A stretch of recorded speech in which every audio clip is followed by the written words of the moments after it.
Chapter 1639. Zichen spoke a lot that night due to his drunkenness. The memories that had been suppressed at the bottom of his heart were reopened. One after another, familiar names and familiar figures appeared in Zichen's mind. There was no news of his friends. Were they safe and sound in the Jianwu continent? In the end, Zichen was drunk. He fell into a deep sleep beside the bonfire. Old man Schenker had to leave early in the morning. He had to make a round trip in 2 days. Before he left, he glanced at the people who were still unconscious. Zichen was sleeping beside the bonfire. He would occasionally grin foolishly. It was unknown if it was because he was dreaming, but there was even saliva dripping from the corner of his mouth. Shang Wanhong drank a lot of wine last night, and had yet to wake up. Dong Qing and Jin Qingqing were taking care of her. The two of them turned and smiled at old man Schenker. A new day arrived. Everyone gradually woke up. Yesterday's revelry was over. Next, they would face a great battle. Zichen's gaze turned calm. It was rare for him to relax last night. Those familiar with him finally understood why Zichen could be so calm on the battlefield. Compared to Zichen, who fought non-stop, the number of battles they experienced was simply too little. Last night, they learned from Zichen that just the life and death situations alone were no less than 10 times. Everyone, rest well for these 2 days. 2 days later, we will attack the city with all our might, Zichen announced. While everyone was resting, he would concoct some pills for use on the battlefield. 2 days later, the troops were fully assembled. After 3 days of rest, the baleful aura around everyone had lessened. According to Zichen's instructions, they all retracted their baleful aura and set off for Imperial Sky City. The southern gate of Imperial Sky City faced the Dax Plains. The northern gate faced the second Imperial Sky City. An army of several tens of thousands of foreign invaders was currently gathered 100 miles away from the northern gate. They were arranged in a square formation, forming a dense black mass. And 5 miles away from the foreign invaders were the 8th-level human cultivators. There were also over 10,000 of them. During these few years when the human cities were occupied, both sides fought many times and suffered heavy casualties. On the side of the foreign races, there was an endless amount of reinforcements, while on the side of the Royal Sky City, there was also an endless number of 8th-level cultivators. At this moment, the two sides were facing each other. Baleful auras surged, and a figure suddenly rushed out from the human side. He stood in midair, and a powerful aura surged around him. He looked down coldly at the foreign races and bellowed, "Daku, come out and die!" His thunderous voice boomed in the air, spreading for more than 10 miles. "Su-ho, you are not qualified to kill me!" Soon, an indifferent voice responded. A strong cultivator appeared in the army. It was a strong cultivator on the ranking board. The two of them fought several times, but each time they were evenly matched. The bald Su-ho snorted and said indifferently, "Do you dare to fight me to the death?" Ducko said in a clear voice, "Why wouldn't I dare?" Cheers erupted from below as the two great figures charged towards each other. Their bodies glowed brightly as powerful energy surged. Each time they clashed, a ripple of energy spread out for miles. Then, the two of them turned into 2 streams of light, entangling and exchanging blows. In the sky, the space started to distort as powerful energy ripples spread out. A terrifying pressure engulfed the area, causing everyone near the battlefield to feel a sense of suffocation. A life-and-death battle between 2 experts on the ranking board attracted a lot of attention. All the humans and foreign races stared at the sky without blinking. Who knows, they might be able to comprehend some unique techniques from this battle. Roar, roar! The 2 experts clashed, causing the sky to tremble as the battle became more and more intense. Suddenly, a huge beast shadow appeared behind Daku. It was a ferocious-looking lion, and the moment it appeared, it roared towards the sky. Roar! Su-ho was not to be outdone. A huge wolf emitting blue light appeared behind him. The huge wolf's eyes stared at the lion. Clearly, Su-ho was a high-level life form. The beast's shadows behind the two of them surged with a crazy and terrifying aura. With a single thought, the two beasts charged towards each other and began another round of slaughter. The huge wolf and lion fought fiercely, causing the sky to tremble as if it could collapse at any moment. A terrifying aura swept out in all directions, bringing with it a suffocating pressure. The two's battle strength was clearly on par, and the two beasts started to exhaust each other in the intense battle. In the end, they both disappeared without a clear victor. Everyone looked at the sky in shock. The battle there had yet to end. Suho's body shook as he turned into a huge blue wolf. This was a high-level lifeform's ability to completely transform into a beast, representing their peak battle strength. At the front, Daku's expression turned grave when he saw this scene. Then, he turned into a golden lion. Under tens of thousands of shocked gazes, the huge wolf charged towards the lion. As expected, the two experts on the ranking board were going to have a life-and-death battle. Just as the two experts on the ranking board were engaged in a life-and-death battle, Zichen's group had already arrived at a forest 10 miles away from the Imperial Sky City. Old Man Schenker waved at them from afar, wanting to meet up with them here. "There are outsiders guarding the city. We have to end this quickly. How many people do you plan to bring?" Old Man Schenker asked as he walked in front of Zichen. Zichen shook his head. "Not a single person. I'll go alone. Wait for my signal." "Alone?" Schenker was stunned. "That's right. One person is a small target and won't attract any attention." As the leader, no one could question Zichen. Thus, once Zichen decided on something, it was fine as long as they carried it out. Under everyone's gaze, Zichen took 5 steps and turned into a tall Dax leopard man. Seeing the lifelike Dax leopard man, everyone's expression couldn't help but change. "This?" Everyone was shocked. "What a brilliant transformation technique!" Schenker praised. Zichen's figure disappeared from everyone's sight. Just as Zichen turned into a Dax leopard man and headed towards the Imperial Sky City, 3 outsiders had already entered the city. They were here to report the situation. As soon as they entered the city, they immediately went to find the manager and reported the strange situation that happened in the city during this time. "What? Thousands of outsiders disappeared for no reason?" When the steward at the peak of the 8th level heard this, his expression changed, and he immediately asked, "When did this happen?" "More than half a year ago," the Tiger Man said. "Why didn't you say so earlier?" The manager's face was filled with anger. "I suspected that it was done by our own people because no one could sneak into the city. However, I couldn't find any evidence," the Tiger Man said. "Bullshasters. This is a crucial moment in the war. Do you think we would kill each other? This must be the doing of the humans. Follow me." The manager angrily led the 3 towards the weapon ranking board. It was most likely that they would find the answer to all these abnormalities there. Zichen had already reached the city gates, and the 4 8th rank foreign race beings outside the city completely ignored his arrival. When he got closer, Zichen nodded at the 4, but what he got in return was a disdainful sneer. Zichen didn't mind and smiled. He had already walked to the center of the 4 guards.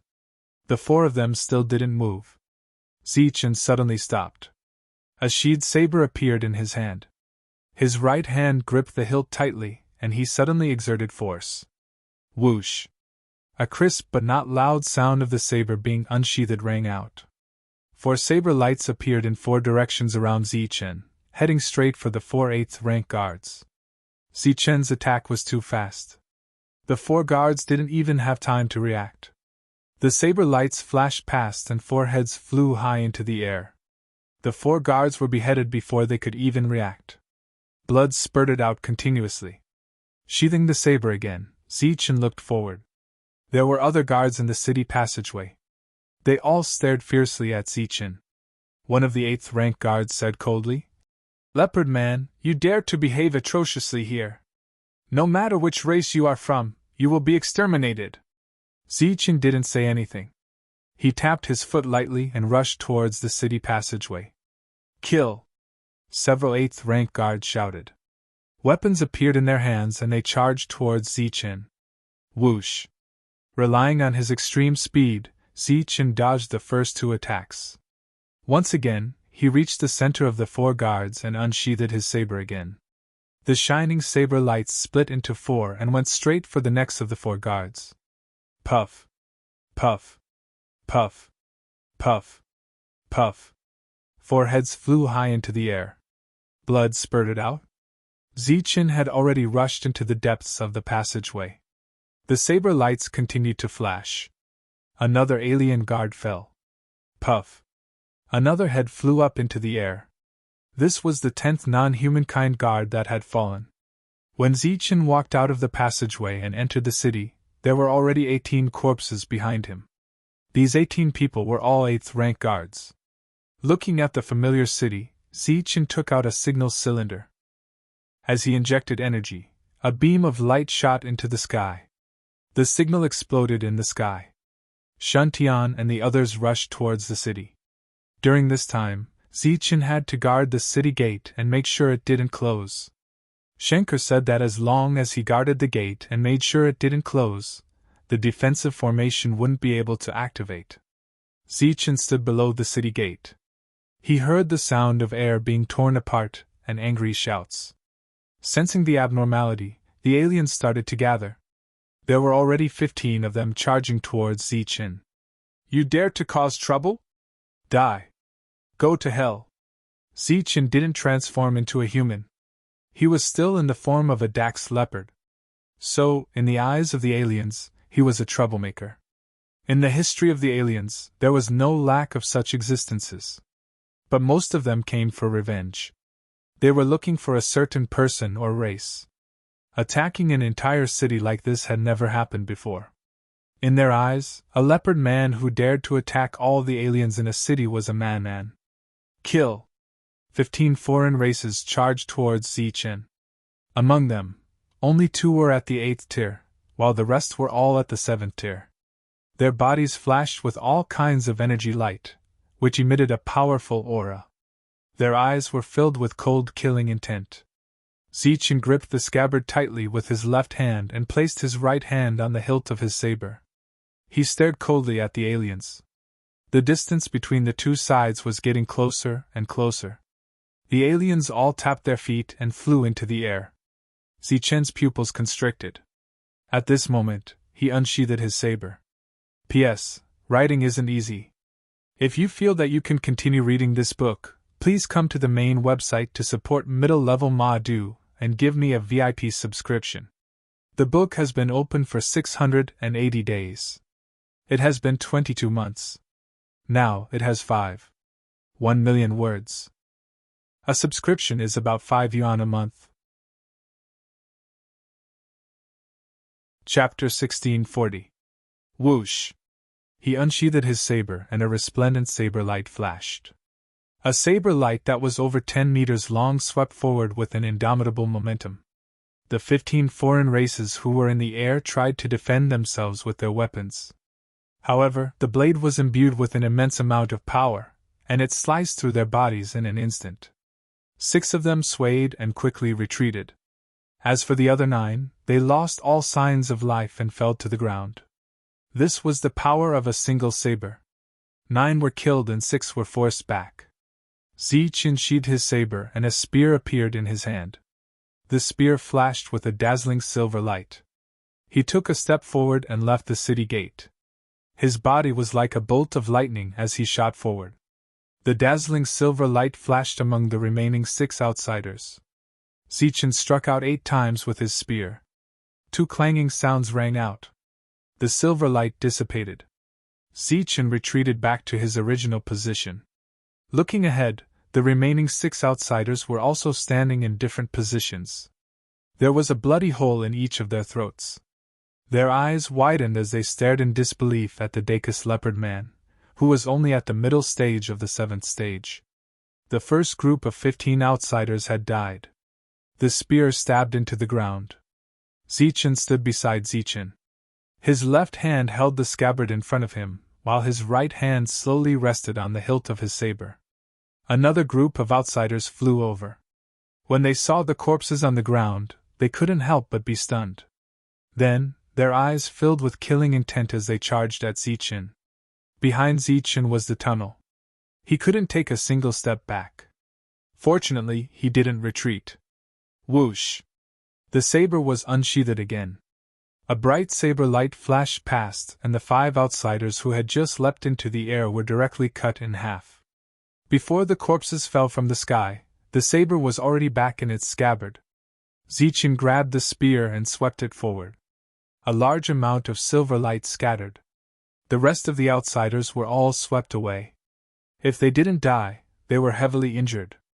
Die! A mid-8th foreign race cultivator charged straight at Zichen. He held a huge machete in his hand. There were a few notches on the machete. It looked blunt, but it exuded a terrifying murderous aura. With a whistling sound, the machete brushed past Zichen's face. Zichen took half a step back to avoid this attack. The spear in his hand turned into a silver light and pointed at the opponent's throat. Ugh! The middle-stage 8th-tier alien stared at Zichen with wide eyes.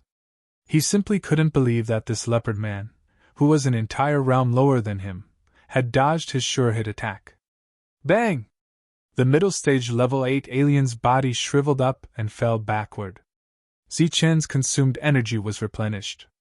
In the distance, the other outsiders who had just arrived all stared at Zichen in astonishment. Zichen hadn't turned into a human yet, so they didn't know why Zichen was here. They thought that the leopard man was here for revenge, so they were afraid. On the other hand, Zichen guarded the city gate by himself. During this time, there were still some fearless outsiders who came forward, but they were all killed. The manager brought the leopard man to the desperate soldiers' leaderboard. As he opened the control system, he immediately saw Zichen, who had a huge amount of contribution points. He knew Zichen very well. 2 years ago, he had noticed Zichen. At that time, Zichen only had a few hundred contribution points. However, in just 2 years, his contribution points were close to 7,000. One had to know that each contribution point represented the life of a fellow outsider. The truth was obvious. It was done by a human. To be precise, it was done by this human called Zichen. In front of the truth, he still couldn't believe it. Because many of them had died in the city. How did this human called Zichen sneak into the city? At this moment, they saw Zichen's contribution points jump again. This time, it increased by 40 points. This meant that 40 outsiders had died in an instant, or 4 8th-tier outsiders. He started killing again. I have to go back and report. This time, I must find him. The leopard man clenched his teeth and angrily left with the other 2. He didn't see the contribution points that continued to increase. On the other hand, the manager's face became uglier and uglier when he saw Zichen's contribution points continue to increase. The leopard man left the desperate soldiers' leaderboard and flew toward the city gate. He vaguely heard that there was a battle. As he sped up and was about to reach the city gate, he saw the corpses of his companions. In front of the corpses, under the city gate, stood a leopard man. He was covered in blood. The leopard man was stunned. He didn't know what was going on. Looking at the corpses on the ground, there were 7th-tier and 8th-tier outsiders, and they were all killed by one person. However, there was only one leopard man in front of him. When did the leopard man become so powerful? A mid-7th-tier outsider could kill a mid-8th-tier outsider. Even the royal family of the leopard man didn't have this ability. Looking at the decisive killing, it was obvious that it had shocked the others. None of them dared to rashly go forward. Suddenly, a bolt of lightning flashed through his mind. It was said that in the city, there was also such a leopard man. Not long after he entered the shop closed. Then, the people and the goods in the shop all disappeared. It turned out that it wasn't a leopard man at all. It was the human Zichen. After seeing the leopard man kill, he was very clear about his doubts. Therefore, he shouted loudly, "He's not a leopard man. He's a human. He's Zichen." Seeing that no one dared to rashly go forward, Zichen suddenly heard such a shout. He turned his head in surprise and saw an 8th-tier outsider. The other party pointed at him and shouted with certainty, "You're a human.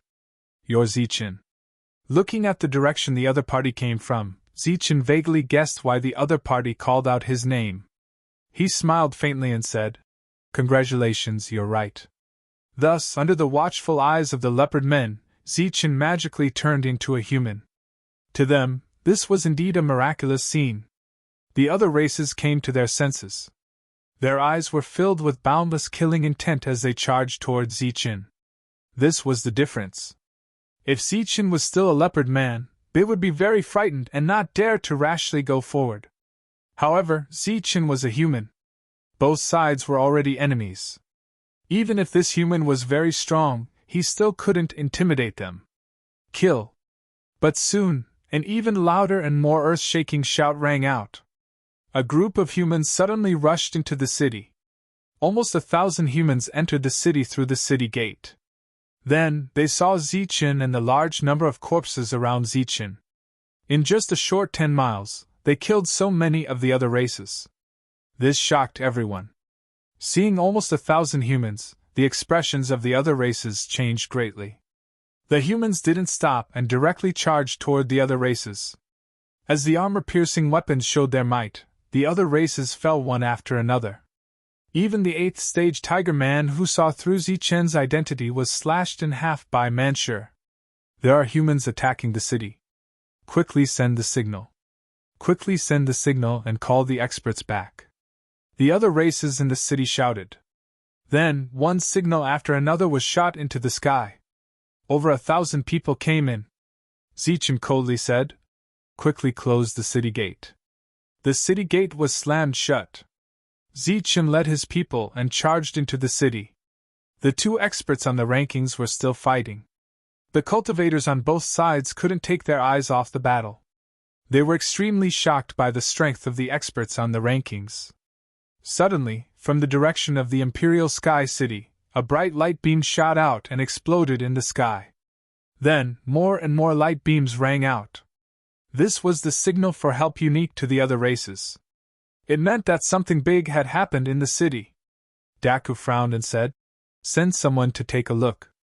The other races immediately moved. At the same time, Suho roared, "Attack with all your strength." The human side was a little startled, but they quickly reacted. After an earth-shattering battle cry, they charged toward the foreign race army. At the same time, powerful auras appeared one after another. These were all 9th stage existences with tyrannical battle strength. They were the first to charge into the other races. Thus, a chaotic battle began. Seeing the city gate close with his own eyes, Old Man Shink let out a sigh of relief. "Follow me." Then, he waved his hand and signaled for Zichen to follow. "Shindao, the 13 of you follow me." Zichen shouted. Then, he followed Old Man Shink and went straight to the center of the city.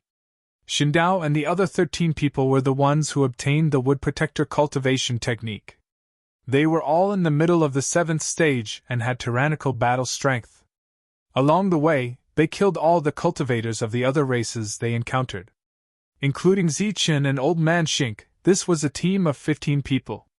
The entire team had unimaginable battle strength. Ordinary foreign races would not be able to stop them, unless a 9th stage expert came. "We don't have much time. We have to speed up," Old Man Shink said in a low voice.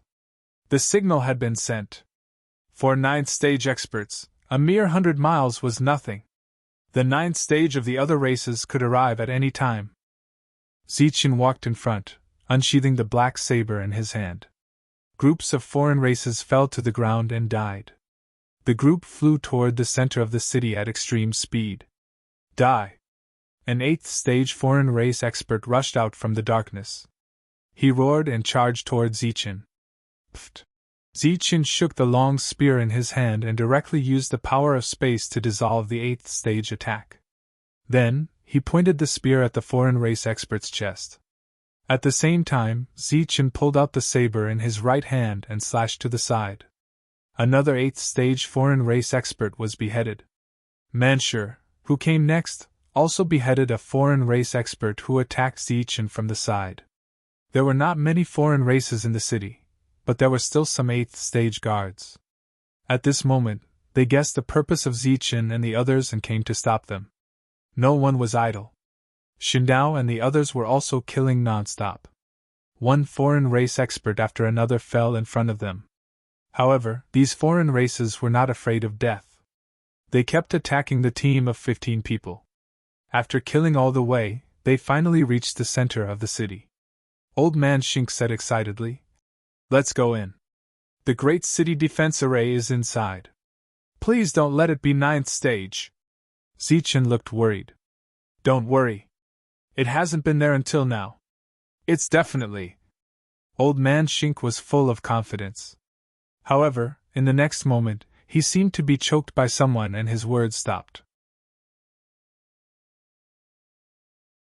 Chapter 1641. The one who walked out was a Dax Lion Man. His steps were steady, and the ninefold aura around him gave off a great sense of suppression. As he walked out of the building, he looked at everyone with a half-smile. Everyone was at the 7th level, and they were confident in facing an 8th level, but how could they face a 9th level? Old Man Shenker was also stunned. He looked at the 9th level outsider in front of him, dumbfounded. A 9th level outsider might not be able to kill them all, but he could delay them until reinforcements arrived. They didn't need too many reinforcements. As long as 2 more 9th level cultivators came, they would automatically activate the formation without Zichen. 2 9th level cultivators and this one were enough to kill everyone, including Zichen. At that time, it would truly be like catching a turtle in a jar. "You dare to attack the city? You're looking to die." The 9th level lionman's cold eyes swept over them. There was only one path in front of them. They had to kill him even if they didn't want to. Zichen said telepathically, "Send 4 people to escort the old man to activate the formation. The rest of you, come with me to kill this guy." With that, Zichen rushed towards the 9th level lion man. Looking at Zichen rushing over, the lionman's eyes flashed with disdain. He raised his hand, and a powerful and terrifying power surged in his palm. "Follow the heavenly Tao!" Zichen shouted as he moved forward. Shun Tian now knelt heavily on one knee, and the ground exploded. His face was filled with reverence as he crossed his arms and looked up at the sky. A whirlpool appeared in the sky, and a bright ray of rule power appeared from the whirlpool and fell to the ground. This was the true speed of light, and no one could stop it. It landed on the lion man, who couldn't react at all. After being hit by the light, his body slowed down slightly. "Fortune telling." Zichen called out another name. "Book of Fortune."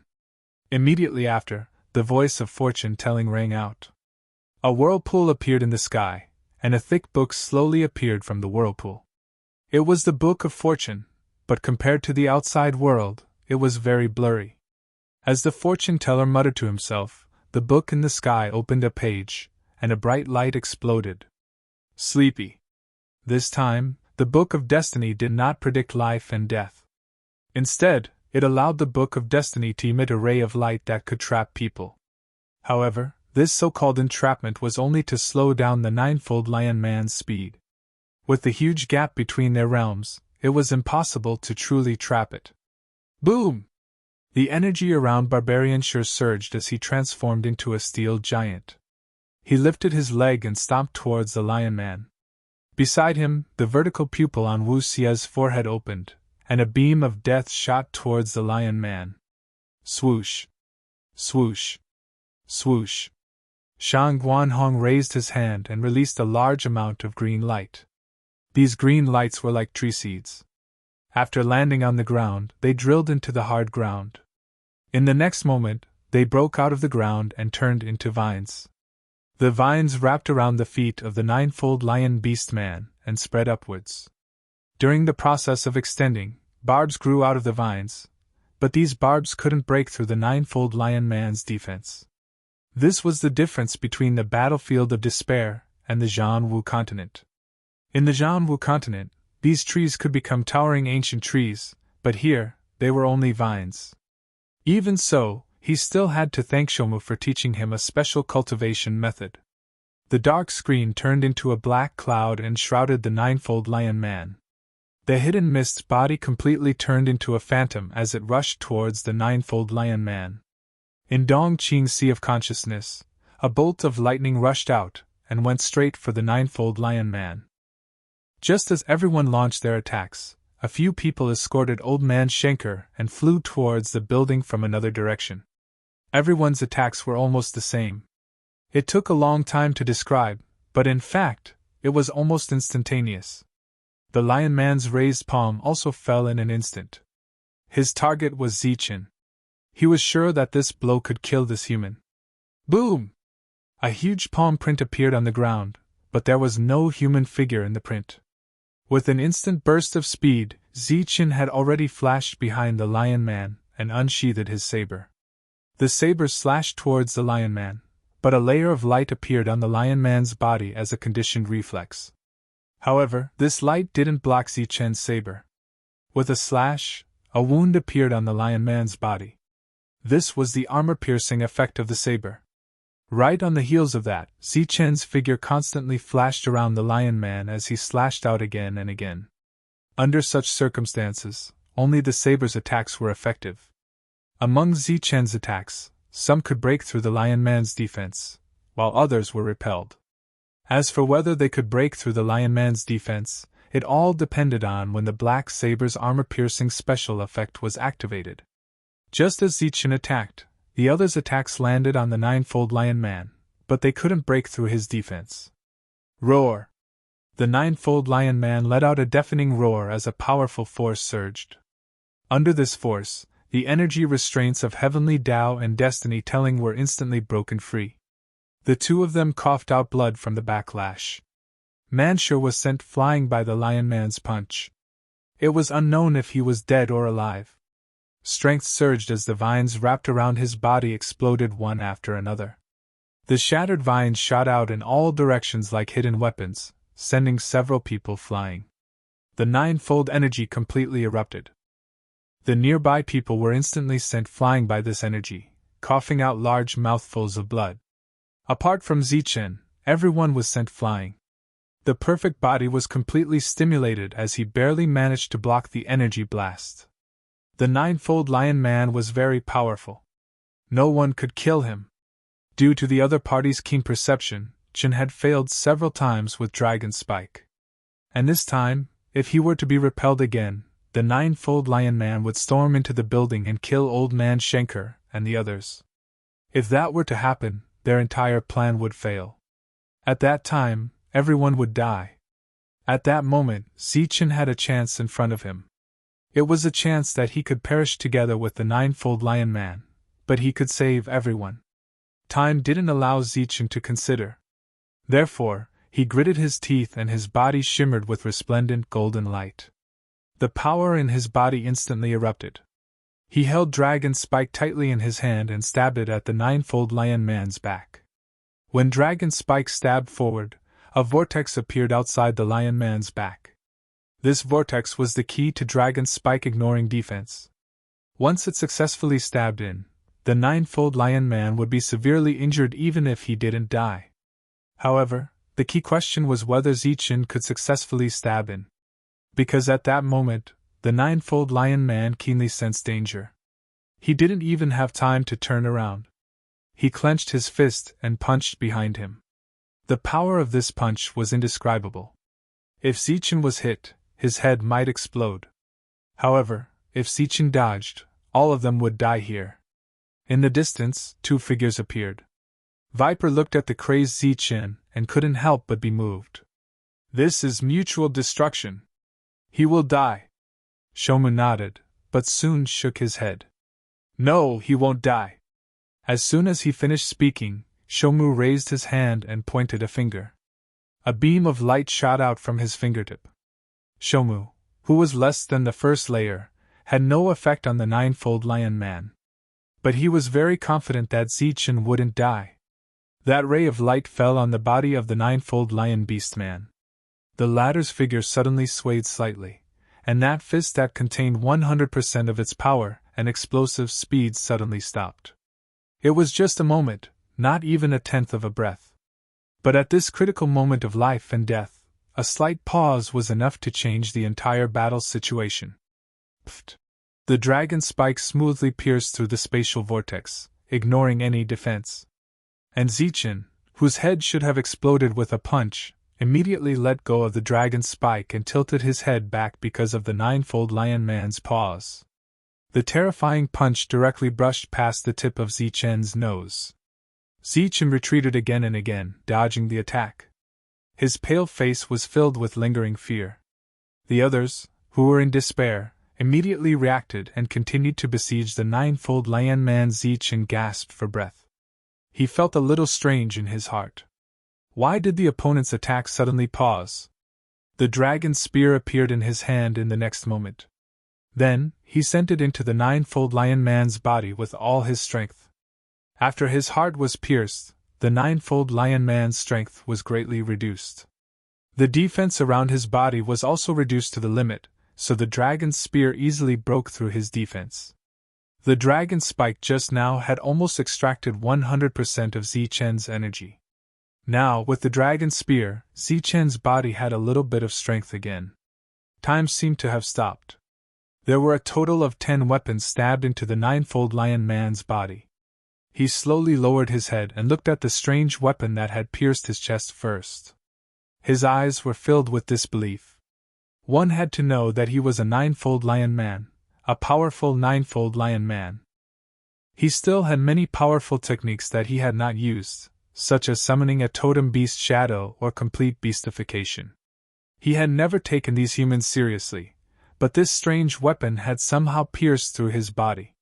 Moreover, what was even more strange was that strange energy just now. It was not powerful, but it had blocked him for a moment. Just as he was stunned, the dragon's spear's devouring effect was activated. The energy and vitality in the lion man's body were rapidly being sucked away. Zichen pulled out the dragon's spike and then pulled out the dragon's spear. The energy that he had just consumed was instantly replenished. And on the Weapons of Despair list, Zichen's contribution points immediately increased by 100 points. This was the contribution points that represented killing someone 2 levels higher. Dead, the ninefold lion man died just like that. As many weapons were pulled out, the ninefold lion man's body collapsed. His eyes were wide open. Clearly, he had died with grievances. Let's go see how old man Shink is doing. Zichen put away the dragon's spike and turned around to walk toward the building. Buzz! Suddenly, he felt the entire city tremble. He saw a beam of light shoot into the sky. Then, it slowly spread out like a large net, covering the entire Imperial Sky City. This was the Great City Barrier Formation. It had finally been activated. This meant that Old Man Shink had succeeded. When the humans in the city raised their heads and saw the Great City Barrier Formation, they immediately erupted into cheers. As for the foreign races, when they saw the light barrier above their heads, despair appeared in their eyes. The activated Great City Barrier Formation had an extremely strong defense. Even a ninefold lion man would not be able to break through it in a short period of time. During this time, the other human reinforcements would definitely be able to arrive. As for the foreign races, they would have no room to retreat. Chapter 1642. The activation of the city defense array had already announced the destruction of the alien race. Not to mention whether or not the humans would be able to come back and retake this city, the foreign races in the city would have no chance of surviving. It's over, Shomu said lightly. Yes, it's over. Leader Zichen is ruthless to the enemy, and even more ruthless to himself. No wonder he has so many amazing people around him. Viper couldn't help but sigh. Obviously, if Shomu hadn't made a move just now, the ninefold lion man would have killed Zichen when he died. At that critical moment, Zichen didn't hesitate at all, which showed his temperament. The array was activated, and Old Man Schenker walked out of the building. When he entered, there were 4 people following him, but now there were only 2 people. One is dead, and the other is seriously injured. The battle was not over yet. Schenker took 2 people out to kill the enemy, and the seriously injured one stayed there to guard.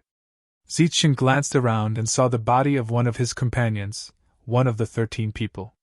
2 of the 13 people Zichen trusted the most, and were the most powerful, had died in this battle. The ninefold lion man was too strong, and not everyone could withstand a blow from him without dying. The array was activated, and Shantian and the others were healing their injuries. Just now, they either suffered a backlash or were seriously injured. How long can the array last? Zichen glanced at the body and asked in a deep voice. Don't worry, they will definitely come. Okay, the others start to clean up the battlefield. This time, a great number of non-humankind beings were killed or injured. Every single non-humankind heart was a great fortune. At the same time, Zichen led the others who could still fight and continued to kill the aliens here. About half an hour later, the battle was coming to an end, and there were no more aliens on the street. Next, they had to go to the houses to search carefully, which was a time-consuming process. Zichen gathered everyone here, no longer paying attention to the other alien races. After that, he began to count the number of people. There were originally more than 1,200 people, but after counting, there were still more than 500 people left. Not counting the injured, the number of people killed directly reached more than 700. However, the number of aliens they killed was as high as 3,000. All right, from now on, all of you guard that place with all your might. Zichen pointed at the building that Shantian was guarding. That was the key point of the entire city. As long as they guarded that place, everyone would be safe before the formation was broken. After cleaning up the battlefield, everyone gathered here. Zichen, on the other hand, led the others to the top of the city wall and looked towards the north. We've won the battle. We've succeeded, but you don't seem happy at all. Old Man Schenker appeared beside Zichen. There are too many casualties, Zichen said. That's how war is, Old Man Schenker said calmly. But it can be avoided. Zichen turned his head and stared at Schenker. Schenker spread out his hands and said, I know you've been holding a grudge, but don't blame me. I'm just an old man, not the mayor. I can't make the decision to deploy the troops. Zichen turned his head and continued to look to the north. Old Man Schenker patted Zichen's shoulder and said, Don't worry. When we successfully take back this city, you'll be compensated. Zichen's face showed anger. Compensate me? I'm still alive and well. What compensation do I need? The ones who should be compensated are those who died. Old Man Schenker lightly said. In the battlefield of despair, the dead don't need to be compensated. Only 700 people died, yet we were able to conquer a city. Boy, in my eyes, this is already a miracle. Do you know how many people have died since the humans discovered this battlefield of despair? If not tens of millions, then at least millions. Compared to that many dead people, a mere 700 people is nothing. Zichen was silent. He had killed countless people and should have been used to death, but there were some things that he just couldn't let go. The compensation will be given to you, the leader. I guarantee you'll benefit a lot. Zichen shook his head and said, I don't want my compensation. Give it to the others who are still alive. I'll pass on the message. Old Man Schenker looked at Zichen strangely. At the end of his line of sight, black figures suddenly appeared. Then, more and more black figures appeared. It's the foreign races. Shantian shouted. Sure enough, the foreign races appeared at the end of his line of sight. They were densely packed, numbering more than 10,000, and this number was still increasing. In the sky, there were also foreign race figures, almost all of them at the 9th rank. There are so many of them. Can we hold them off? Zichen's eyes were filled with worry. Don't worry. Look behind us. Old Man Schenker said confidently. As Zichen continued to look behind, traces of humans appeared in his line of sight. The first to appear were human 9th tier cultivators. Among them, there was a bald head that was very conspicuous. Extremely powerful energy surged around him. Every time he attacked, at least one 9th rank foreign race expert would fall from the sky. It was unknown whether they were dead or injured. That's Suho. Seeing Zichen's shocked expression, Old Man Schenker explained. Suho, ranked 100 on the battlefield of despair. Zichen said in surprise. Also Suho, ranked 100 on the 3 lists. Old Man Schenker added. Humans, damn it. It's the humans who have taken over our city. The Great City Barrier Formation has been activated, but there are only humans inside. The foreign races quickly arrived at the city, but what they saw was the fully activated Great City Barrier Formation. And within the formation, they saw the figures of humans. With these humans cutting off the escape route, the 8th rank humans attacked with all their might. Speaking of which, the foreign races were almost desperate. They kept attacking the Great City Barrier Formation, but the formation's defense was too strong. They couldn't break it in a short time. If they continued to delay, the foreign races would only suffer more casualties. The humans had obviously planned this. This time, they sent many 9th rank existences, which directly caught the foreign races off guard. The chaotic battle continued, and so did the death toll. Old Man Schenker pointed at the battlefield below and said, "Do you see that? During this time, nearly 1,000 humans have died." Zichen ignored the old man. In his heart, these were all lives, but in the old man's heart, they were just numbers. If we activate the formation, will we not be able to get out? Zichen suddenly asked. What do you mean? Old Man Schenker looked at Zichen in confusion. Zichen pointed at the 7th rank foreign races who were attacking the formation below and said, "I don't like them. I want to continue killing." "You're crazy. There are tens of thousands of foreign races there." Old Man Schenker looked at Zichen like an idiot. "The more the better. Tell me how to get out." Zichen said coldly. "Crazy man, no one cares if you want to die. Just rush out, but once you get out, you won't be able to come back."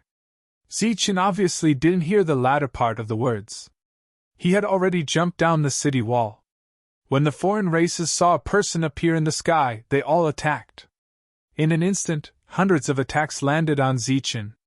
These attacks exploded in the sky. Zichen had already landed in the midst of the foreign races. His eyes became extremely cruel. He unsheathed the long saber in his hand. Swoosh! The bright saber light drew a circle around Zichen. This circle spread out for 5 meters. There were no longer any living foreign races in the 10-meter circle. After clearing out an area of 10 meters, the other foreign races immediately rushed towards Zichen. However, Zichen, who displayed extreme speed, dodged dozens of attacks and flashed into the midst of the foreign races again. The more foreign races there were, the less likely Zichen would die. This was because the attacks of an expert couldn't kill the foreign races around him. Most importantly, Zichen had extreme speed. This was his greatest reliance. The second area with a radius of 10 meters was cleared out by Zichen. Within this area, about 37th rank foreign races were killed. Some were seriously injured and collapsed on the ground.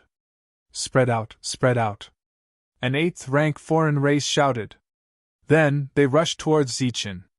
Swoosh! Zichen's figure flashed again. He specifically rushed towards the area with the most foreign races.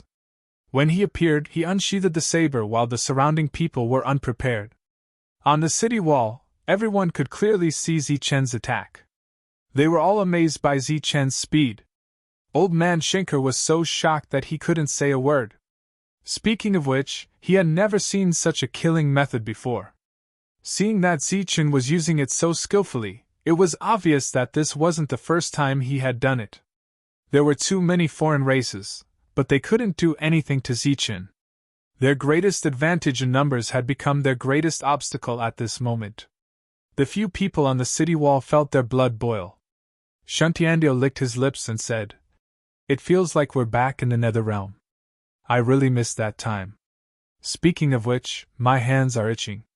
Beside him, Fortune Teller smiled faintly and said, "This isn't the Nether Realm. This is the battlefield of despair. Our speed and combat strength are greatly suppressed. If we go down rashly, we won't be slaughtering like Zichen. We'll be chopped to pieces by the foreign races." The others nodded. Fortune Teller was indeed telling the truth. Zichen, who was slaughtering below, didn't have any tactics to speak of. The only thing that kept Zichen alive was his speed and the sharpness of the black saber. Of course, the dragon spear's devouring method was also a very important factor. It could ensure that Zichen had an endless supply of energy. Zichen, who had rushed into the battlefield, had undoubtedly killed a group of foreign races and effectively prevented them from attacking the formation. But the most important battlefield was still behind them. It was a battle between the powerhouses of both sides. All the 9th-level foreign races were restrained by the human powerhouses. This was also the reason why Zichen was killing like crazy here, but no 9th-level foreign race came to stop Zichen. But everyone knew that the final battle was still in the sky, between the two giant beasts. Once a victor was decided, it would represent the victory of the human race and the foreign races. Roar! The giant wolf roared, and 2 materialized energy attacks shot out from its spectral eye. Roar! The lion roared and raised its paw to slap forward. The void shook, and a terrifying energy dissipated.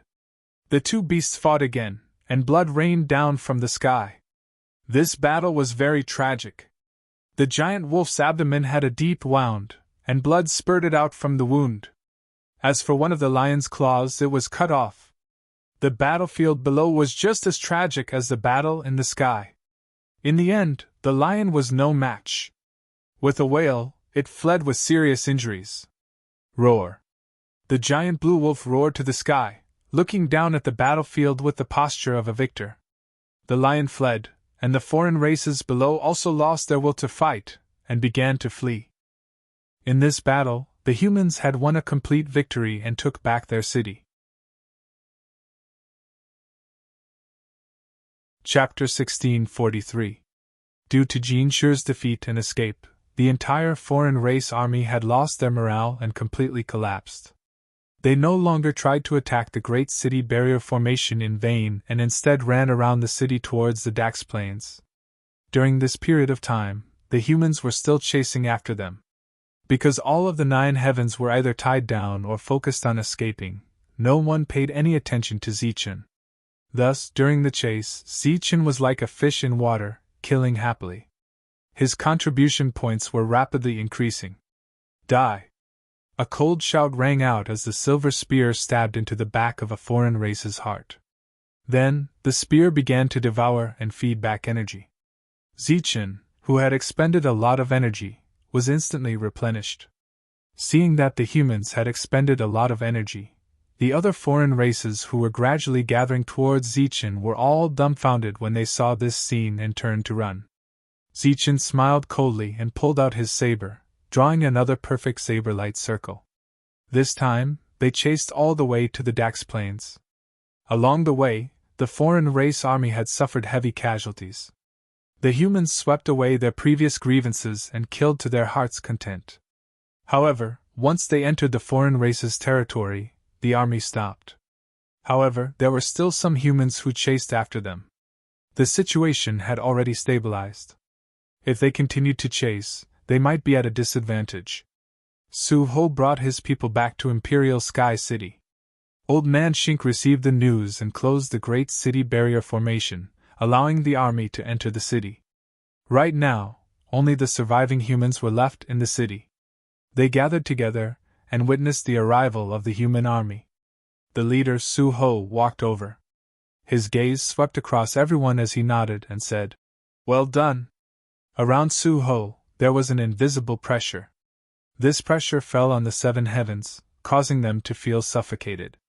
Hearing Su-ho's praise, not only did they not feel proud, they were so nervous that they did not even dare to breathe loudly. "I heard that your leader is called Zichen. Which one is he?" Su-ho asked indifferently. "Sir, Leader Zichen is not here," Shuntian said. "Call him over to see me," Su-ho said indifferently. "He went out to hunt foreign races and has not returned yet," Shuntian replied indifferently. This time, his tone was not as polite as it should be. Su-ho frowned slightly and glanced at Shuntian. "So this is your attitude." A huge pressure emerged, and Shuntian groaned and took 2 steps back, his face pale. The existences on the ranking board were indeed powerful. Those who were close to the path of heaven also felt great pressure. "We suffered hundreds of casualties to take down the Royal Sky City. Could it be that this is the treatment we deserve?" Shuntian coldly stated, withstanding the pressure. You guys did it. Su-ho swept a glance at Shantian Dao, and a mocking smile flashed across his lips. Everyone has a share in taking down this city. As for you little 7th-stage fellows, you actually feel that you have contributed greatly. Don't forget, who was the one who provided you with these things? Shantian was speechless. It was true that the items were provided by the people of the Royal Sky region, but they were only refined weapons. The main enhancement effects were all added by Zichen. If it weren't for the fact that they wanted to take down this city, they wouldn't have launched an attack in advance. This way, there wouldn't be hundreds of casualties. Moreover, with Zichen, they could be self-sufficient. There was no meaning in taking down this city. But now, after taking down this city with heavy casualties, they received such treatment. There is no right or wrong in the battlefield of despair. There is only life and death, and only obedience. Glancing at these little brats at the 7th stage, Su-ho said coldly, "Tell Zichen to come see me when he returns. Of course, if he dies outside, pretend that I didn't say anything. Next, you guys have to regroup and fight against the foreign races." After that, Su-ho laughed mockingly. "You guys only killed a few foreign races, and you think that you have contributed greatly. A few foreign races? For the sake of that 9th-stage foreign race, Zichen almost gave up his life. Hundreds of people were furious. But in the face of such a huge difference in strength, they couldn't speak at all. As for the other cultivators who came with Su-ho, they were all looking at Shantian Dao and the others mockingly. Buzz. Suddenly, the entire city trembled. This caused everyone's expression to change. They thought that the foreign races were invading again. A dazzling golden light appeared from somewhere in the Imperial Sky City, illuminating the entire city. Looking at the source of the golden light, many of the 7th-stage cultivators were puzzled. It was their first time coming to the Imperial Sky City. They didn't know what was in the city. Among the crowd, Wharton's eyes flashed as he exclaimed, "It's the place of the weapon list of despair. Could it be that someone has successfully entered the list?" Wharton didn't care about anything else and directly flew towards the weapon list of despair. Shantian Dao and the others were also curious as they followed closely behind Wharton. After that, even more people rushed over. The weapon list of despair. Ever since Su-ho reached the 100th position 1,000 years ago, this position had never changed. At this moment, the towering stone board was emitting golden light. Someone must have entered the top 100.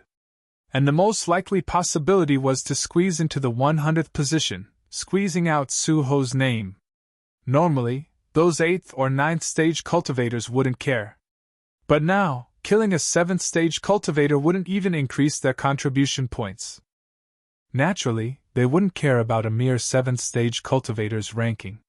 But today, Su-ho was present. Moreover, Su-ho's name was most likely to be squeezed out of the rankings. This caused everyone to be very curious.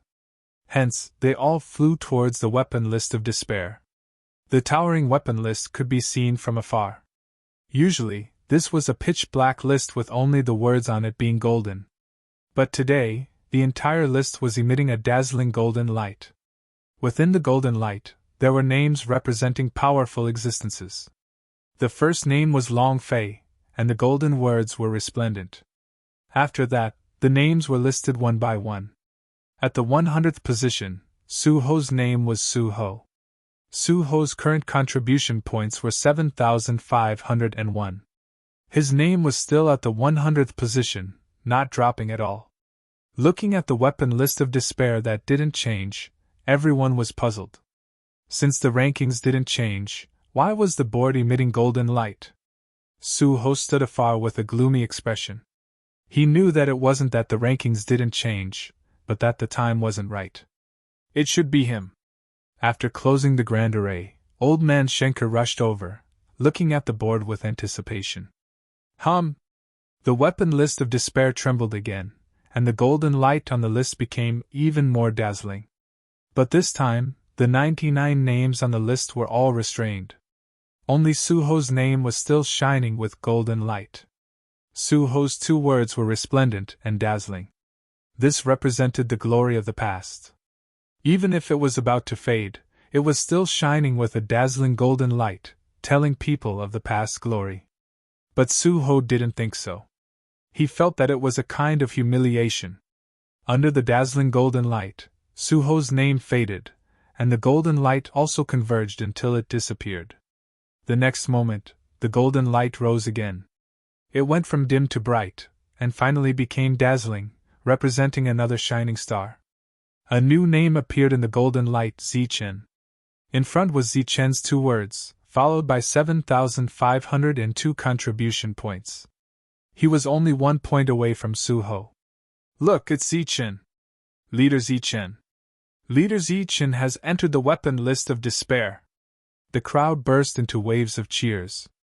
Entering the weapon list of despair represented the glory, the highest glory.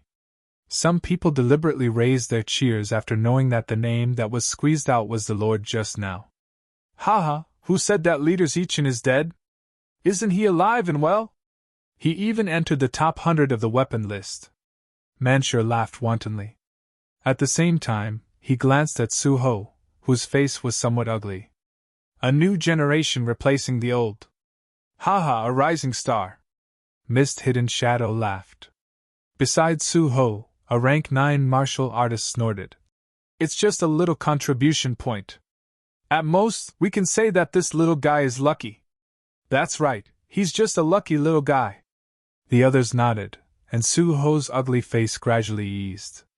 On the list, the dazzling golden light gradually began to converge, but Zichen's name was still shining with golden light. Just as he entered the list, the contribution points behind his name increased again. It was originally 7,502, but it increased by 100 points in an instant, becoming 7,602. Then, the number continued to increase by 30, then 50. The reason for this increase was because the process of changing the list was a little long. During this period, Zichen obtained new contribution points. As the points continued to increase, Zichen's contribution points immediately passed the 8,000 mark, surpassing Su-ho's by a few hundred. The rank 9 martial artist who just said that Zichen was lucky also obediently shut his mouth and looked at the list in disbelief. In just a short while, it increased by more than 500 points. One had to know that this represented the lives of more than 500 foreign races. Thinking back, it was very difficult for their contribution points to increase. Even if there were many foreign races to kill now, it shouldn't have increased so quickly. Could it be that he was slaughtering the foreign races? The others were also shocked. Su-ho's eyes stared at the constantly increasing contribution points in silence. The 99th place originally had 8,030 contribution points, and now, Zichen was only 30 points away from surpassing it. Surpass, surpass. Surpass. Surpass. Shuntian and the others were just a step away from changing the list. Then, the hundreds of people who were lucky enough to survive also shouted in unison. Buzz! The golden light on the desperate weapon ranking trembled again, and then it burst out with golden light again. Hundreds of people saw this scene and cheered loudly. In the golden light, the glory of the older generation gradually faded, and Zichen, who represented the newcomers, rose to the 99th place. As for the original 100, it was no longer Su-ho, but Wharton. He now had 7,111 contribution points, which was less than 400 points away from Su-ho's previous contribution points. Wharton, you're also on the list! Everyone cheered again. Compared to Zichen's absence, Wharton was standing here. The gazes of the others all subconsciously turned towards Wharton. They all wanted to take a look at this 7th layer who was just a hair's breadth away from replacing Su-ho's position. Wharton should be happy to be in the top 100, but when he thought that Zichen had reached the 99th place in just a few years, Wharton couldn't help but smile bitterly. Everyone cheered louder and louder. Su-ho left with his people expressionlessly. The dignity that everyone had just lost was recovered by Zichen at this moment. In their eyes, Su-ho left with his tail between his legs. Chapter 1644. Zichen still didn't know what happened in the city. He followed the group of 8th level experts as they headed towards the Imperial Sky City. Speaking of which, these 8th level experts were all incomparably impressed by Zichen. Because Zichen's killing methods were truly incomparable, even faster than all of them combined. More importantly, he could even jump levels to kill enemies. If this continues, the desperate weapons ranking will change sooner or later. Zichen, you will be able to enter the desperate weapons ranking sooner or later. A burly man spoke. He still didn't know that Zichen had already entered the desperate weapons ranking. Isn't that so? In such a short period of time, how many contribution points has Zichen earned? Roughly 1,000.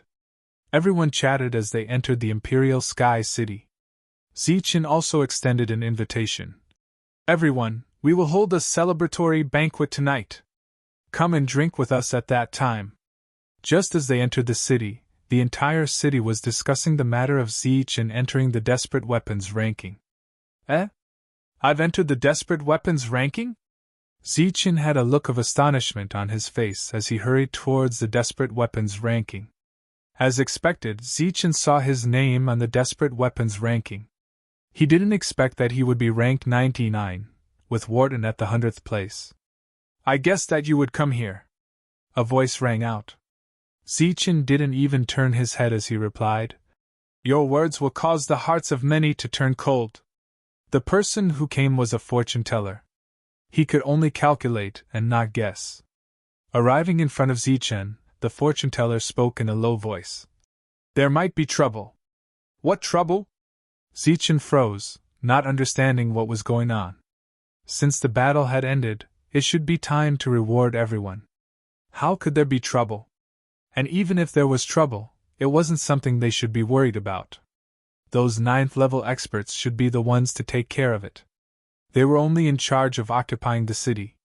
Naturally, they would need experts to defend it. As for them, they had already completed their mission after invading this place. When Marquis Su first entered the city, there was a problem with his attitude towards us.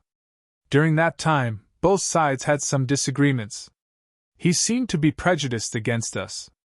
After that, you kicked him off the list. The trouble I'm talking about is that you might be in trouble. The fortune teller explained everything as quickly as he could. You call this troublesome? Those on the ranking list possess great combat power. They definitely won't be narrow-minded. You guys are worrying too much. Besides, it's normal for the ranking list to change. If there's a higher ranking, there's naturally a lower ranking. Zichen didn't seem to care at all. The fortune teller took a deep look at Zichen and said, I hope it is as you say. Okay, Marquis Su wants you to go over. In the original City Lord's mansion, Zichen saw Su-ho. Su-ho's body naturally emitted a dense baleful aura, but this baleful aura could not suppress Zichen's perfect body. Zichen stood in front of Su-ho without any discomfort. Old Schenker was sitting right next to Su-ho. Judging from his position, he seemed to be on an equal footing with Su-ho. So you are Zichen? Su-ho looked at Zichen from head to toe, and there seemed to be a glint in his eyes. Yes, Zichen greets Lord. Zichen cupped his fists and bowed. Not bad. Su-ho nodded. The light in his eyes dimmed, and his face was expressionless. Congratulations on taking back the city, Lord, Zichen said again. Hearing this, Su-ho's expression eased up for once. Lord, this time we also suffered many casualties. I promised them that if we survived, we would drink and celebrate in the city tonight. Nonsense. As soon as Zichen finished speaking, Su-ho frowned and said, What time is it now? You still have the mood to drink? We're too weak. At best, we caught them off guard. After that, we won't have any room to play. Zichen smiled. It's everyone's responsibility to protect the city. If we let you indulge, what about the others? Su-ho said in a low voice. Zichen turned to look at Old Man Schenker. It seemed that the two of them had discussed this before. There shouldn't be any problems at this stage. Ahem. Old Man Schenker coughed softly and said, Since they don't have to do anything, there's nothing wrong with rewarding these little guys once. After all, this time they contributed a lot. Schenker had already spoken, but Su-ho still shook his head and said, "No, I have to treat everyone equally. If I reward them, what about the others? Don't tell me they didn't contribute? Didn't they die? You should know that most of the people who died today were at the 8th layer. There were even some 9th layer who died." Zichen's expression didn't change, but his mood became gloomy. Just as the fortune-teller said, this existence on the list seemed to be very narrow-minded. It seemed that Zichen's team was not under Su-ho's management. How you treat your subordinates is your own problem. What right do you have to control my team? Of course, Zichen couldn't say this out loud. Otherwise, he would completely offend Su-ho. Tomorrow, I will arrange for someone to take you in. After that, you will be stationed with the others. Su-ho said coldly. I'm really sorry. Tomorrow, I happen to go out to hunt the alien race. Zichen said indifferently. You dare to disobey? Su-ho stared coldly at Zichen. We are just a ragtag team. We don't have the strength to resist. Zichen looked up at Su-ho and said. Obviously, Zichen's words made it clear that he wasn't under Su-ho's management. Zichen, your task is done. There's nothing for you to do now. You can go wherever you want. If you want to stay here, there's no problem. Schenker waved his hand and said, Well, you can leave now. I have something to discuss with Su-ho. Okay, I'll leave tonight. Zichen nodded and turned to leave. What do you mean? Don't you know that we're lacking people right now? After Zichen left, Su-ho looked at Old Man Schenker with dissatisfaction. Old Man Schenker's previous gentle attitude was swept away. He looked coldly at Su-ho and said, Zichen is Tang Noa's subordinate. Attacking Zichen is equivalent to attacking Tang Noa. I believe that whoever violates the rules and kills Zichen will pay a heavy price. Su-ho's expression changed slightly. Schenker, what do you mean by that? Do you think I'll attack that little guy? Schenker spoke in a meaningful tone. I'm just reminding you. No matter who you work for, no matter how powerful the power behind you is, they definitely won't be able to protect you when Tang Noa is about to kill you. He has the authority to do so. Even if the power behind you pursues the matter, Tang Noa will only lose some benefits. No power will fall out with Tang Noa because of you. However, Tang Noa will fight with his life on the line because of Zichen. Also, according to the rules, Zichen is under my care. This old man's strength in the battlefield of despair might be weak, but if I claim to be number 2 in terms of connections, no one would dare to claim to be number 1. Su-ho's expression turned extremely unsightly. Clearly, Old Man Schenker's words were a threat to him. No matter how strong you all are, this time around, if it wasn't for Zichen and the others, you might not even be able to reclaim the Royal Sky City even after 10 years or 100 years. But even so, this is as far as they can go. I don't know why you're targeting him or them, but I'm sure you're very clear in your heart. Su-ho, at this time, you must not stand on the wrong side. After speaking, Old Man Schenker turned and left, leaving behind an unsightly-looking Su-ho who was deep in thought. After leaving the City Lord Manor, Zichen gathered the others. Very quickly, several hundred people gathered. Zichen spoke. Next, due to some unforeseen circumstances, the celebratory banquet will be cancelled. Not only that, I'm preparing to head out to temper myself for a period of time. For those who wish to leave with me, prepare to register at the Desolate Region weapon ranking. If you wish to stay behind, I won't stop you. The crowd was in an uproar, clearly not understanding what was going on. Why would the celebratory banquet be cancelled for no reason? There were people in the crowd who vaguely guessed the meaning behind Zichen's words, and their countenances involuntarily changed. Those who wish to leave with me, stand on the left. Those who are unwilling to leave, stand at your original location. Zichen spoke again. What happened? Wharton stepped forward and asked. Zichen shook his head. Nothing. After this matter is settled, I'm preparing to head out to temper myself and raise my cultivation base. Wharton nodded. After that, he patted Zichen's shoulder and said, Take care then. You too, Zichen said. Wharton left, having made his choice. A powerhouse like him was proud to begin with, and naturally couldn't follow Zichen forever. It wasn't very difficult to make a choice, especially when one guessed that there would be some kind of unforeseen event. For example, Myosi and the others who had been tempering themselves from the start quickly analyzed the situation and chose to stay in the city. Shantian and the others didn't hesitate and walked to the left. Apart from them, a few survivors from Shantian and Destiny City also walked to the left. Shomu and Viper had already established trust with Zichen, and also walked to the left. Of the 500 people in the group, nearly 200 were trainees, and almost all of them chose to stay. The remaining 300 were from Shantian Prefecture, but not all of them chose to follow Zichen. Only a little over 100 people walked to the left. In other words, nearly 400 of the 500 people chose to stay. Looking at these people, Zichen said, "It's fate that we've all met. Consider the spirit crystals you owe me as a reward for winning the battle. Farewell, everyone." Many people lowered their heads in shame. They guessed that Zichen's hurry to leave had something to do with Lord Su-ho. Zichen had only just entered the soldier ranking, while Su-ho was already a powerhouse overseeing a region. Although they didn't have the right to choose Su-ho's side, they chose to protect themselves. The remaining 100 or so people went to the soldier ranking of despair to register. Later, they would be rewarded with contribution points for killing aliens. After that, Zichen led the group away. At the city gates, Zichen met Old Man Schenker. The old man looked at Zichen and said, "Don't worry, no one can break the rules and attack you." Zichen nodded, but still chose to leave. It wasn't that Zichen didn't trust the old man, but there were many desperados in this world. They weren't even afraid of death, so why would they care about mere rules? The current Zichen still didn't have the ability to deal with a 9th tier, so he could only avoid them.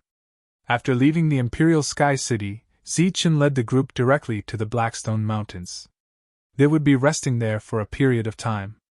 Each of them carried a big bag behind them. This was their harvest today. Zichen couldn't understand Su-ho's attitude. He guessed that Su-ho might be a member of the Wang clan, but he didn't think it was possible.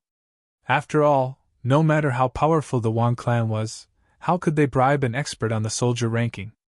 Su-ho wasn't just an existence in the top 100 of the Desperate Regions ranking, he was also the only one in 1,000 years to be on the Desperate Regions ranking. It could be said that he was the strongest person in 1,000 years. Chapter 1645. Zichen only suspected that Su-ho was from the Wang family. However, even if he had the slightest suspicion, he wouldn't let himself and the others take the risk.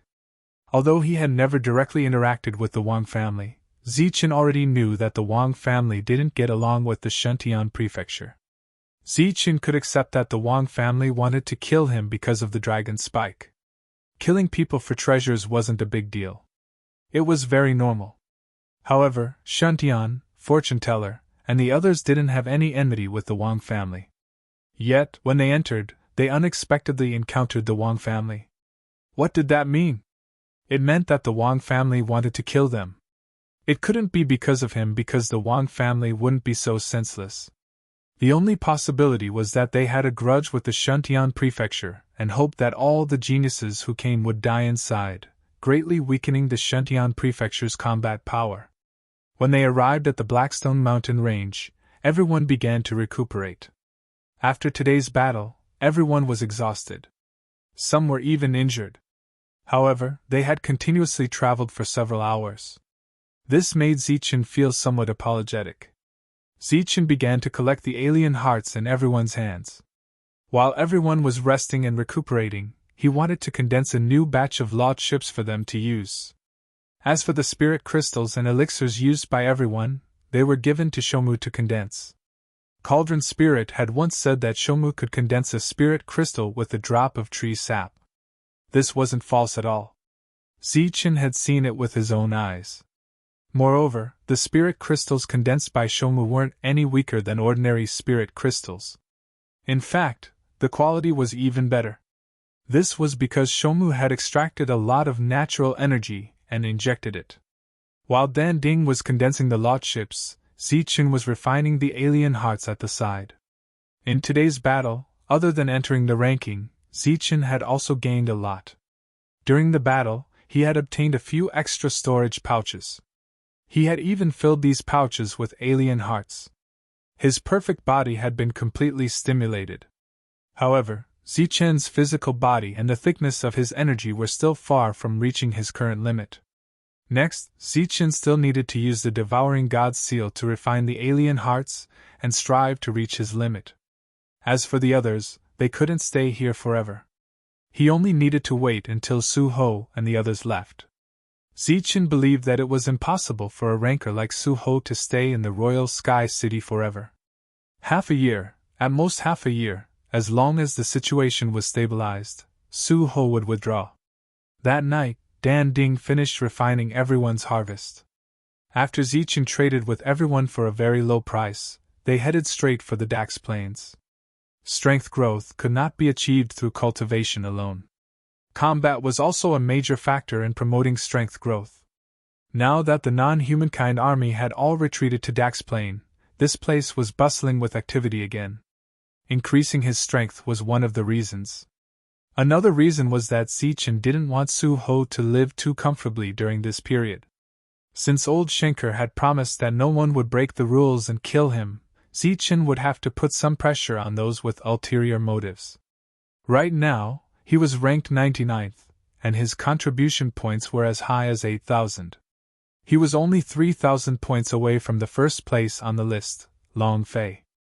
Right now, the alien army was gathered in the Dax Plains. To Zichen, this was an opportunity. He believed that the number 1 position on the Absolute Realm weapon board was definitely more important than the number 100. Zichen walked into the Dax Plains and began his slaughter. Su Ho remained in Imperial Sky City, sending out one order after another. During this time, a steady stream of 9th rank experts arrived. Next, they would take on the role of guards and continue to protect this place. All the cultivators in the city were busy. Only the 400 cultivators who chose to stay behind had nothing to do. Just as old Schenker had said, their use was only to catch the enemy off guard. After that, they had no value. During this time, Zichen left with his trusted subordinates, so Su Ho couldn't be bothered with them. In the evening, Su Ho was inspecting the city to see if there were any loopholes. Suddenly, the entire city trembled, and then a dazzling golden light illuminated the entire city. It's the Absolute Realm weapon board. Could it be that someone has entered? Someone cried out in alarm, and then rushed to the Absolute Realm weapon board. A moment later, the news spread. It was true that a newcomer had entered, but the prerequisite was that the original 98th rank expert had been pushed down. Zichen's ranking had risen again, to the 98th rank. He really went to kill the outsiders. In front of the Absolute Realm weapon board, Wharton couldn't help but bitterly smile as he looked at his 99th rank. If it was said that he was only a few hundred away from the former Su Ho when he was ranked 100 earlier, his ranking could be considered to be well-deserved. However, the current 99th place was completely due to Zichen's efforts. The news quickly spread throughout the city.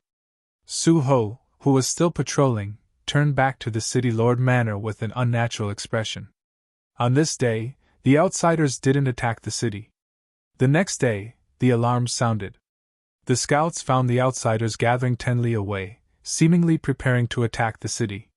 Su Ho stood on the city wall, his cold eyes sweeping over the distance. He stood there for half a day. Wang! The outsiders didn't attack, and the atmosphere in the city was very stifling. Just after noon, the city trembled again, startling the extremely nervous people. In fact, it was just a false alarm. The trembling came from the Absolute Realm weapon board. Someone had activated the board again, and golden light filled the entire city. Zichen, who was originally ranked 98th, had risen again, to the 97th rank. Wharton's rank had also risen, to the 98th rank. Behind Wharton, there were 2 lucky people who had entered the board. In 3 consecutive days he had risen by 4 ranks, which shocked everyone. The 97th rank was only 20 contribution points away from the 96th rank. Everyone couldn't help but look forward to seeing if Zichen's rank would rise again. Until night fell, Zichen's rank didn't change, which disappointed everyone. On this day, the outsiders still didn't attack the city. On the third day, the sky was bright, and the outsiders began to attack the city. The human side was already prepared. A group of experts rushed out, led by Su-ho. Another expert on the board came from the outsiders. His battle strength wasn't weaker than Su-ho's, and the two fought in the air. After 2 hours, the two had exhausted a lot of energy, so they stopped fighting. Su-ho didn't know if it was a coincidence, but as soon as he entered the city, he saw the whole city covered in golden light again. He didn't need to think to know that it was Zichen's doing. Obviously, he was now ranked 96th. Su-ho, who was already tired, had a gloomy expression. Rising 1 rank a day was obviously Zichen's intention. As expected, after rising in rank early, there was no change in the despair weapon board for the entire day. Immediately after, the rankings changed again on the second day. Before leaving, Zichen had already memorized the contribution points of all the names on the board. In the following process of hunting, Zichen was stuck at a certain point. Normally, it was very difficult to obtain contribution points, but now, it was easy to obtain. Of course, he had to ensure his own battle strength first. The battle between the humans and the outsiders continued. During this time, several 8th rank experts would disappear for no reason. But because it was a battle, life and death were unavoidable. There were tens of thousands of people, so a few were nothing. Time passed, and the people in the city gradually got used to the board changing every day. They also got used to the fact that a new person would drop out every day. Until now, the last newcomer who entered the rankings only had 4,000 contribution points. Compared to Su-ho's 7,000 contribution points, there was a difference of more than 3,000 contribution points. In a month, Zichen's ranking rose by 30 places, and he was ranked 70th. Wharton had been following closely behind Zichen. However, because of this month's battle, his contribution points had also reached 8,000, surpassing Su-ho's 7,500 points. In this month, the outsiders often launched siege battles, but they did not succeed once. Soon, the second month passed, and Zichen's ranking reached 40th. He had already squeezed out 60 seniors from the list. Now, the last person's score was only 3,000 points. 2 months later, Zichen returned to the Blackstone Mountains and gave everyone some lordships before leaving again. Just after Zichen left, Shomu met everyone alone and asked them the same question. I have a special cultivation technique, but it can only be cultivated by yourself, and cannot be imparted to others. Are you willing to learn it? If you are, then I will add a restriction to the cultivation technique. If it is leaked, the restriction will automatically activate and destroy the soul. Finally, Shomu made up his mind to impart a new cultivation technique to these people. This cultivation technique was the cultivation technique that he had imparted to the 13 people. However, Shomu did not completely trust them, so he added a restriction to the cultivation technique. Among the nearly 100 people, no one refused. After Shomu imparted the cultivation technique, the combat strength of these people also increased by leaps and bounds. The third month passed quickly. Under everyone's numb expressions, Zichen's ranking reached 10th place. Following that, Zichen's ranking rose somewhat slowly because the outsiders had completely retreated and given up on attacking the city. 2 days later, Zichen reached 9th place. Another 3 days later, Zichen reached 8th place. This time, on the 4th day, Zichen reached 7th place. Another 6 days later, Zichen reached 6th place. The situation in the city had stabilized, and most of them were preparing to evacuate. However, no one left. Almost all of them were paying attention to the despair soldier list. Clearly, if this situation continued, the number 1 person on the despair soldier list, who had not changed for 10,000 years, might fail. Long Fei, who was the number 1 on the despair soldier list, had been on the list for 10,000 years. 7 days later, Zichen reached 5th place. Since the situation had stabilized, Su-ho did not leave. Instead, he stayed in the city with the others. Clearly, he wanted to witness this historic moment. Another half a month passed, and Zichen's ranking reached second place. Looking at Zichen, who was in second place, and then at Long Fei, who was in first place, everyone's eyes were filled with anticipation. The ranking that had not changed for 10,000 years was about to change under their witness. However, this wait lasted for half a month. Zichen's contribution points increased slowly, which made everyone feel pressured, afraid that something unexpected would happen. Chapter 1646. Long Fei's name turned golden, resplendent and dazzling. It seemed to bear witness to this first person in 10,000 years. The golden light illuminated the entire city for a long time. As the golden light shone, the entire city fell into cheers. This was a historical moment. Long Fei, who had occupied first place for 10,000 years, was finally going to be replaced by a newcomer. Long Fei's name faded in the golden light, representing the end of an era. Zichen's name jumped to the top, heralding the arrival of a new era. A new generation would replace the old. Zichen 1, 2, 3, 5, 4. This was Zichen's contribution. He had surpassed Long Fei and directly reached the top. At this historical moment, the entire city was cheering. The first place name was so eye-catching. It meant that there was a successor, and the future generation had potential that was not inferior to the previous generation. However, on the list, other than the dazzling Zichen, the rest of the rankings were terrible. If one said that Zichen had become the beginning of an era and that he deserved to be first, then everyone below Zichen, except for Wharton, was a joke. At the very least, they did not deserve to be on the list for now. However, the beginning of an era was like this. As time passed, the rest of the positions would be occupied by some experts. After witnessing this historical moment, more than 80% of the cultivators had to retreat. Among them, all the 8th-tier cultivators had to leave, while some 9th-tier cultivators stayed to guard. The situation had stabilized, and Su Ho was about to leave. No one cared about how he felt.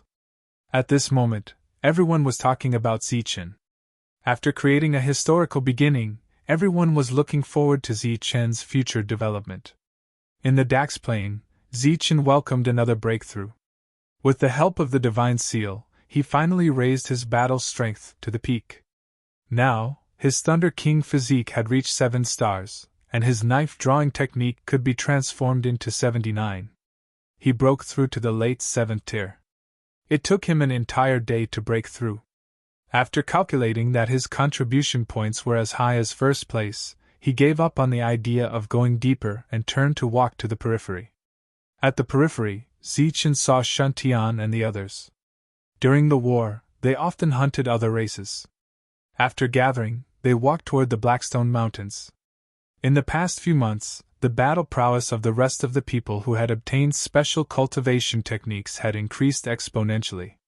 Zichen called everyone over and said, "Everyone, now that the situation has stabilized, it's time to go back. But for the sake of safety, I suggest that everyone return in small groups and batches." Everyone looked at Zichen in confusion. "Go back. You're all free now. No one can order you around. We've been fighting non-stop for a while now. I think everyone must be tired. It's a good time to go back to the city and rest." During this time, each of them had accumulated a lot of wealth, enough for them to go back and live a peaceful life for a while. The team was thus disbanded. They would return to the city in a few days, but there were 14 people who didn't leave. Excluding Mamoru and Viper, there were 12 people left in the team. There were 11 people that Zichen trusted, including Yi Ming. Yi Ming had followed them out back then. Of course, he was not there for Zichen, but for Jin Qingqing. Perhaps it was because he was worried about her safety, or because he was worried that something would happen between her and Zichen. Even though Jin Qingqing never gave him a good look, he still followed her. "You're not going back." Fortune Teller looked at Zichen strangely. Zichen shook his head and said, "No, it's time for me to fulfill my promise." As he said that, he glanced at Mamoru. Everyone immediately understood. In this world, if you wanted to get something, you had to pay a price. And to everyone, Mamoru had always been paying a price, but he had never received anything in return. Take care. Fortune Teller stepped forward and gave Zichen a hug. Zichen nodded and said, You too. After that, Shinao came up to hug him. Manshur, Wuxie, and the others came one by one. Be careful. Shangguan Hong hugged Zichen gently and smiled. Ever since Zichen revealed his thoughts that night, there seemed to be an invisible barrier between the two of them. This barrier made the two of them become friends. You too. Of course, Zichen felt this barrier, but he didn't say anything. This might be the best ending. The two of them were just friends, or they could only be friends. I'll be sad if you die. I'll also pray for you. Dongqing came to Zichen's side and said softly as he hugged him. Thank you, Zichen said politely. After that, it was Jin Qingcheng. Her attitude toward Zichen had always been unclear. At this moment, she only said that it was completely the best. After hugging each other, Zichen was shocked to find that Yiming was actually standing at the back. The latter took the initiative to hug each other. Then, a voice transmission sounded in Zichen's sea of consciousness. I hope you never come back. Zichen replied through voice transmission. Your hope will never come true. You'd better die early. Don't harass my Qingqing. If I can come back, I'll try to woo her. I can see that you'll definitely die this time. You'll never come back. The two of them hugged each other for a short while. Their expressions did not change, but their spiritual senses were constantly communicating. Humph. In the end, Yi Ming snorted coldly and turned to leave. However, after walking for more than 10 meters, he realized that no one was following him. He leaned against an ancient tree gloomily. At this moment, everyone was bidding farewell to Shomu and Viper. They had fought side by side for more than a year and could be considered comrades. Hey, I'll remember you guys. If you need any help, don't hesitate to ask. Manshur punched Viper's chest and said casually. I will, Viper said. It was inevitable that they would be sad to part, so Zichen and the other two left first. Their next stop would be Shomu's world. On the way, Shomu handed Zichen a storage bag. Here are your things. There are also some spirit crystals inside. I specially refined them. They'll be useful for the next trip. Zichen took the storage bag and opened it. He saw that it was filled with spirit crystals, but they were not ordinary spirit crystals. Their quality was much higher. These are spirit crystals second only to level 8. They're very suitable for you, Shomu explained. Obviously, they were specially refined. Zichen poured out the spirit crystals inside and handed the storage bag to Shomu. Shomu did not take it. If everything went smoothly, I wouldn't have come out. It's useless to have this thing. Zichen smiled and said, It's good to put things in. Seeing Zichen's insistence, Shomu smiled and took it. Tell me about your place. Okay, but before that, let me introduce myself. My name is Shomu. Shomu. Zichen understood the meaning behind his words. That's right, I'm the guardian of the Dragon Tomb. The guardian of the Dragon Tomb. There are dragons buried in the Dragon Tomb. The great dragon god and his people are buried there. Zichen was shocked and asked, There's a group of dragons buried there. Yes. Shomu nodded and said, Our clan has guarded the Dragon Tomb for generations. According to the prophecy, the dragon god and his people will gradually wake up from their deep sleep. This sentence made Zichen think of the saint burial ground of the Tianwu continent, and he fell into deep thought. You don't believe it? Seeing that Zichen was silent, Shomu turned his head and asked. I believe it, of course I believe it. I once saw a powerhouse resurrect from the dead with my own eyes. Zichen thought of the saint who was said to have also come to the Jianwu continent. Zichen still remembered the conversation with the powerhouse who was in charge of the human road. The other party not only controlled the human road, but also the heaven road and the earth road. The two demon sovereigns who were sealed at that time were sovereigns when they were alive. After that, they didn't die and schemed against everyone to absorb their power. At the last moment, they completely erupted. Zichen didn't know if the two demon sovereigns had recovered to their peak state. If they had recovered, they would be two sovereigns. If not, they would be world lords at the very least. However, those two powerhouses were forcibly sucked dry. From this, it could be seen how dangerous the Saint Burial Ground was.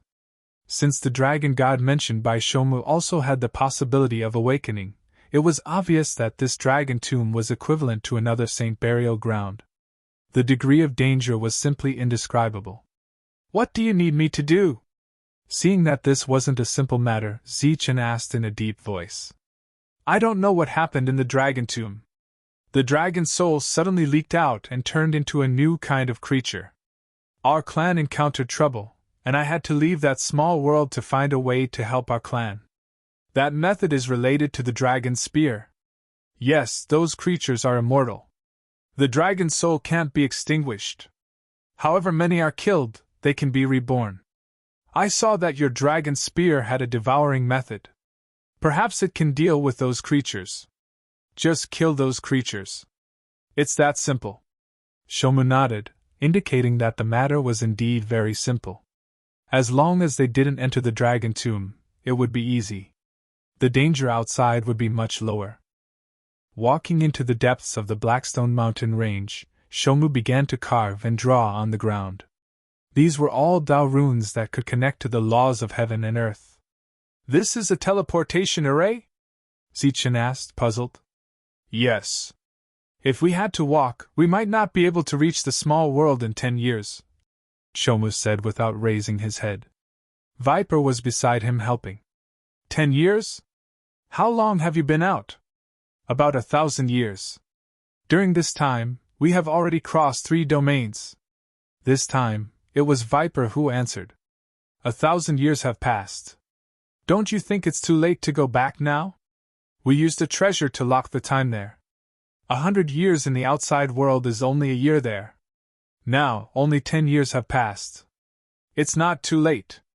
Just as they were talking, Shomu finished carving the teleportation array. With the injection of energy, the teleportation array was completely activated. The energy between heaven and earth gathered from all directions and constantly surged into the teleportation array. At the same time, the power of the rules surrounded the teleportation array. The activation of the teleportation array was quite grand. Let's go. Shomu stepped into the teleportation array that was flashing with a dazzling light. Zichen and Viper followed. The dazzling light flashed, and the 3 disappeared. At the same time, the teleportation array that was previously carved on the ground disappeared as well. As soon as the 3 disappeared, the space distorted again. A figure in a black robe walked out of it. Under the black robe, his face and skin were green, as if he had been poisoned. Although he had facial features, he didn't look like a human at all.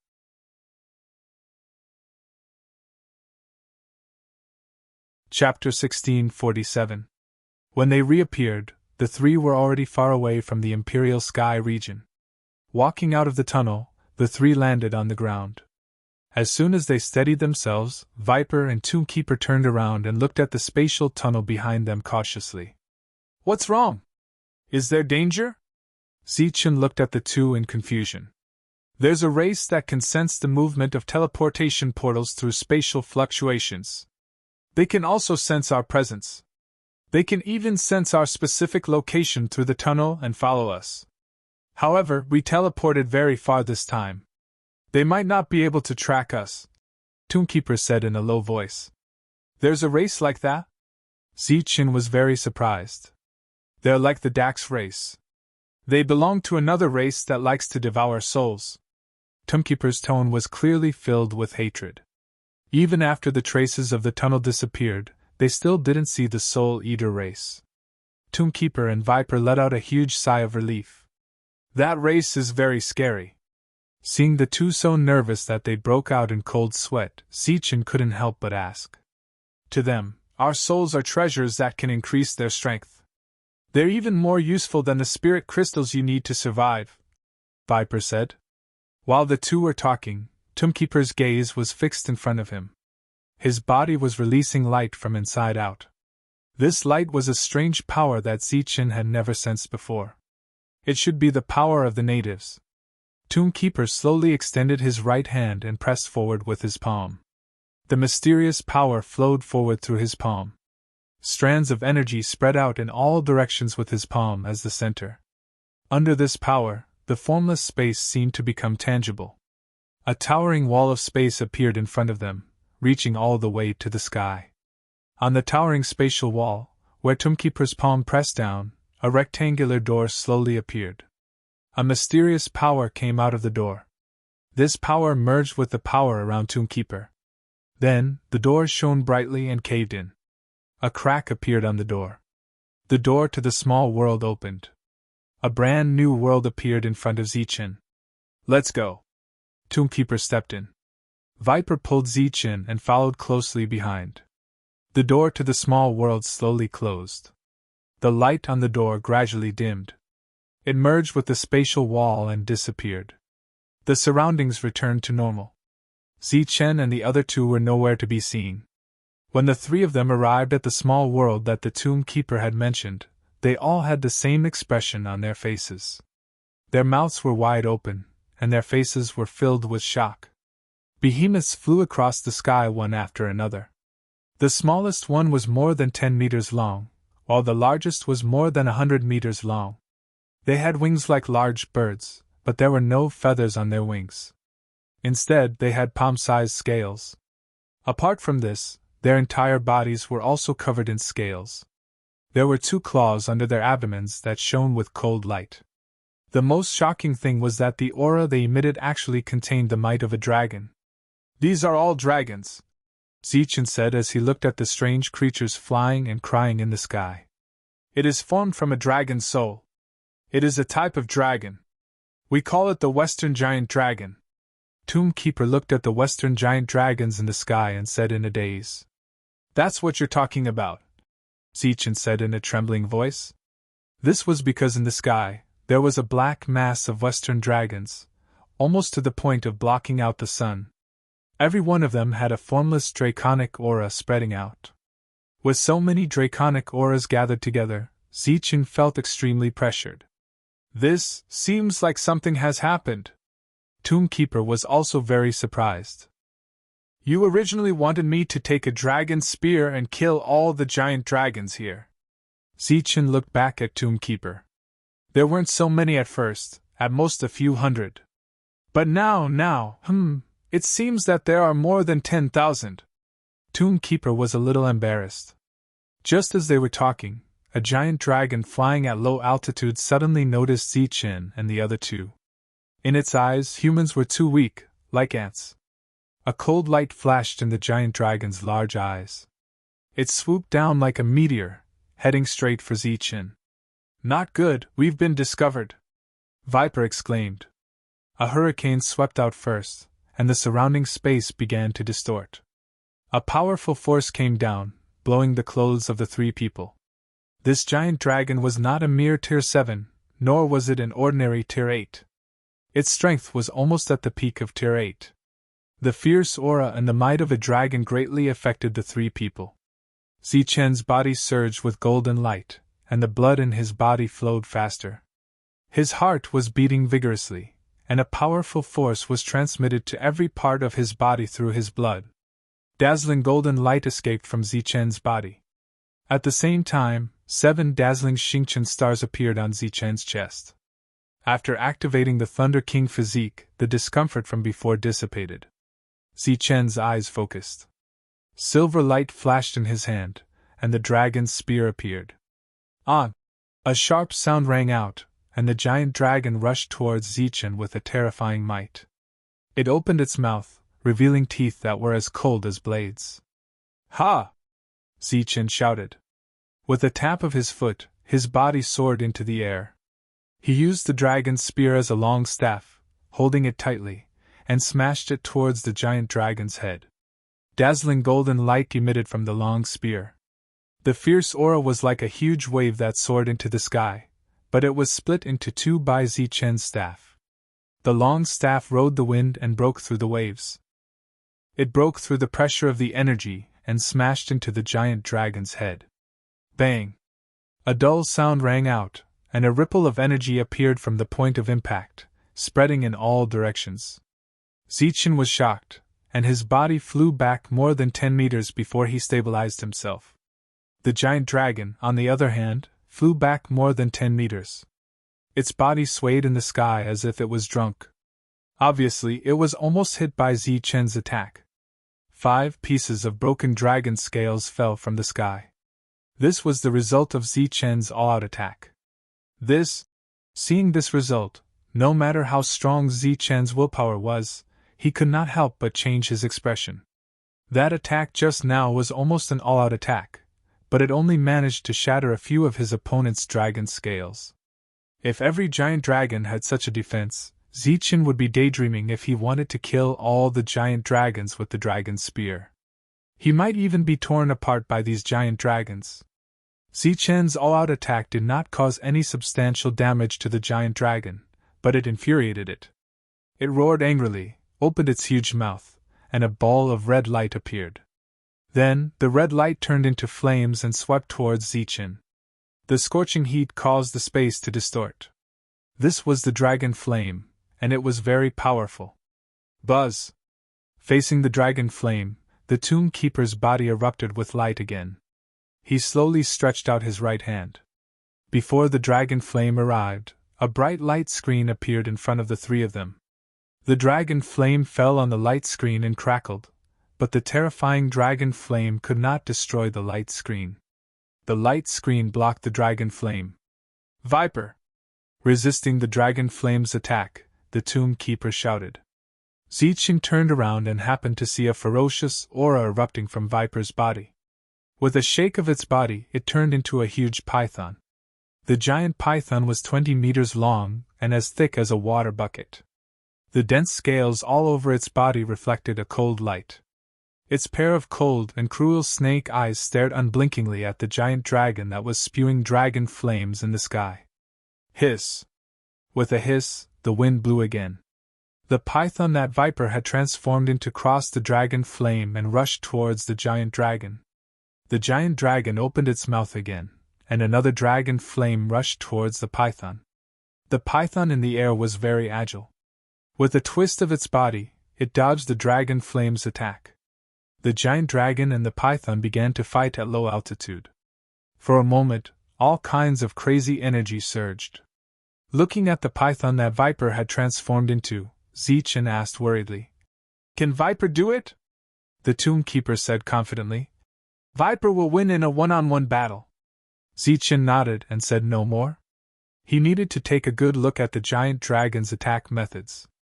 In the battle, the 2 sides were evenly matched. It would be difficult to determine the winner in a short time. In the sky, the other giant dragons had noticed the situation and began to change their flight paths. The tomb keeper shouted, "Viper, end this quickly." As soon as the tomb keeper finished speaking, Viper began to show his power. He took a direct hit from the giant dragon, and 4 bloody holes appeared on his body. His huge snake body wrapped around the giant dragon's body, and even its wings were firmly entangled. Crack! Viper bit down and broke a few dragon scales. Its attack was not much different from Zichen's attack, but it was not easy for Viper to withstand the giant dragon's attack. Puff! The giant dragon bit Viper and tore off a piece of flesh from his body. Blood continued to spurt out from the wound.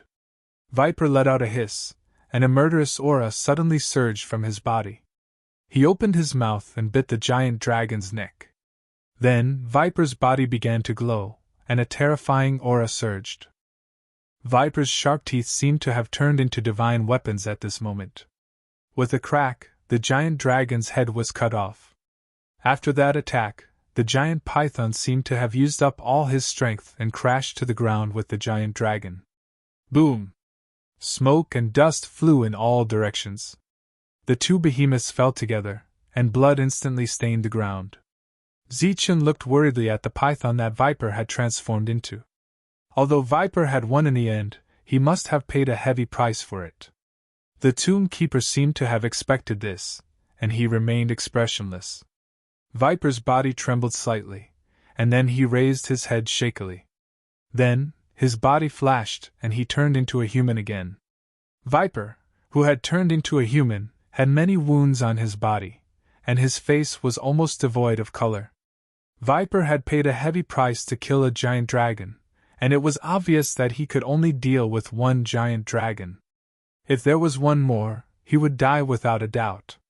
Viper quickly came in front of the tomb keeper. Then, with the tomb keeper as the center, a 5-meter bright light shield appeared.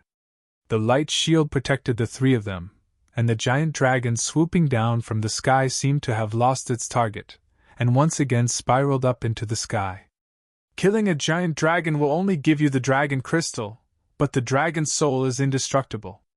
The wounded Viper smiled bitterly and pointed forward, indicating for Zichen to see.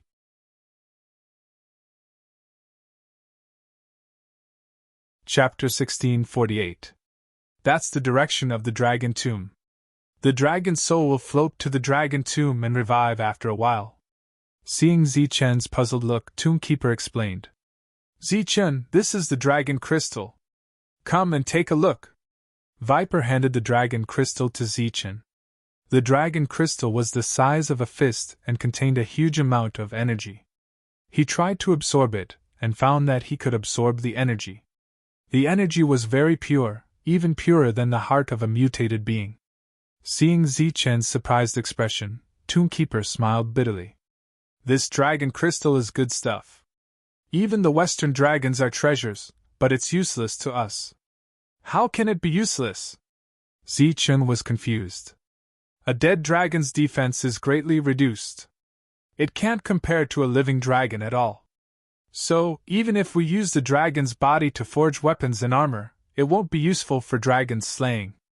You can try to open this place and let others in, Zichen said. Tombkeeper immediately shook his head. That's impossible. This is the dragon god's resting place. Intruders are not allowed to disturb it. Bringing you in is already a last resort. I've been training outside for 1,000 years. I know those intruders very well. Once they find this place, it will be time for us to die. This method was not feasible. If there were only a few people, it would be useless. But if there were too many, they would have strange thoughts. They might really kill the natives and replace them. Because this was a fortune. No, it should be said that it was a treasure trove, a huge treasure trove. Once they took it for themselves, they could become as rich as a country. However, this treasure could only be seen but not excavated. It was also full of danger. What do we do now? Without reinforcements, the three of them would be daydreaming if they thought they could take down the 10,000 dragons. At this moment, even Zichen didn't know what to do. Bang! Just as the three of them didn't know what to do, they heard a crisp explosion. The dragon crystal in Zichen's hand exploded, and the energy contained in it disappeared.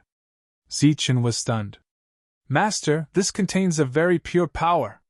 If I can get more of it, I can advance again. The dragon soul's voice sounded at this moment. Being able to upgrade the dragon soul spear was, of course, a good thing. Unfortunately, in order to obtain the dragon crystal, he had to kill a giant dragon. Viper was heavily injured in the previous battle and would need some time to heal. As for Zichen, although he had the ability to kill a giant dragon, he needed time. Zichen was not sure if the other giant dragons would come to his aid during the fierce battle. In front of more than 10,000 giant dragons, the battle would most likely be a one-sided battle. It would be very, very difficult to kill a giant dragon under such circumstances. After a moment of hesitation, Zichen asked in a deep voice. Your light shield can block the dragon's perception. Tombkeeper nodded and said, That's right, it can block the perception of all giant dragons. That's good. Zichen walked out of the light shield with his spear. Since he was here, he had to do something. Now, he wanted to personally experience the power of a giant dragon. As soon as Zichen walked out of the light shield, he attracted the attention of a giant dragon. The dragon immediately swooped down with a power that was not weaker than the previous one, perhaps even stronger. This giant dragon did not directly attack. After swooping down in midair, it suddenly stopped and opened its mouth to spit out dragon flames. The blazing flames spread toward Zichen. Swoosh! Zichen tapped his foot and soared into the air, crossing over the blazing dragon flames. He held the dragon's spear tightly and stabbed at the giant dragon with the momentum of man and spear becoming one. The western giant dragon had a huge body, but its perception and reaction were very sharp. In the face of Zichen's lightning-fast attack, it could actually dodge and counterattack before Zichen could retract his strength. That long and thin lizard-like tail carried a sharp sound as it swept towards Zichen. Pa! Zichen's figure instantly exploded. Fortunately, it was only an afterimage. Zichen's real body took the opportunity to jump onto the giant dragon's back. Holding the dragon's spear tightly with both hands, his body flashed with dazzling golden light. He held the spear with all his strength and stabbed downward. Clang! The dragon's spear fell and sparks flew. The scales touched by the tip of the spear immediately shattered. Zichen was also shaken and took a few steps back, almost falling off the giant dragon's body. The giant dragon was obviously in pain. Its voice became extremely sharp. Its huge wings closed, and its body began to spin at high speed. The surrounding space began to distort crazily. Gusts of wind appeared out of thin air and swept in all directions. Damn it! Zichen's figure was obviously unstable. He cursed secretly. A force appeared from the soles of his feet and stuck to the dragon's back. At the same time, he raised the dragon's spear in his hand again. In the dazzling golden light, the dragon's spear stabbed at the same place. Puff! The dragon's spear completely broke through the dragon's defense at the place where the scales had shattered. The dragon's spear stabbed into the giant dragon's body, but it only penetrated less than 10 centimeters. Dragon soul, hurry up and devour! Zichen anxiously transmitted. Above his head, there was a powerful aura. The other giant dragons had sensed it. Silver light flashed on the dragon's spear. The dragon's soul began to devour, but the devouring effect was far inferior to the outside world. Obviously, the dragon's soul was suppressed to a certain extent in the face of the mighty dragon aura between heaven and earth. Facing the devouring effect, the giant dragon was in even more pain. It rolled harder. At the same time, a powerful energy wave surged around its body and directly sent Zichen flying. Zichen retreated with his spear. After a few flashes in the air, he returned to the light shield. In the sky, the injured giant dragon stared down as if searching for Zichen's position. How was it? The two looked at Zichen. The dragon's spear's grade is too low. In addition, the dragon aura here is too strong. I can't use 100% of its power, Zichen said. Then what should we do? The two began to worry. We can only wait for the dragon's spear to level up again. But we can't have too few people. We have to increase the number of people. After a moment of silence, Zichen said, It would be best if we could get some more devouring god seals. Moo hesitated for a moment, then asked, How many do you want? 11. Moo immediately understood why Zichen wanted 11. It was obviously because of Manshur and the other 11 people. Speaking of which, these 11 people were indeed worthy of his trust. I can't make the decision on this matter. Come with me. Where are we going? I can't condense devouring god seals anymore. I can only find other clansmen. Zichen followed behind Tombkeeper, and just like that, they continued to advance for dozens of kilometers. During this period, Zichen saw groups of giant dragons. Previously, he said that there were more than 10,000 of them. It was simply too flattering. Zichen, who was already uncomfortable, suddenly felt suppressed again. This time, even the dragon's soul in the dragon's spear seemed to be restless. A towering mountain peak appeared in Zichen's line of sight. The oppressive aura was coming from this mountain peak. At the peak of the mountain, there was a large group of dragons flying around. The tomb keeper pointed at the peak and said, That is the dragon tomb, the place we have guarded for generations. It was like a dragon tomb on a mountain peak. The middle part of it might be hollow. It was a bit like a volcano. giant dragons constantly flew out from it. Tombkeeper did not bring Zichen into the dragon tomb. Instead, he brought him to the foot of the mountain, where there was a large open space. With a burst of energy, a portal appeared out of thin air. Tombkeeper was the first to enter, followed by Zichen and Viper. The moment their figures appeared, several shining weapons landed on their throats. Silhouettes appeared one after another around the three of them. Their gazes were cold and filled with killing intent as they stared at the three of them. "Bali, it's me." Tombkeeper looked at one of the muscular men and said, It's the Patriarch. The Patriarch is back. It's the Chief and Viper. It's the Chief. The Chief is finally back." Recognizing Tombkeeper and Viper, the hostility on the surrounding people's faces disappeared. Their faces were filled with excitement.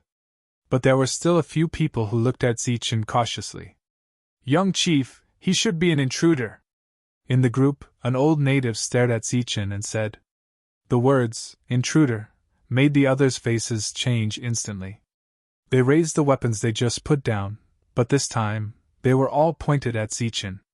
Their eyes that were just filled with joy were now filled with hostility. "He is my friend. Don't be rude."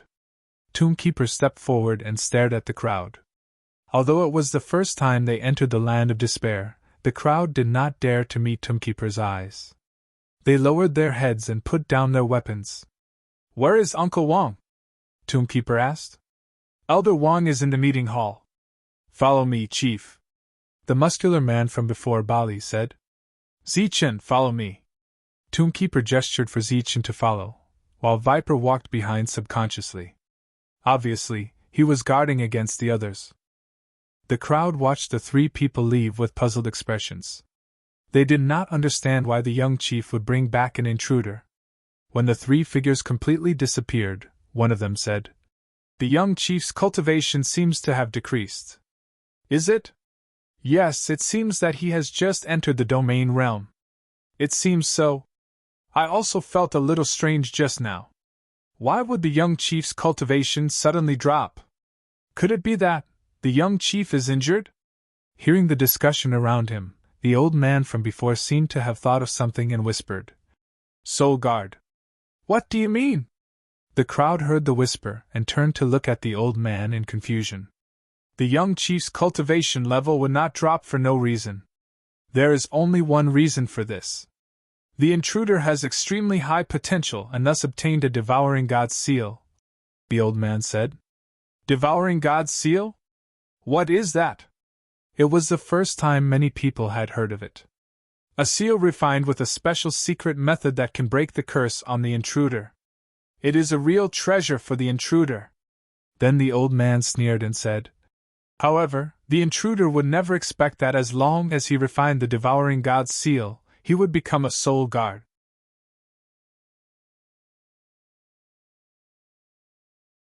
Chapter 1649. Zichen hadn't eavesdropped on their discussion, so he didn't know what this soul guard was. With Bali leading the way and Shomu in front, Zichen and Viper walked side by side. They soon arrived at the meeting hall. The so-called meeting hall was actually a large, independent wooden house. It was very spacious, with a rectangular wooden table in the center. It was 5 meters long, and there were dozens of wooden chairs in 2 rows. This place was like a small village in the Martial Heaven continent. All the buildings were made of wood. It couldn't be said to be grand or solemn, but it was natural. The wood itself emitted a faint fragrance that made people feel refreshed and comfortable. In the meeting hall, there were 8 elderly people discussing matters. 6 of them were old men and 2 were old women. They had been standing the entire time and hadn't sat down. Some of them were quite excited. Seeing the appearance of the dragon's tomb, the 8 people who turned around were all stunned. Astonishment appeared on their aged faces. "Patriarch, you've returned." One of the old women looked at Longmu in disbelief. Longmu nodded. "Yes, Aunt Jo. I've returned. It's the Patriarch. The Patriarch has truly returned." The old voices were filled with excitement. One by one, the old people trembled as they stepped forward. They were overjoyed. As for Shomu, he was also calling them uncle and auntie. His mouth was very sweet, and his face had a childlike smile. Shomu was very young, but these people were very old. In fact, Shomu couldn't even call them grandfather or grandmother, but Shomu was calling them uncle and auntie. This made Zichen feel a bit strange. However, it could be seen that these old people were very fond of Shomu. The old man Shomu called Wamba quickly noticed Shomu's abnormality. He said in surprise, "Patriarch, how did your cultivation realm drop?" As he spoke, two dazzling rays of light shot out of the old man's eyes. They first swept past Viper, then fell on Zichen. He said in surprise, "Your cultivation realm dropped because of this intruder. You took him as your soul guard." The light in the old man's eyes disappeared, and his expression became benevolent once more. It seemed that because of Shomu, even the old man looked at Zichen like an elder sizing up a junior.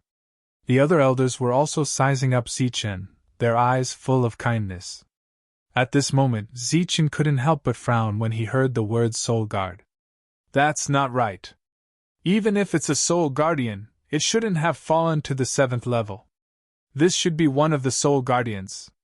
It seems like its potential isn't bad." The light in Aunt Joe's eyes dissipated.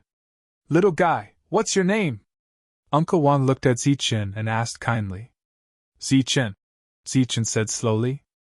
Not bad." Uncle Wan nodded in satisfaction. "As an invader, you can become Xiaomu's soul guard. This is your good fortune. Your loyalty no longer needs to be tested. You must protect Xiaomu well from now on. Loyalty.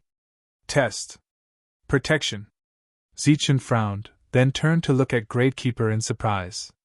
Looking at Zichen's questioning gaze, Gradekeeper smiled apologetically, then turned his head and said, "You've misunderstood.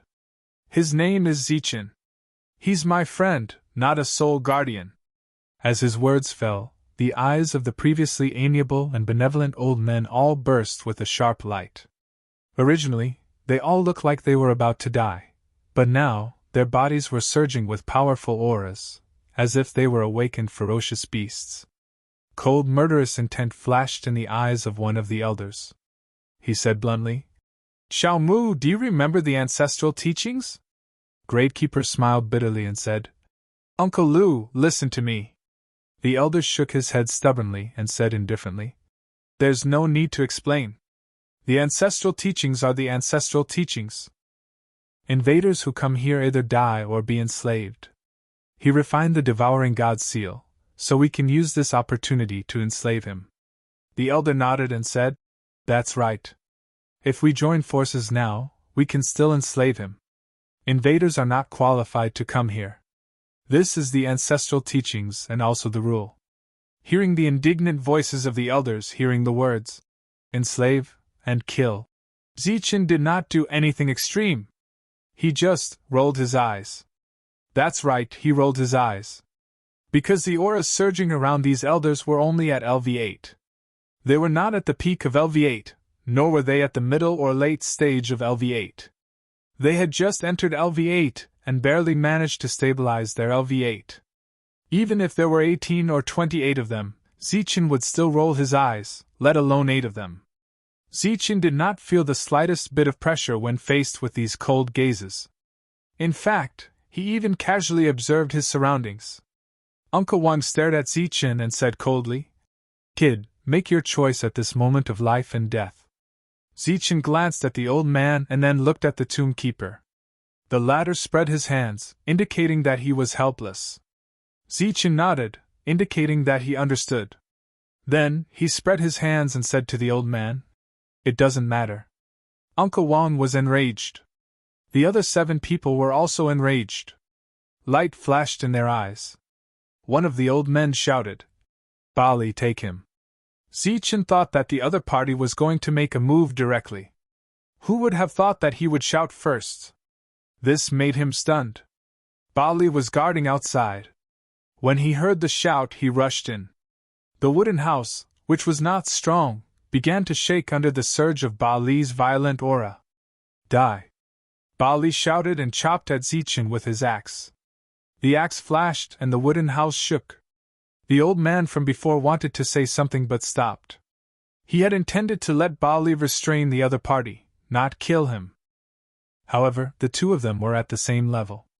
If the intruder could not even withstand a blow, then he was not worthy of being a soul guard. If he died, then so be it. Thinking this, the old man did not speak. Then, the axe fell. Bali's sneer could be seen on the axe's body. Zichen raised his hand and gently pushed. Golden light surged in his palm. The axe struck Zichen's palm, but it was as if it had hit a wall. A wall that was soft yet firm at the same time. All of his strength was instantly neutralized. At the same time, there was a strong rebounding force that was transmitted from the invader's palm to the axe. An even stronger surge of energy surged out like a violent wave. Pun! With a loud sound, Bali flew out of the door. The shaking wooden house stopped because of Bali's departure, but the power contained in Bali's powerful attack just now was nowhere to be found. Bali was defeated in one move, which made the group of old men very startled, but then they all nodded with gratification. Bali's fighting strength was already considered to be one of the best among the same level in the tribe, and the intruder was able to easily defeat him. Obviously, he had good potential. It was not bad for such a person to be the chief soul guard. Bali fell to the ground and tried to stand up again. But he did not succeed. He was shocked and angry. He let out a loud roar. "Viper, take him down!" The old man from before shouted again. Viper was startled. Then he pointed at his wounded body and said, "Elder, I'm injured all over. It's not good for me to fight." The old man glanced at Viper fiercely. He was very dissatisfied. Obviously, avoiding the fight in this situation was equivalent to destroying the tribe's reputation and morale. Bali could not stand up. Viper could not fight. In the meeting room, besides the intruder, there were only 8 elders and the tribe leader. At this time, of course, the tribe leader could not fight. So, the 8 elders looked at each other and kept communicating with their eyes. Zichen did not need to guess to know the meaning in their eyes. Which one should fight first? Obviously, it was very difficult to decide quickly. Zichen was a little impatient. He stepped forward and said, "I say, you guys, time is limited. You should all come together. Presumptuous. You are courting death." All kinds of shouts sounded again. Then, the 8 people's power went berserk. The wooden house that had just stabilized shook again. This time, under the impact of so many forces, the wooden house was on the verge of collapse. The tomb keeper was very helpless. Looking at the 8 elders who were emotional, he could only release a wave of energy to protect the wooden house. An old man rushed towards Zichen. His whole body was filled with powerful energy. Unfortunately, this kind of energy seemed very powerful, but it was not enough to enter Zichen's eyes. Zichen slowly pushed his palm forward and blocked the old man's attack. The energy collided. There was no vibration wave, only a dull sound. Pun! The old man who stepped on the wooden chair and went over the long table retreated the same way he came. He sat down on the wooden chair. With the momentum, the wooden chair slid back a few meters and stopped only when it reached the wooden wall. The old woman tapped her foot on the long table and used the momentum to rush toward Zichen. She held a long sword in her hand. The sword exuded a faint dragon aura. It was obvious that this was a weapon that was refined using the materials of a giant dragon. A cold light flashed. The long sword was pointed at Zichen's forehead. However, when the sword tip was 1 centimeter away from Zichen, it suddenly stopped. The sword was caught between Zichen's 2 fingers. No matter how much strength the old woman exerted, the sword tip could not move forward at all. The old woman looked at Zichen in disbelief. Zichen smiled faintly as he exerted force in 2 of his fingers. With a flash of golden light, the old woman's body staggered backwards. She kicked off the table with 1 foot and landed on a wooden chair. The chair then slid backwards and hit the wall. Swoosh! Swoosh! Swoosh! Another 3 people rushed towards Zichen. Zichen's expression did not change. Golden light surged around his body. In an instant he attacked 3 times. The 3 old men were sent flying. The 3 of them retreated the same way they came. After they landed on the wooden chairs, they were brought to the wall by a force. They were now side by side with the other 2 old men. Out of the 8 people, 5 were killed. Only 3 were left. Uncle Wang and Aunt Shou were left. Their angry faces were now filled with shock. "Come, I don't need the 3 of you," Zichen chuckled. "Arrogant. Die." The 3 of them shouted again and rushed towards Zichen. As the golden light flashed around Zichen, the 3 of them retreated. Then, they sat on the chairs and retreated.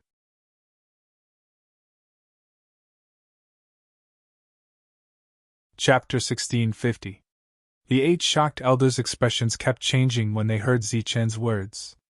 They believed that they had done things flawlessly, but they didn't understand what went wrong that allowed the other party to see through them. Although Zichen didn't kill them, the strength he displayed was enough to shock them. Outside, Bali, who staggered to his feet, was completely stunned. The 8 elders attacked as quickly as lightning, and the end of the battle wasn't slower than lightning. As Bali stood up, he saw the 8 elders retreat in defeat. They were defeated cleanly. In front of the invader, the 8 elders, who were clearly 1 level higher, had no room to counterattack. Finally, some clansmen rushed over after hearing Bali's roar. Following that, more and more experts gathered. "Bali, what happened?" Looking at Bali, who was standing outside the meeting hall, the experts asked. At this moment, the door to the meeting hall was completely closed. No one dared to enter rashly. "It's fine. The elders are discussing something with the patriarch." Bali shook his head. Just as the door to the meeting hall closed, he heard the patriarch's voice transmission and explained. "It's fine. Why is there dirt on you?" someone asked in puzzlement. "I had nothing to do, so I rolled around on the ground, okay?" Bali glared. Although they still had doubts, they didn't get anything out of Bali. They could only leave resentfully. After standing there for a moment, Bali felt bored and turned to leave. In the meeting hall, the elders took their seats again and sat side by side. Opposite them were Zichen and Mu Shou. As for Viper, he remained standing. "Patriarch, what is going on?" that old woman Aunt Shou asked. Mu Shou said, "Zichen is my friend. I dropped 5 levels to condense a divine seal. That's all." "Then why did Patriarch bring him back?" an elder asked. They had just heard Elder Wang's voice transmission telling them not to kill. They looked fierce, but they didn't plan on killing anyone. However, they were very glad. If they really wanted to kill someone, it was hard to say who would kill who. With his perfect body completely activated, Zichen's spiritual perception was extremely sharp. He could easily sense if there was any killing intent. Tomb Keeper couldn't help but smile bitterly. "I originally wanted to ask Zichen for help, but who would have thought that there would be so many dragons in the sky? He's only at the 7th level. He can help us." Tomb Keeper nodded and glanced at Zichen. A silver light flashed beside Zichen as the Dragon Soul's spear appeared. The Dragon Soul's spear released the dragon's might. The old men's expressions changed drastically. If they weren't sitting on the chairs, they would probably be lying on the ground. Even so, the moment they felt the dragon might, they lost almost all of their strength. Elder Wang asked in disbelief, "This is a dragon soul." "Not bad, a powerful dragon soul." Tomb Keeper nodded. "Then, there's a way." Elder Wang's face was filled with anticipation. Tomb Keeper shook his head and said, "The dragon soul's level is too low and there are too many dragons here. There's nothing we can do for the time being. By the way, why are there so many dragons here all of a sudden?" When the elders heard that, they revealed looks of disappointment. Elder Wang said, 2 years ago, the dragon souls in the dragon tombs suddenly began to flow away in large quantities. There are also more dragons here. Didn't you send anyone to take a look?" Tomb Keeper asked. "Yes, we even sent an ascetic, but to date, no one has come out alive." Elder Wang shook his head and sighed. "There must be a reason for the large loss of dragon souls. I'll take a look." "Clan leader, you mustn't. That place is filled with danger. Even ascetics can't return. Clan leader, your strength is now reduced, so you can't take the risk." The elders hurriedly dissuaded him. Tombkeeper turned to look at Zichen with a pleading look in his eyes. Zichen didn't hesitate and shook his head. Forget it. It's already difficult to deal with a single dragon. If we encounter a group, I'm afraid not even our bones will be left. But there are strange movements in the dragon tomb. Tombkeeper was a little reluctant. So what? Even if we find the reason, do you think we have a way to deal with it? It's just adding to our troubles, Zichen said lightly. Sigh. Guardian Mu let out a heavy sigh. He then looked at the 8 elders and said, Elders, to be honest, we have come back this time for the devouring god's seal. The elders were puzzled. Only Elder Wang seemed to have thought of something, and his expression changed a few times. You still want the devouring god's seals? Yes, I want 11 complete ones. Tombkeeper nodded. The 8 elders' expressions changed again, and they all looked at Tombkeeper in confusion. If they didn't have some kind of secret method to distinguish between the truth and the lies, they would definitely think that Tombkeeper was a fake. The outside world is far from what you know.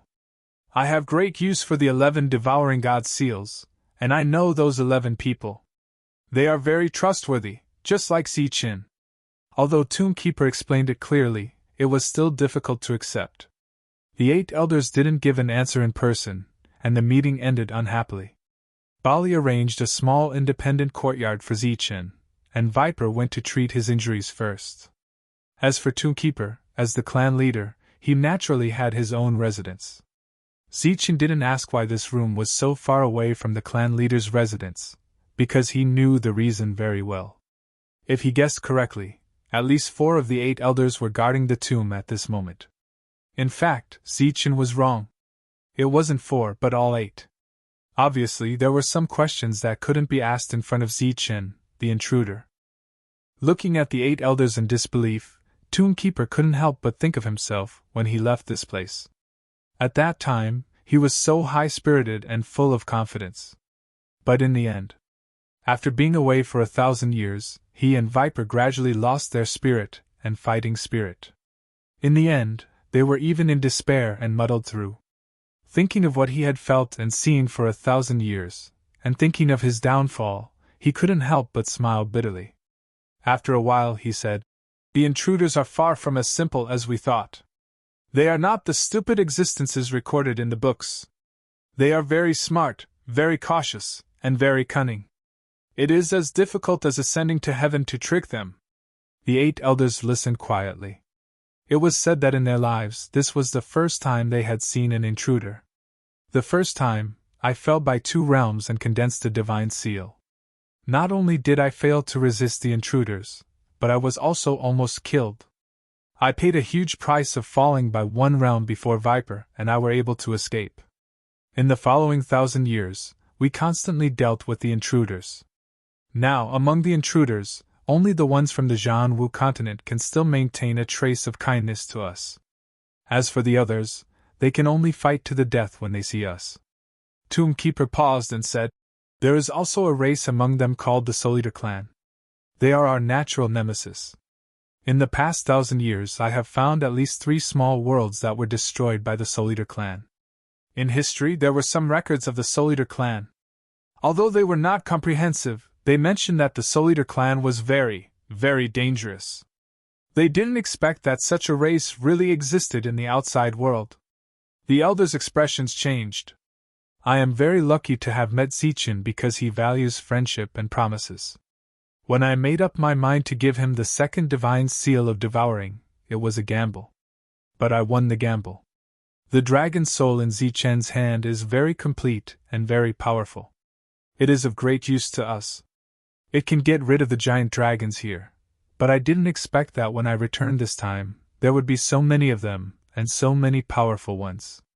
Those 11 divine seals of devouring were obtained for Zichen's friends. I know those 11 people as well. They are as trustworthy as Zichen. Moreover, each of them is a genius with extremely powerful combat strength. With their help, I think our chances of resolving this crisis will be greater. The 8 elders frowned and pondered. One of them said, Since his weapon is of great use to us, why didn't he leave it behind? Tombkeeper said. That's impossible. Nothing is impossible. I think that for a dragon soul weapon, our people will not fear death. Elder Wang said in a deep voice.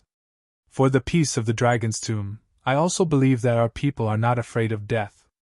But being not afraid of death and courting death are two completely different things. I don't want to see our people die in vain. The elder's expressions changed. Elder Wang asked, Is he that strong? If he wants to, everyone except the ascetic cultivator will die. Don't expect to exhaust him with human lives. It is useless. I once saw him charge into an army of tens of thousands of invaders and slaughter them. No, it should be called a massacre. We can summon the ascetic cultivator. Before Elder Wang could finish, Tombkeeper interrupted him. It's useless. If he insists on leaving, no one can stop him. Perhaps the tens of thousands of dragons outside can, but his dragon soul is extraordinary. Perhaps it can help him escape at the critical moment. The elders fell silent. Elder Wang thought for a moment and said, In other words, we can only trust them. We must trust them. This is the only way to survive. Besides the only way to survive, the only way left was to die. They might not be afraid of death, but as the Tombkeeper clan, their duty was to protect the dragon's tomb. Nothing must happen to the dragon's tomb. Elder Wang sighed and said, In that case, we can only give him the divine seal. But that weapon must be left behind. After all, the divine seal is too important. The weapon needs to be upgraded. It can't be left behind. Moreover, I doubt that the dragon soul weapon can still be used in our hands, Tombkeeper said. Tombkeeper's perception was very sharp. He had already noticed that the dragon soul in the dragon soul spear had intelligence, and was connected to Zichen's soul. Under such circumstances, even if Zichen died, the dragon soul spear would not be used by others. It would only shatter. Since it was the only way to survive, it was not difficult to choose. The elders had to relent and say that they were willing to give up the devouring divine seal. Don't worry, I will leave with him. Once the dragon soul succeeds in upgrading, we will return immediately. As for the dragon's tomb, don't send anyone there for the time being. It is too dangerous, Tombkeeper said.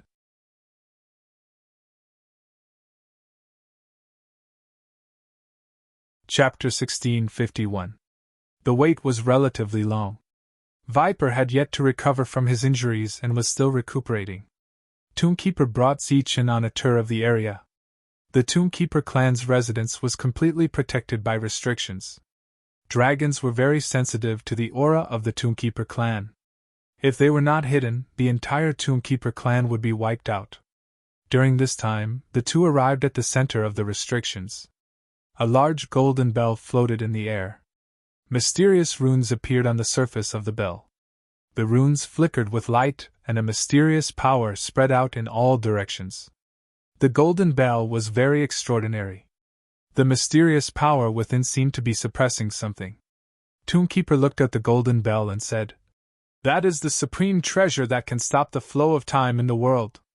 In order to activate it, we paid a great price. Glancing at Zichen, Tombkeeper asked, Are you wondering why I call the elders uncle instead of grandfather and grandmother? Zichen shrugged. Tombkeeper said, It is not because of my seniority, but because they are very young. They were originally in the prime of their lives. Unfortunately, in order to activate the bell of heaven and earth, not only did they lose a great deal of their cultivation, but more than half of their vitality was also sucked away. That is why they became like this. Zichen was shocked. You mean they were all in the 9th layer before? That's right.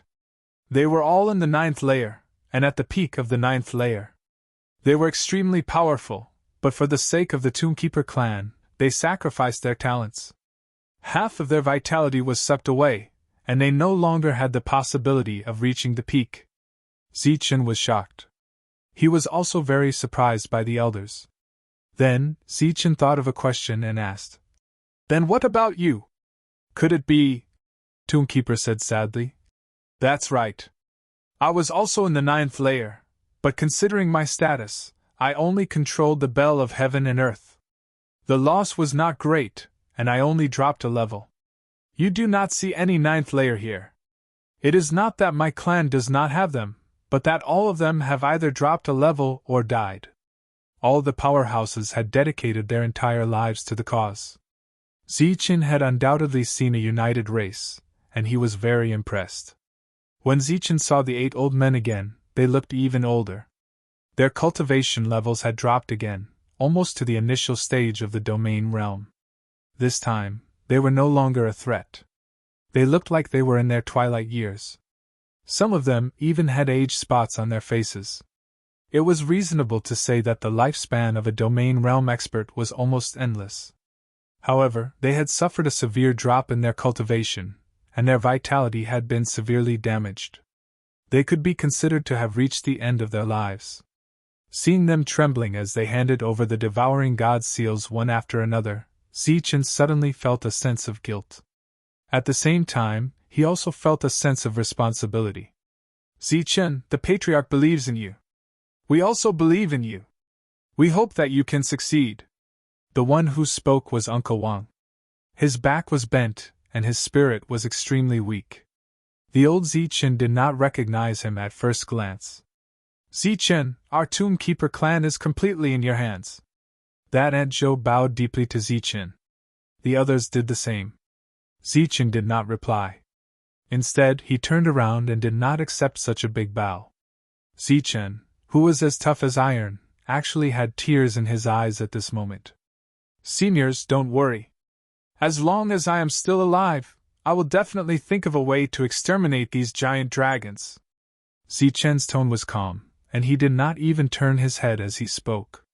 With the devouring god seals in hand, it was time for the 3 of them to leave. Viper's injuries had completely healed, and Tomb Keeper's cultivation level had increased. However, it had only stabilized by 1 level. The clansmen sent the 3 of them to the edge of the restriction. The 8 hunchbacked elders were in the lead. Looking at the expectant expressions of the crowd, Tomb Keeper waved his hand. Zichen did not like this kind of parting scene, so he walked straight ahead. Without too many reminders, only endless trust, the 3 of them left. Ever since the Imperial Sky Region's side had successfully taken back Imperial Sky City, the entire battlefield of despair had regained its peace. The Dax Plains had once again become a training ground for many humans. Knowing that they would not be able to take down the city, the foreign tribes still held their breaths and came to the Dax Plains of their own accord to compete with the humans one after another. Among them, some human geniuses stood out and displayed powerful combat strength. The few titled ones from Shuntian Prefecture naturally did not pass on their responsibilities. At this moment, a group of 11 people gathered together. To be more precise, they were gathered together. Their heads were close together, and their eyes were filled with curiosity. Hee, it's finally done. Among them, Fortune Teller's proud laughter rang out. Humph, deliberately mystifying things. Yiming stood in the distance, not bothering to pay attention to them. As long as Zichen was not here, Jin Qingqing would not be at a disadvantage. There was a blood-red chip in the Fortune Teller's hand. If Zichen were here, he would immediately recognize that it was the chip that the Fortune Teller had asked for on credit. Other than the Fortune Teller, almost everyone else had one. In the past few years, they had completed their requests one after another and summoned something that belonged to them. As for Fortune Teller, he was one of the later ones. Crack! The blood-red crystal shattered in Fortune Teller's hand. A seal appeared from where the crystal shattered. In the middle of the seal, a passage to the domain world appeared. A thick ancient book slowly appeared. The Book of Destiny, a powerful treasure, appeared in front of everyone just like that. Everyone widened their eyes and stared at the Book of Destiny curiously and carefully. Pfft, what's there to see? It's not real. It's just an illusion formed. Yiming curled his lips in disdain again. He then tiptoed and looked into the crowd. Every fortune teller has to condense a book of heaven's will in their lifetime. Only then can they control the true book of heaven's will. I didn't expect my book of heaven's will to be condensed here. Haha, my battle prowess has clearly increased. Beside him, Wu Xie asked, Isn't it just one more calculation every day? Hee hee, one calculation. I can now calculate 10 times a day. 10 is nothing. Let me tell you, there are more magical and more powerful ones. It was obvious that Fortune Teller was very excited about the formation of the Book of Destiny. There was obviously a lot of pride in his words. Wait, find a target and I'll show you. Fortune Teller stood up and looked around. However, he didn't find anything. Is anyone there? Fortune Teller suddenly shouted. His voice traveled for miles. The strong were bold, so no one stopped him. Soon, a small group of foreign races appeared in their line of sight. There were 10 of them, and 2 of them were in the late 7th stage. Fortune Teller's eyes lit up when he saw these foreign races. He kept waving at them. Over here, over here. The small group of foreign races was slightly stunned. They looked at the humans in front of them with uncertainty. They didn't dare to go forward. Come quickly. I just got something good. I need you to be my witnesses. Fortune Teller shouted again. He was very excited. It didn't matter if he didn't shout. However, when he suddenly shouted, the foreign races, who were already uncertain, turned around and left. They actually fled. Fortune Teller was dumbfounded. Idiot! Yi Ming sneered.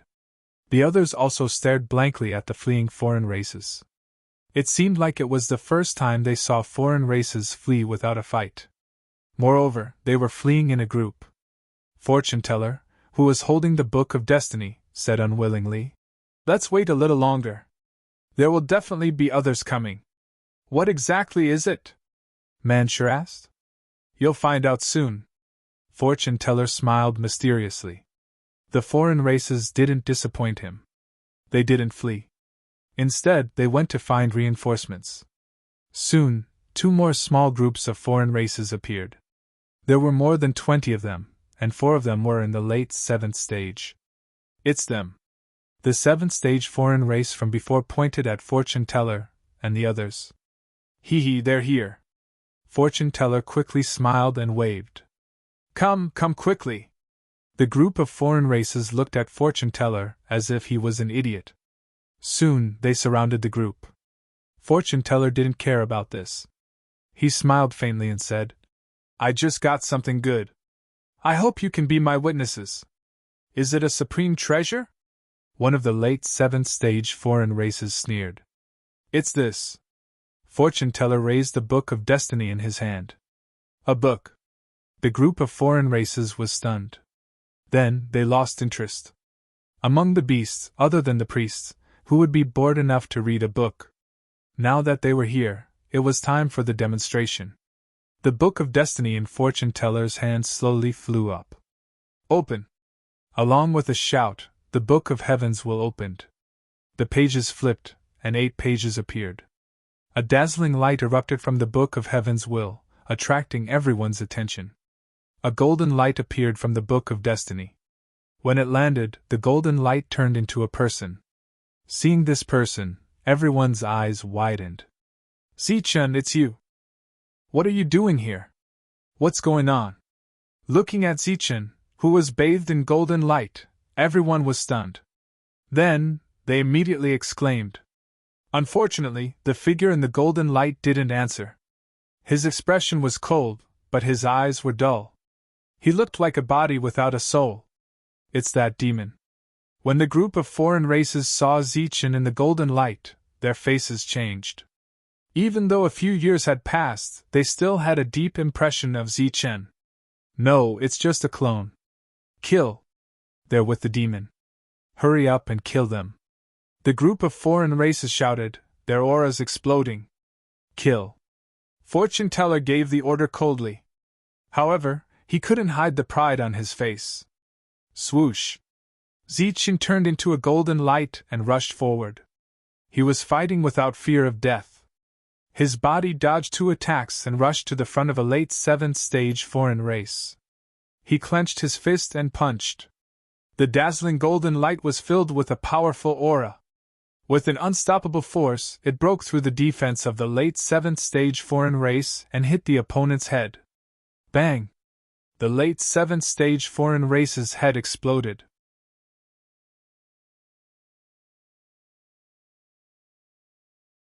Chapter 1652. Zichen, who was summoned from the Book of Destiny, was like a fighting machine. Every time he threw a punch, a golden light would flash, and one of the outsiders would die. Soon, several of the foreign races were killed. "Kill him!" the non-humankind warriors shouted, and the original encirclement immediately dispersed. All the non-humankind warriors turned to attack Zichen. Facing the attacks coming from all directions, Zichen displayed an extraordinary speed, dodging all the attacks. He did not use any skills, and every attack was purely based on strength and speed. Many attacks brushed past his body, and at the same time, Zichen killed one of the outsiders with every attack. Looking at the outsiders dying one by one, everyone's eyes widened, and their faces were filled with disbelief. "Your Book of Destiny has such a skill." Manshur was shocked. "Of course. Although it can only use 1/10 of its power, 1/10 of Zichen's power is enough to deal with these outsiders." Destiny Teller was confident and proud. Pooh! After a series of attacks, Zichen was finally injured. Looking at the shallow wounds on Zichen's body, Hidden Mist said in surprise, "Did your summoned form inherit Zichen's defense?" Destiny Teller said, "It is equivalent to 1/10 of Zichen's physical defense." It could be said that this summoned form was equivalent to 1/10 of Zichen. Whether it was in terms of attack or defense, it was extraordinarily powerful. The summoned form did not have a soul, and it looked more like a killing machine. As the outsiders fell one by one, the rest of the outsiders turned around and ran. The battle came to an end, and all the outsiders were killed. Not a single one escaped. Those who did not have time to kill the summoned form did, and those who did not attack did. Every outsider represented a contribution, and every contribution represented a fortune. No one would complain about it being too little. After the battle ended, everyone gathered again and took a good look at the golden light Zichen. Even Yiming took a few more glances at it. Although he hated the appearance of this summoned creature, he had to admit that this summoned creature was very powerful. "Fortune Teller, your Book of Destiny is amazing. If you can summon dozens of Zichen like this at the start of the battle, your battle power will be heaven-defying. Even if the real Zichen comes, he won't be a match for you." Manshur looked at the Book of Destiny in Fortune Teller's hand, his eyes burning with passion. Destiny Teller curled his lips and said, "What do you think this is? Unlimited summoning? There's a limit to this, you can only summon one Zichen." Everyone nodded. Being able to summon one was already something to be proud of. Although this Zichen had no soul, his demeanor was exactly the same as the real Zichen. Manshur's eyes flickered as he suddenly said, "Let's see how he will react if I kick his butt." "Instinctive reaction," Destiny Teller said. Wuxia's eyes lit up when he heard that. "That's right. I can't beat him with my real body, but I can definitely give this a try. Also, I've been thinking about kicking Zichen's butt for a long time. Since you've thought about it, then give it a try." Another voice was heard. "Hee, let's give it a try." Wait, your summoned creature can talk." Manshur looked at Golden Zichen from head to toe. "It's just an energy body without a soul or thoughts. It's considered a killing machine. How can it talk?" Destiny Teller said.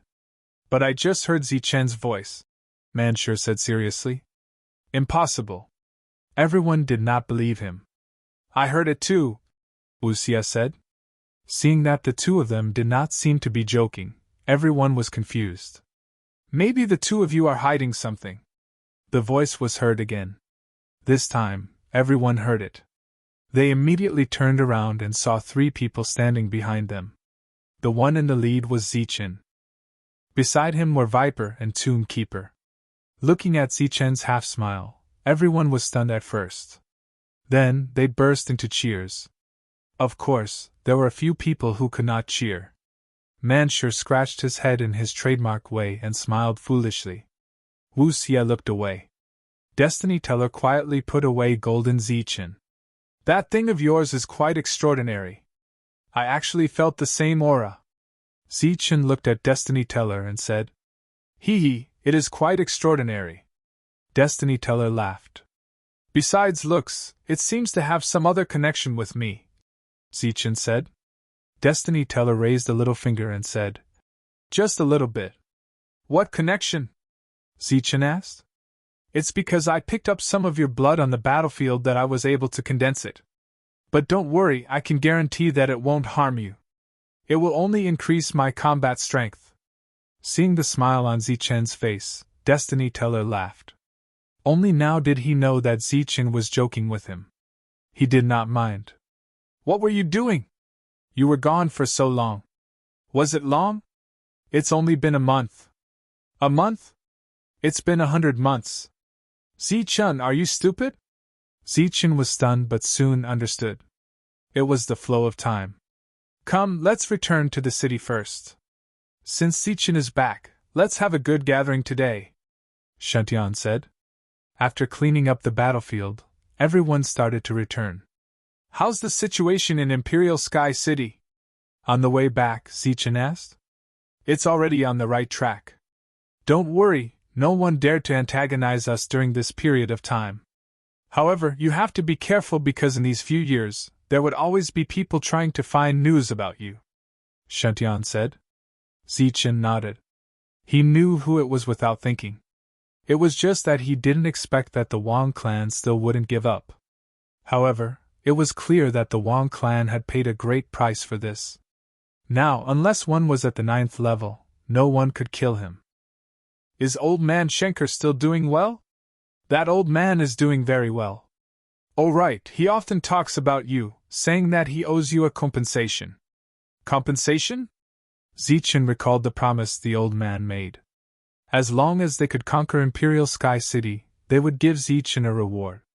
But after that, Suho seemed to be intentionally targeting him. Hence, the matter of the reward was left unsettled. The group of 15 returned.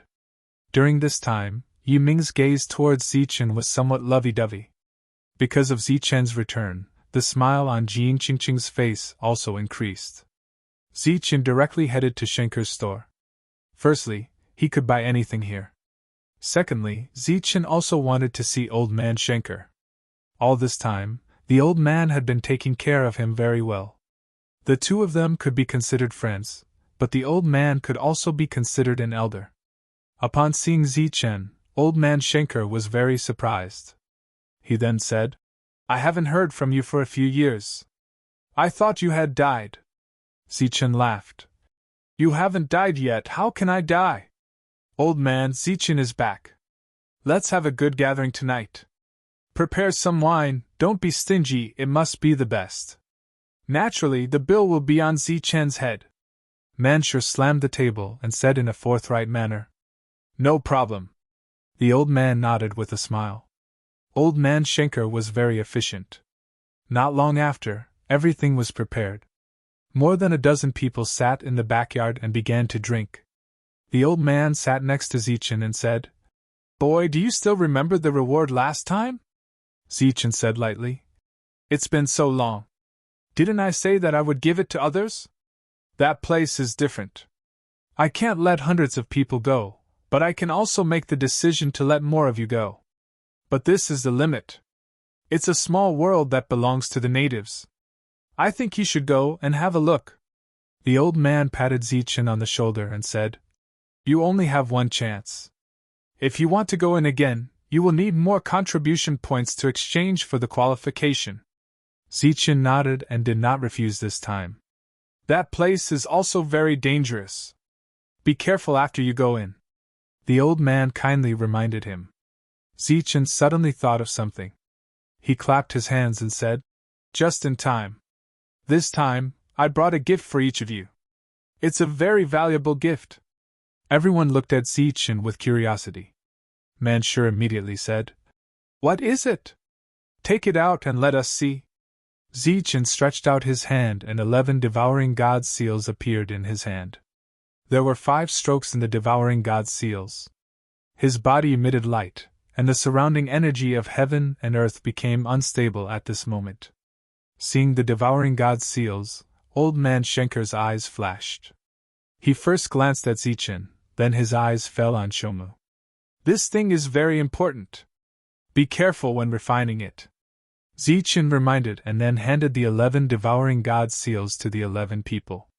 Yiming, who was looking forward to it, saw that Zichen did not give it to him. He immediately said unhappily, Zichen, what do you mean? Didn't you say that everyone will get one? Zichen glanced at Yiming and said lightly, Do you know what this is? It shouldn't be anything good. Yiming said unhappily, I exchanged this with my life. I can only give it to someone I trust. Although we've been through many battles, I still can't trust you 100%. This thing must be given to someone I trust 100%. Yiming was furious and gritted his teeth.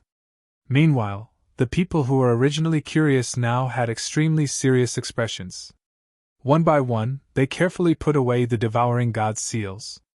Don't drink too much. Refine the seal as soon as possible. The refining method is very simple. Just imprint the seal between your eyebrows. The drinking party ended. The 11 people returned to their residence and began refining the devouring god's seals. Yiming was the only one who was unhappy. Of course, he also showed the disdain that he deserved. Looking at the last devouring god's seal in his hand, Zichen finally put it away. The Grey Keeper clan was of great importance, and he could not tolerate any betrayal. Therefore, Zichen did not give the extra devouring god's seal to Yiming. The next day, Shuntian and the others did not show up. Clearly, they were all refining the devouring god's seals. Zichen had expected this. He was not in a hurry. Instead, he wandered around the city and looked for something good. At present, there were not many things that could catch Zichen's eye. Sure enough, after walking around for more than half a day, Zichen did not see anything that caught his eye. Instead, many people noticed Zichen. Among them, many people had fought side by side with Zichen before. As the number one on the soldier leaderboard, Zichen's reputation was very great. Wanting to obtain an image of Zichen's appearance was naturally not a very difficult thing. Among the many gazes, Zichen sensed some gazes that harbored ill intentions. In the blink of an eye, a month passed. In this month, Zichen did not take a step out of Imperial Sky City. Because his whereabouts were exposed, there would be many strangers appearing in the vicinity of Zichen's residence every day. Everyone's refining had not ended yet. Zichen was still waiting. And in the following month, 11 people appeared one after another.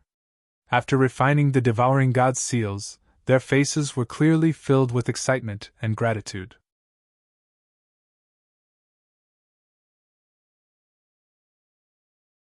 Chapter 1653.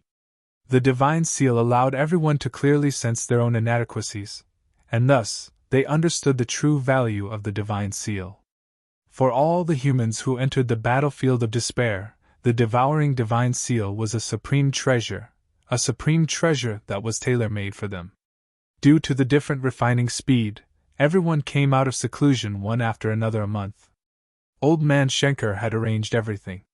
Zichen began to gather everyone, preparing to enter the secret land as a reward.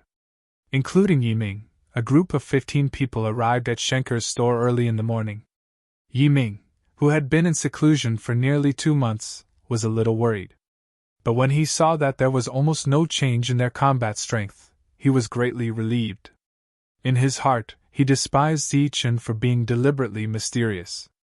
Schenker's store was not big, but there were hidden mysteries inside. Almost every empty door had a strange place behind it. Another door was pushed open. There was a teleportation array in the empty room. Schenker casually tapped a few energy points and directly activated the teleportation array. Go in. Old Man Schenker stepped out and instructed. A jade token will naturally appear on your body. The jade token can be used to teleport you here. If you encounter danger, you can also crush the jade token.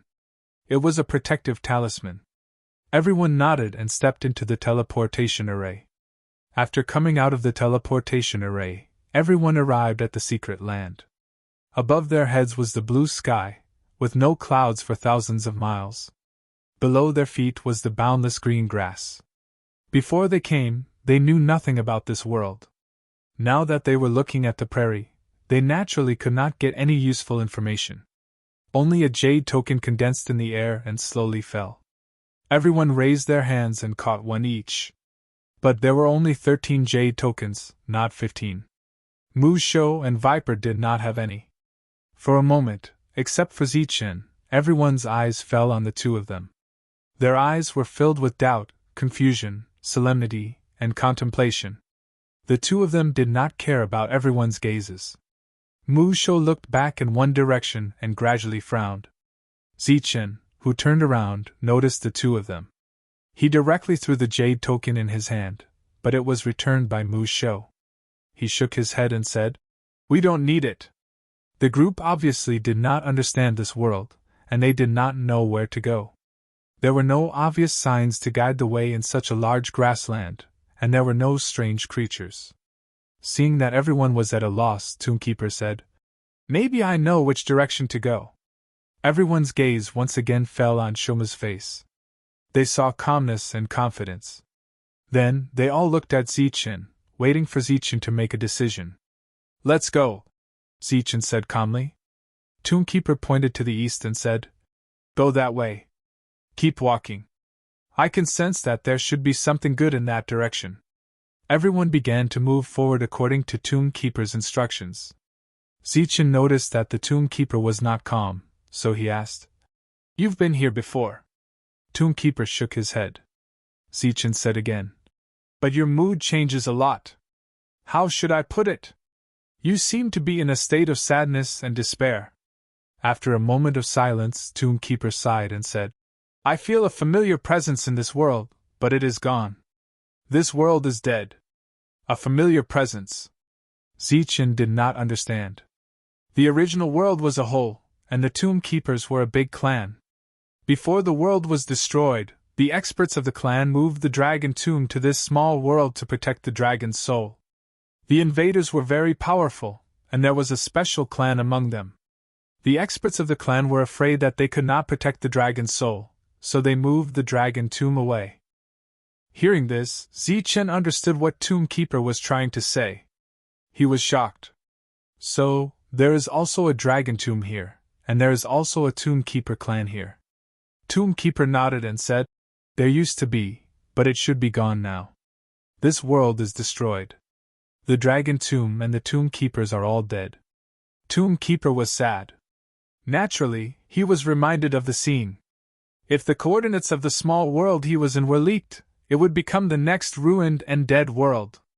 There are great restrictions for humans to come here.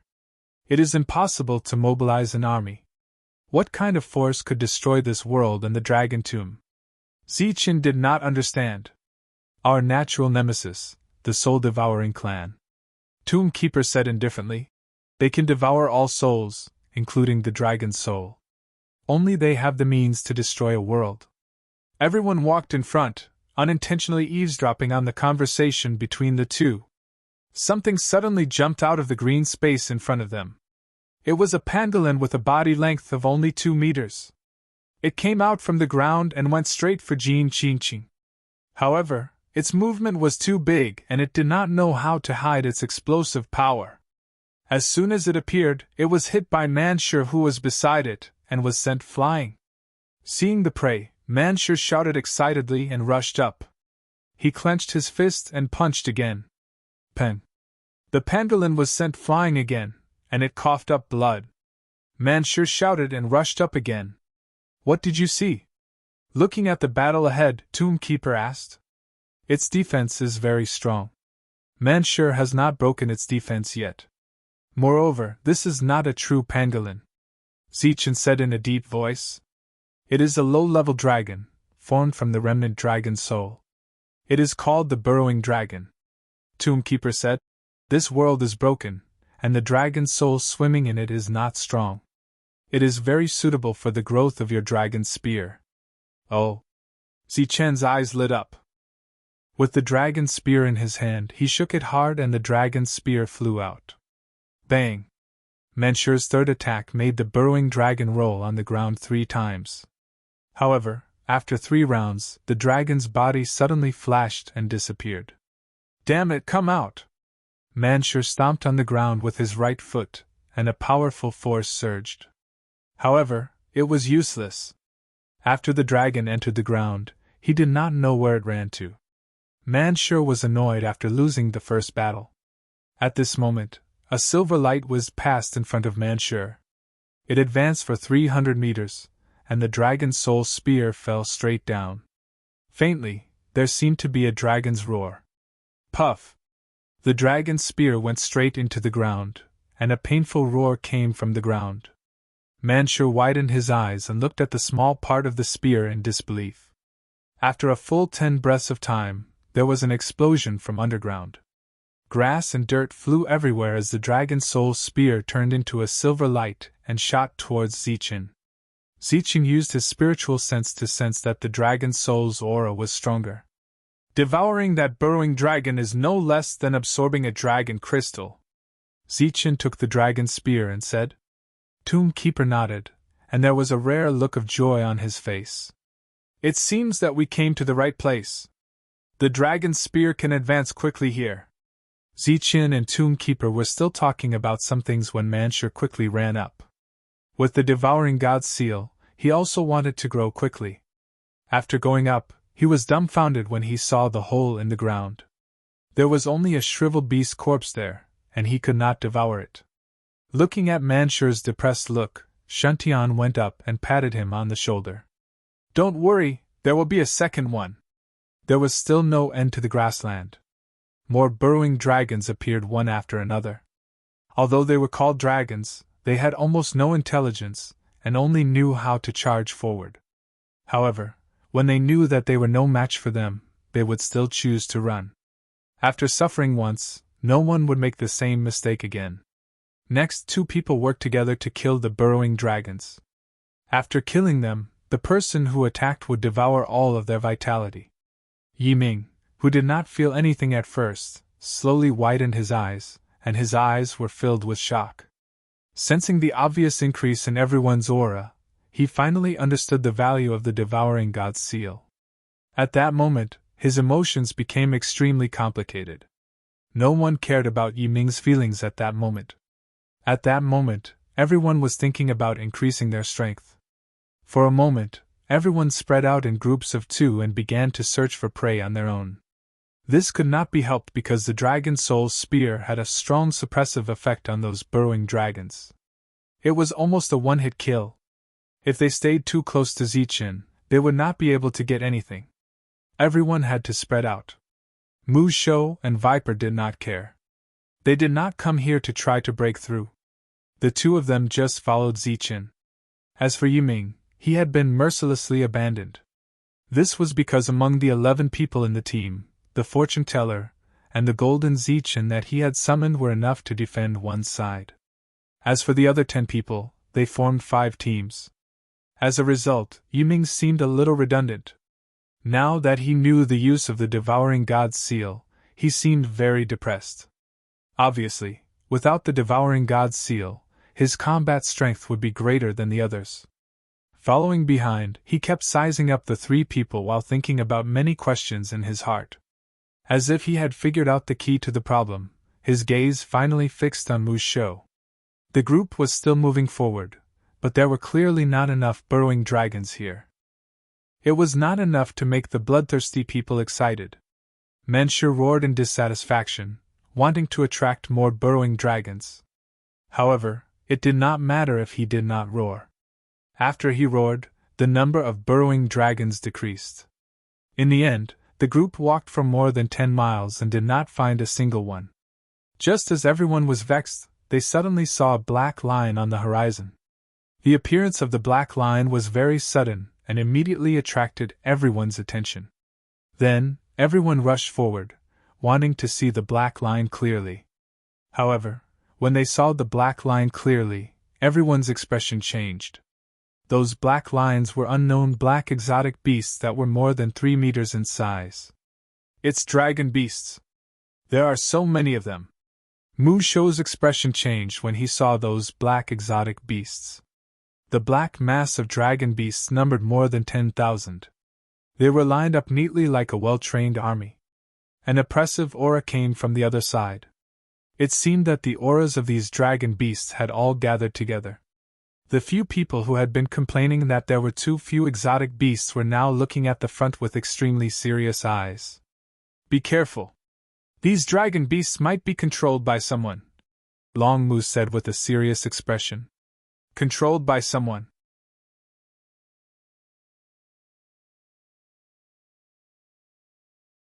Chapter 1654. Sensing Zichen's puzzled gaze, Toonkeeper explained.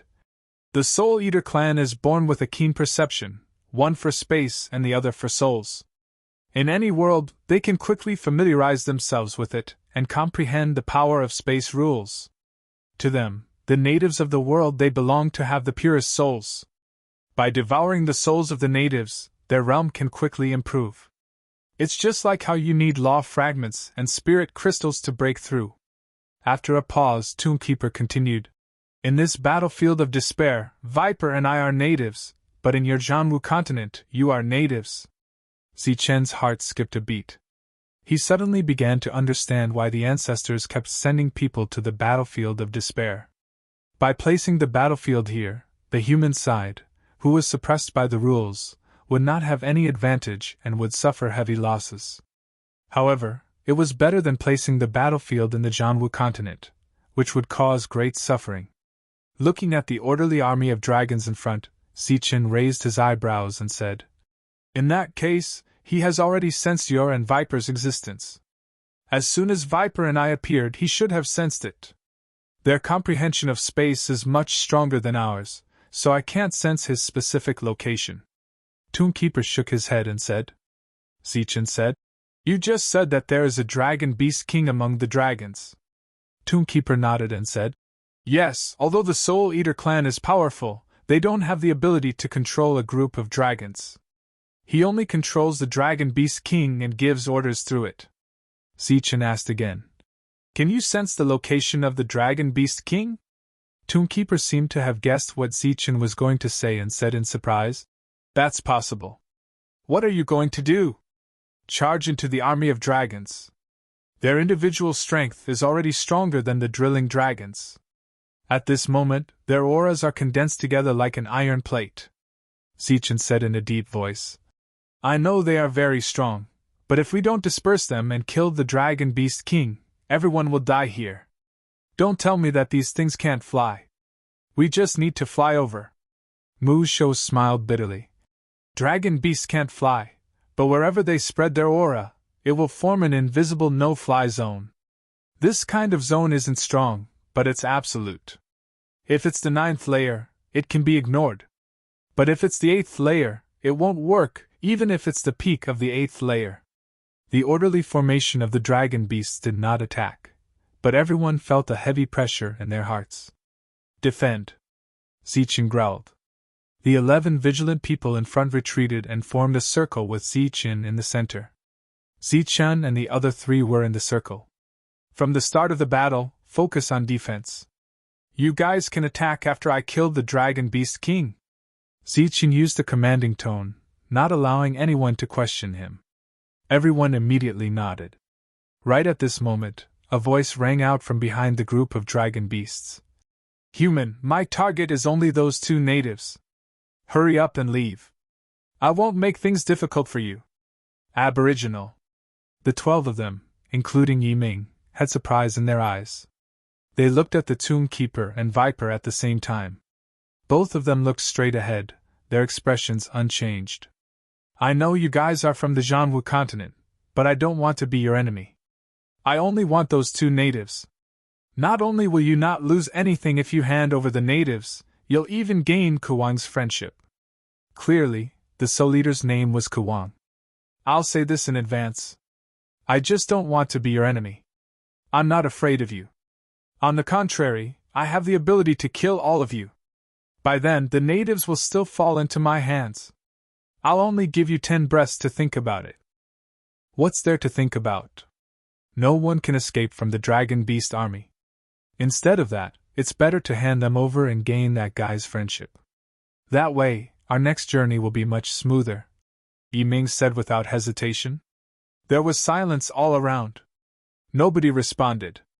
Viper and the Tomb Keeper finally understood why Zichen kept the last divine seal. Stand your ground. Zichen only said 2 words. He did not explain, nor did he give the others the right to choose. The others did not ask either. They took out their weapons one after another and expressed their attitude with their actions. Although they had expected this, the 2 of them were still very touched at this moment. The others and Zichen did not express their opinion because they completely regarded the 2 of them as one. Just like how Zichen would not give up on any of the 11 people, of course, he would not give up on them. Zichen walked out of the encirclement with an indifferent expression. Human, I'm sorry to tell you that you've made the wrong choice. Maybe you have a trump card, but let me tell you this. In front of Kuwang, your trump card is useless. You sure have a lot of nonsense. Zichen's expression was cold. He moved and was ready to charge forward. Since you want to die, I'll fulfill your wish. Wait. A loud shout was heard. Yiming jumped out of the encirclement and shouted at the beasts. Do you still mean what you said just now? Of course. As long as you leave, I won't do anything. All right, I'm leaving. Yiming did not have any hesitation. He ran to the side directly. He was very decisive and did not invite Jin Qingqing. He did not even look at her. Pfft, I knew he was a despicable person. Manshur looked at Yiming's back and spat in disdain. Zichen was very calm. Don't be angry. He's not worthy of our trust. A smart guy has already left. Is there anyone else who wants to leave? The situation is very obvious. You can't stop the attack of the dragon beasts at all. Life or death, choose one. You talk too much. As soon as he finished speaking, a dazzling golden light flashed around Zichen's body. With a tap of his foot, his body left the ground, and a huge pressure emerged. Under this pressure, Zichen's flying in the air became a short-distance jump. Kill. A cold, murderous voice echoed between heaven and earth. A ferocious light flashed in the eyes of the dragon beasts. Then, a brutal aura began to surge. The aura completely materialized and formed a huge beast shadow in the air. It was formed by the aura of a group of dragon beasts. As long as the beast shadow did not disperse, the dragon beast army would be a whole. The destructive power it produced was unimaginable. You do have some tricks up your sleeve. Looking at the beast shadow that had just appeared, Zichen smirked coldly. Buzz. The air vibrated. A dazzling golden light erupted around him. The powerful heart in his body was beating vigorously. Waves of energy flowed through his blood into every part of his body. A thunderous sound reverberated within Zichen's body as a powerful and berserk aura surged forth. 7 shining stars appeared on Zichen's chest, and on each of the stars there were 4 lines of marks. With the dragon spear on his back, Zichen held the long saber that he had not used for a long time. He charged straight at the giant beast that had just condensed. You're overestimating yourself. An indifferent voice was heard. The roars of the beast shook the sky. Dragon power spread. The giant beast seemed to have turned into a giant dragon in the blink of an eye. It charged at Zichen. Whoosh! Amidst the roars of the beast and the loud roar of the dragon, there was also the clear sound of a saber being unsheathed. The long saber was unsheathed. Golden saber light shone between heaven and earth. 63 sabers appeared between heaven and earth. Each saber was so bright, so dazzling, and so resplendent. The 63 saber lights merged with 9 on their way forward. Finally, they merged into 7 sabers. The 7 merged saber lights drew a semicircle and rushed toward the giant dragon. Clang! The first saber hit the giant dragon's glabella. A sonorous sound erupted. This was the phantom formed by the beasts. It represented the unification of the beast's aura. The first saber light shattered directly. But then, the second saber light fell and hit the same spot. Bang! The second saber light shattered. There was a shallow mark on the giant dragon's glabella. Poof! The third saber light fell and landed on the same spot. The shallow mark turned into a crack. The beasts' bodies shook immediately.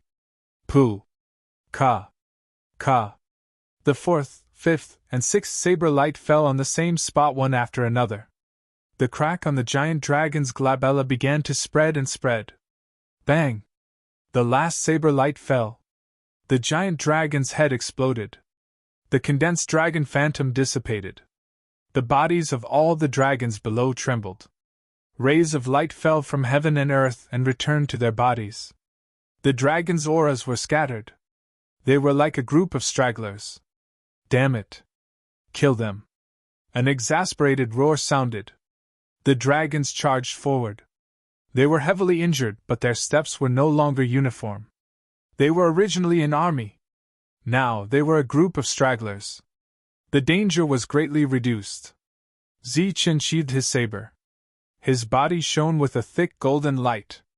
His entire body was like a golden meteor as he charged toward the dragons. Bang! Bang! Bang!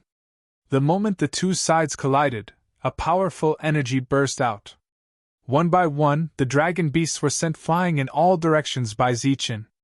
Some of the dragon beasts fell to the ground, unable to get up, and some of them exploded the moment they were sent flying.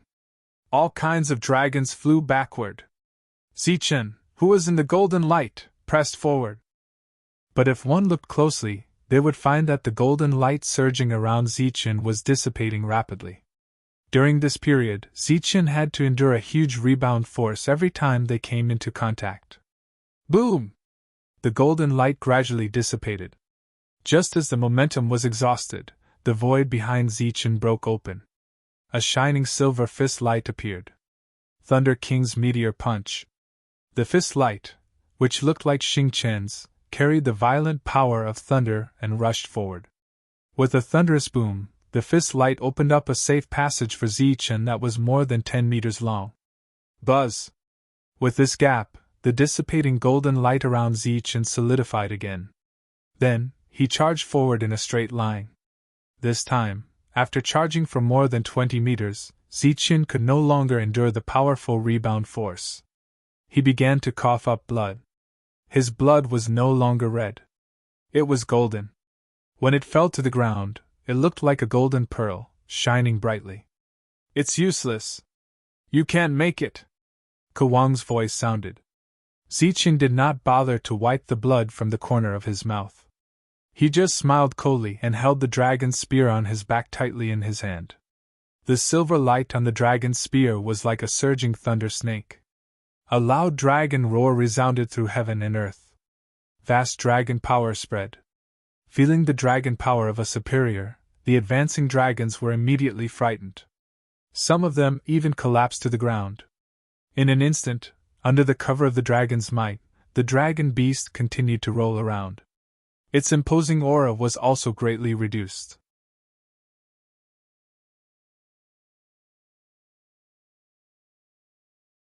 Chapter 1655. Boom! Zichen's speed was very fast. Like a bolt of silver lightning, the long spear pointed somewhere. Endless power spread out, and the void suddenly exploded. The void exploded, and a figure appeared. This was a guy wrapped in a black robe. His face was an unhealthy green, and his appearance was very strange. His green eyes were full of shock at this moment. Beside the black-robed figure stood a huge dragon beast. At this moment, the dragon beast's eyes were full of despair and fear. The moment the dragon's spear broke through the void, it pierced the huge dragon beast's forehead. As a member of the soul-devouring clan, Kawan had stayed in this small world for a very long time. Back then, when he was traveling through space, he accidentally discovered this small world. At that time, this place had already been destroyed by the ancestors of his clan. Although there were not many valuable things left, Kawang still stayed here. In the process of growing up, he tamed a dragon beast king and had an army of dragon beasts. So, he was completely invincible here with his army of dragon beasts. But he never expected that today, a late-stage 7th-level divine beast king could break through his army of dragon beasts and accurately find his position. At that moment, Kawang felt a strong sense of crisis. At the moment of life and death, he did not hesitate to send the dragon beast king out. So, the dragon beast king was hit, and he was able to retreat safely. Looking at the human in front of him, Kwang's mind was shaken, and he quickly retreated. Zichen shook the long spear in his hand. Silver light flashed, and the dragon soul's devouring effect was activated. Kwang suddenly pointed a finger, and the power of space fell on the Dragon Beast King, allowing him to escape the attack of the dragon's spear in an instant. Roar! The Dragon Beast King, who was forcibly pulled back from the brink of death, let out a roar that shook the sky. Its previously desperate eyes were now filled with murderous intent. Its front hooves stomped on the ground, and it flew towards Zichen with great force. Bang! Zichen clenched his right fist and punched out. A dazzling golden light burst out.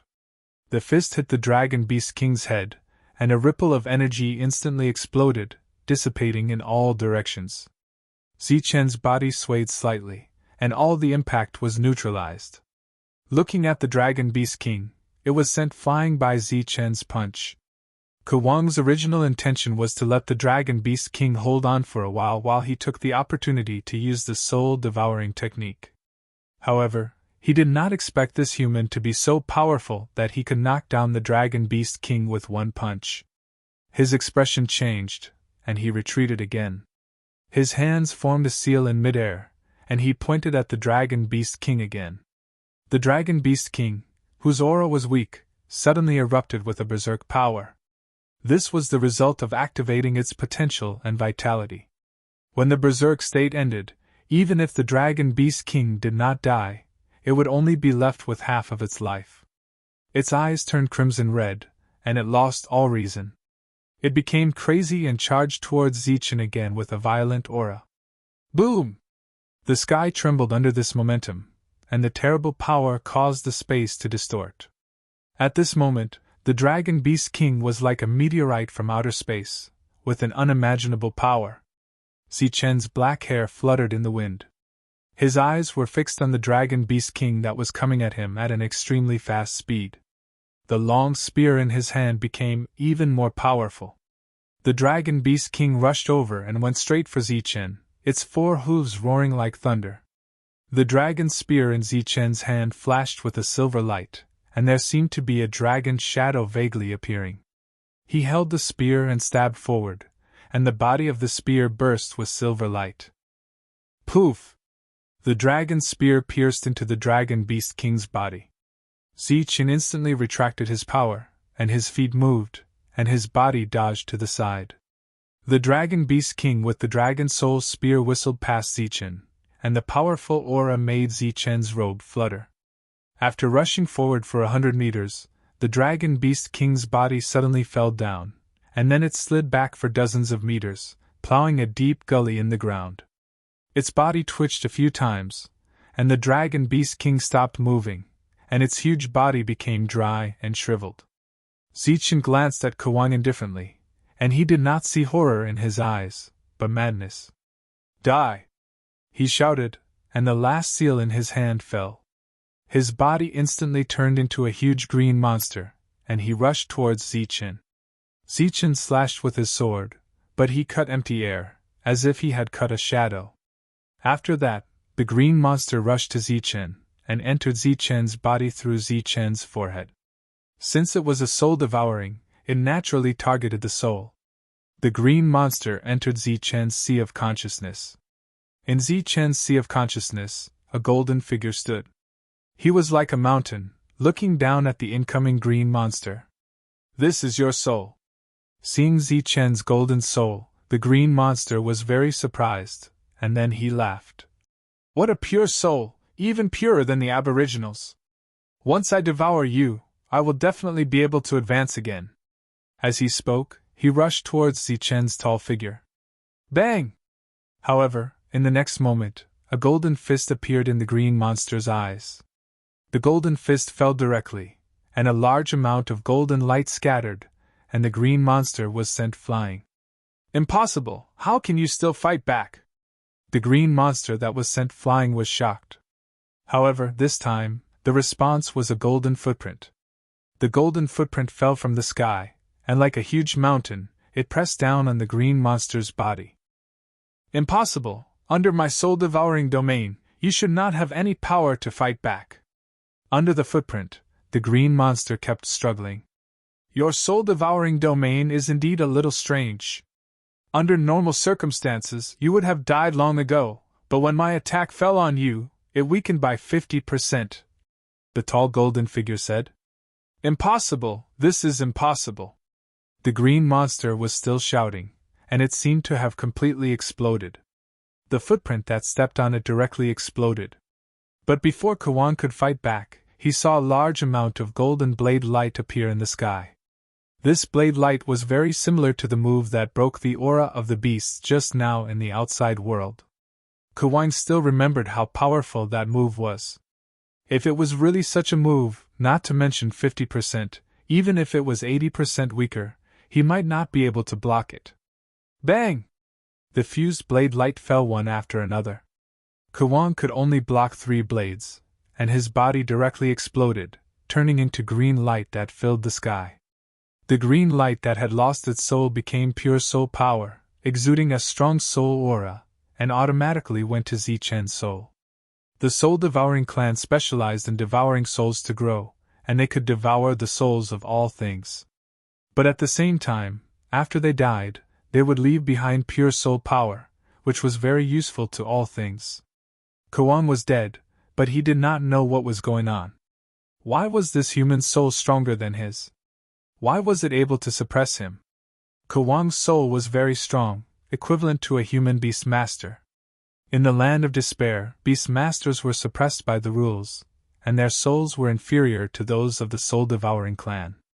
Therefore, the soul-devouring clan would definitely win if the two clashed. Even if Zichen had a perfect body, he still had no advantage against the soul-devouring clan. However, the appearance of the devouring god's seal allowed everyone to return to their peak. Even Dong Qing at his peak could suppress Kawan in terms of soul attainments, let alone Zichen. With the dragon beast king dead and Kawan killed, the draconic beasts that had no one to command them began to flee in disarray. Manshur and the others formed a defensive circle and fought. Beside them, the corpses of the draconic beasts fell. As the draconic beasts fled in all directions, they did not chase after them. Instead, they quickly sat down cross-legged and began to refine the draconic beasts' corpses. As time passed, the effects of the refinement greatly decreased. After glancing at everyone and seeing that everyone was fine, Zichen chased after the fleeing draconic beasts with his spear. The dragon's spear needed to grow and devour a large number of draconic beasts. In the blink of an eye, Zichen and the draconic beasts disappeared. Looking at the spot where Zichen had disappeared, Viper said, "Terrifying." Tombkeeper emphasized, "To be able to quickly kill a soul-devouring clan member in the soul-devouring domain is no longer terrifying, but very terrifying. I really don't know how he did it. His soul. As long as his soul is stronger than the soul-devouring clans, the soul-devouring clan isn't that terrifying." Viper was alarmed. "Could it be that Zichen's soul is stronger than the soul-devouring clans?" Tombkeeper said. "Judging from the speed at which the battle ended, he should be much stronger than Kawan." As they spoke, soft sounds came from the surroundings. One by one, the draconic beast corpses lost all their energy and turned into nothingness. Everyone's strength was constantly increasing. An hour later, Zichen walked over. The spear in his hand constantly emitted silver light. Its energy was very unstable. From the looks of it, the dragon's spear had devoured many draconic beasts. Everyone was very excited after refining the corpses on the ground. Although their realms didn't change in just one day, the increase in their combat strength was equivalent to their growth in the past 2 years. "Do we have to go deeper?" Everyone looked at Zichen with some regret. After all, there were more than 10,000 draconic beasts. It was enough for everyone to devour. "There are still many draconic beasts here. Let's kill them all first." Zichen guessed everyone's thoughts and said directly. Everyone began to cheer. Without much rest, they rushed in the direction where the draconic beasts had escaped. Next, they would continue to hunt, refine, and grow. In addition to the group of draconic beasts, Zichen also found other groups of beasts here. His harvest was great. Time flew by as they hunted. Soon, a month had passed. In a month, Zichen's Dragon Soul Spear had improved by 1 level. Now, it was equivalent to a 6th-tier weapon. It was only 1 level away from Zichen's 7th-tier weapon. As for the others, their growth was very obvious, especially Fortune Teller, who had been working alone. With 1/10 of Zichen's strength, his killing speed was undoubtedly the fastest. It only took him a month to return to his peak combat strength. Just as his peak combat strength was restored, the strength in his body reached the limit and began to break through. Previously, Zichen had stayed in the Tomb Keeper clan for a month, but it had been several years outside. During these years, everyone who had never stopped to rest broke through to the late stage. At this moment, after another breakthrough, they entered the 8th tier. After that, when the others returned to their peak state, they also broke through to the 8th tier.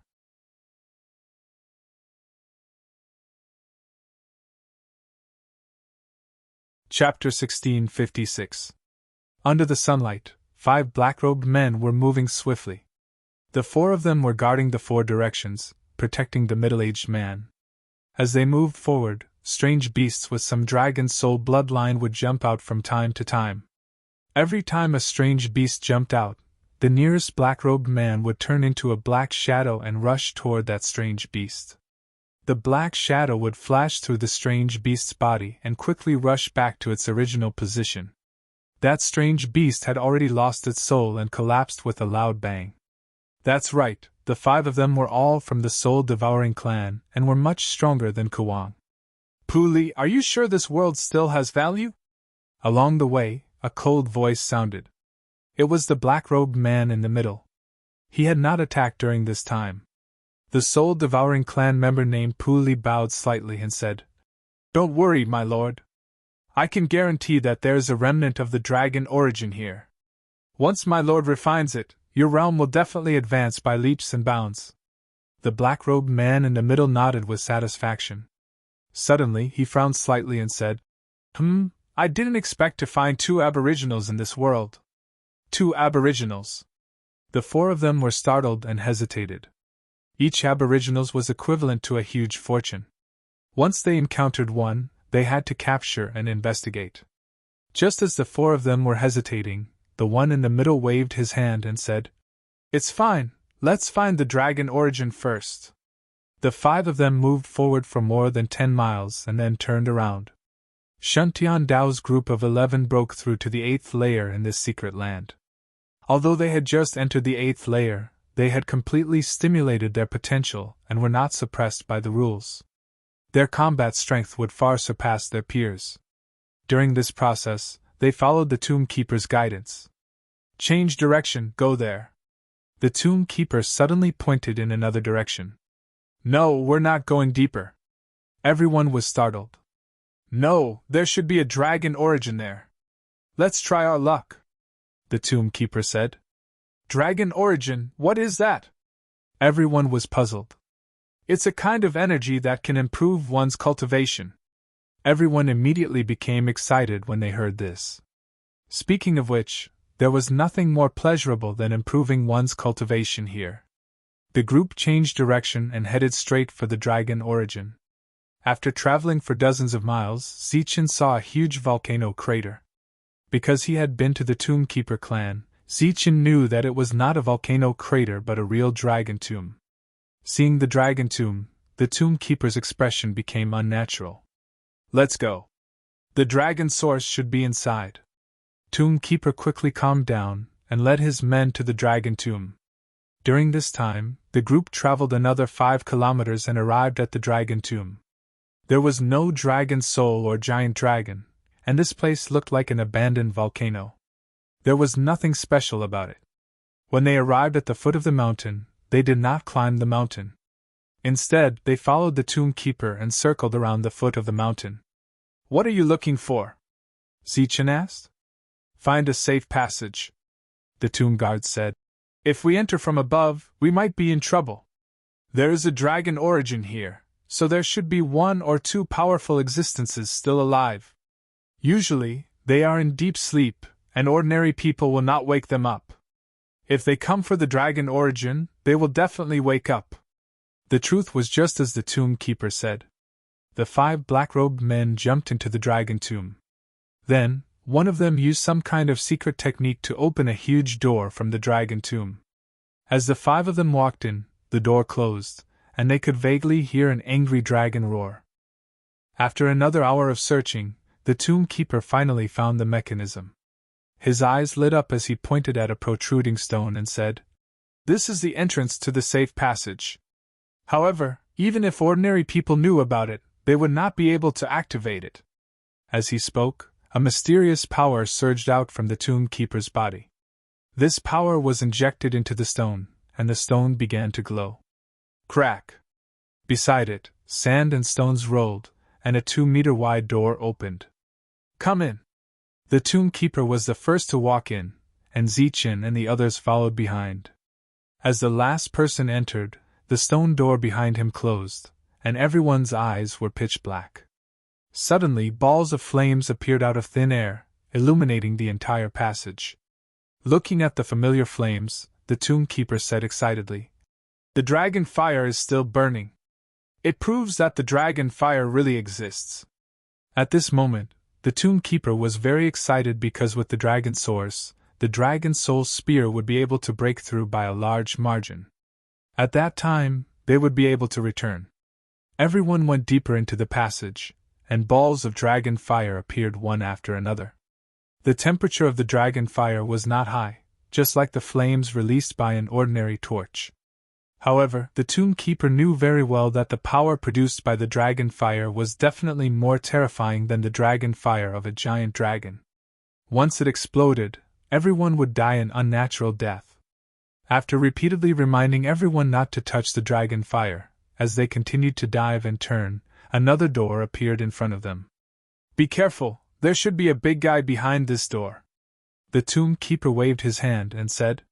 Then, a mysterious power flashed around him, and he slowly pushed the door open. As the second door opened, a cold aura came out from the door.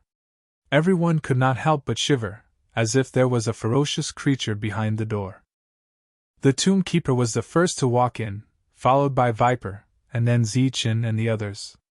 This was a very large room, and it should have used spatial technology. It was tens of thousands of square meters. The other door in the space was opposite, but in front of the door, there was a huge beast. It was more than 30 meters in size, had 3 heads, and was covered in sharp barbs. At this moment, it was sleeping soundly, but its body was emitting a cold aura. "That's a 3-headed beast, the guardian of this passage. Once the person who can open the passage is threatened, he can awaken the 3-headed beast and destroy everyone who comes." Hearing the tomb keeper's explanation, everyone's expression changed. "Let's go, it's okay, it won't." However, before the tomb keeper could finish his words, he stopped abruptly. The 3-headed beast that was sleeping soundly in front of them opened its eyes. The atmosphere immediately became tense, and the temperature of the entire space seemed to drop to 0 degrees. Manshur and the others instinctively took out their weapons, their expressions serious. Don't move, it just happened to wake up, and it's not hostile to us." The tomb keeper quickly waved his hand, indicating for everyone to put away their weapons. "Put away your weapons," Zichin said, and everyone put away their weapons. The 3-headed beast shook its head and stood up, and a huge pressure appeared out of nowhere. Under this pressure, everyone felt as if a divine mountain was pressing down on them, and they couldn't move. "Don't be rash, this is its territory. Whoever wants to kill will be the first to die. In here, it's the strongest, and no one can match it, not even a level 9. Under this pressure, even Viper felt uncomfortable, but the tomb keeper, who had suffered a severe drop in cultivation level, was fine. His body emitted a mysterious light, as if this light was blocking the pressure from the 3-headed beast. The 3 heads had a total of 6 eyes, and they swept across everyone, and finally stopped on Zichin. Zichin held his breath, and didn't dare to move. Now that he was being stared at by the 3-headed beast, it seemed like he couldn't move. "He's right, if any of you have the intention to kill, you will die, and with just a thought you will die." The 3-headed beast opened its mouth, and its voice was loud and clear, causing tremors. Everyone's expression became unnatural, but they didn't say a word. Seeming to have lost interest in them, the three-headed beast looked at the dragon's tomb again and said, "You brought them here. If I'm not wrong, they should all be invaders. I'm the tomb keeper of the new generation, and these are my friends," the tomb keeper said immediately. "Dragon's tomb keeper, unfortunately you're too weak." The three-headed beast looked at the tomb keeper and shook its head. "Dragon's tomb keeper doesn't need to be too strong," the tomb keeper said. The three-headed beast snorted and said, "Tell me why you're here." "This world has been destroyed, and we're here to take the dragon origin," the tomb keeper said truthfully. "Dragon origin? You dare to bring invaders to steal the dragon origin?" An even more violent aura filled the space, and this time, Zichun and the others found it difficult to breathe. The tomb keeper also took a few steps back, and the mysterious light around him slowly dimmed. "According to the group's rules, if there are two dragon's tombs that are about to be destroyed, we can sacrifice one to save the other." The tomb keeper gritted his teeth and said under the pressure, "Why not sacrifice your dragon's tomb?" the three-headed beast asked in a deep voice. "This world is almost dead, and there's not much dragon origin left. Our dragon's tomb only had some changes, and all the dragon's souls are still intact. More importantly, our small world hasn't been discovered by the soul-devouring clan."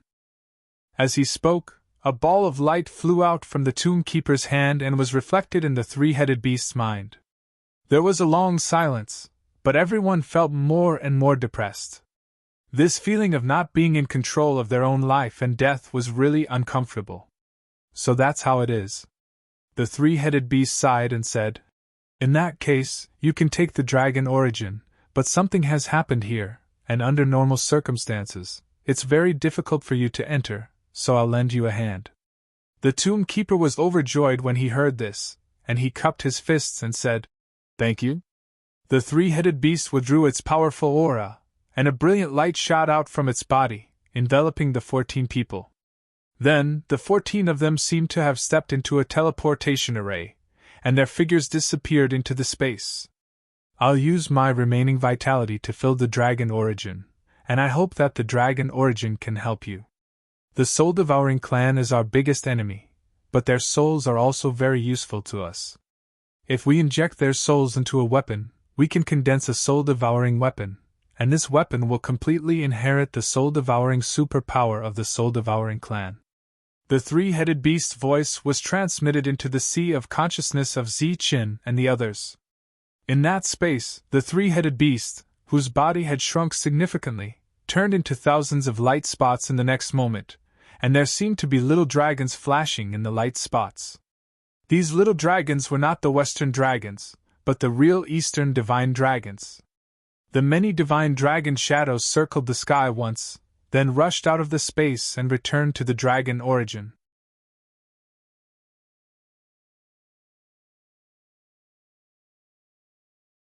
Chapter 1657. The dragon source looked like a ball of flame, but it was very gentle. It was the size of a human head and floated quietly in the void.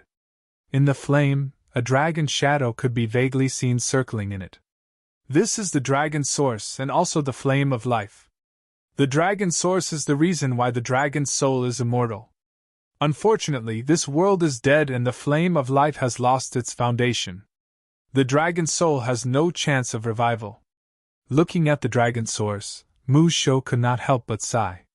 The people who were once burning with passion now knew that the dragon source was very useful. At this moment, they also calmed down. Tiny dragon shadows appeared from all directions and entered the dragon origin. The size of the dragon origin immediately increased by 1-fold. Looking at the skyrocketing dragon source, Mu Shou's expression was a little complicated. This is the dragon source formed by the death of the 3 giant beasts. Zichun, go and refine it. This dragon source is enough for you and the dragon's spear to break through. Zichun nodded and prepared to walk into the void. Suddenly, the entire space began to tremble. A terrifying energy tore through the space barrier. Then, 5 black shadows flew out from the space barrier. The clothes of these 5 people were tattered, and they looked very miserable. Their exposed skin was emitting a green light, and their appearance was very different from that of a human. Soul Eater Clan. Everyone's eyes narrowed and flashed with murderous intent. The 5 Soul Eater Clan members also saw Zichen and the others. They were slightly stunned.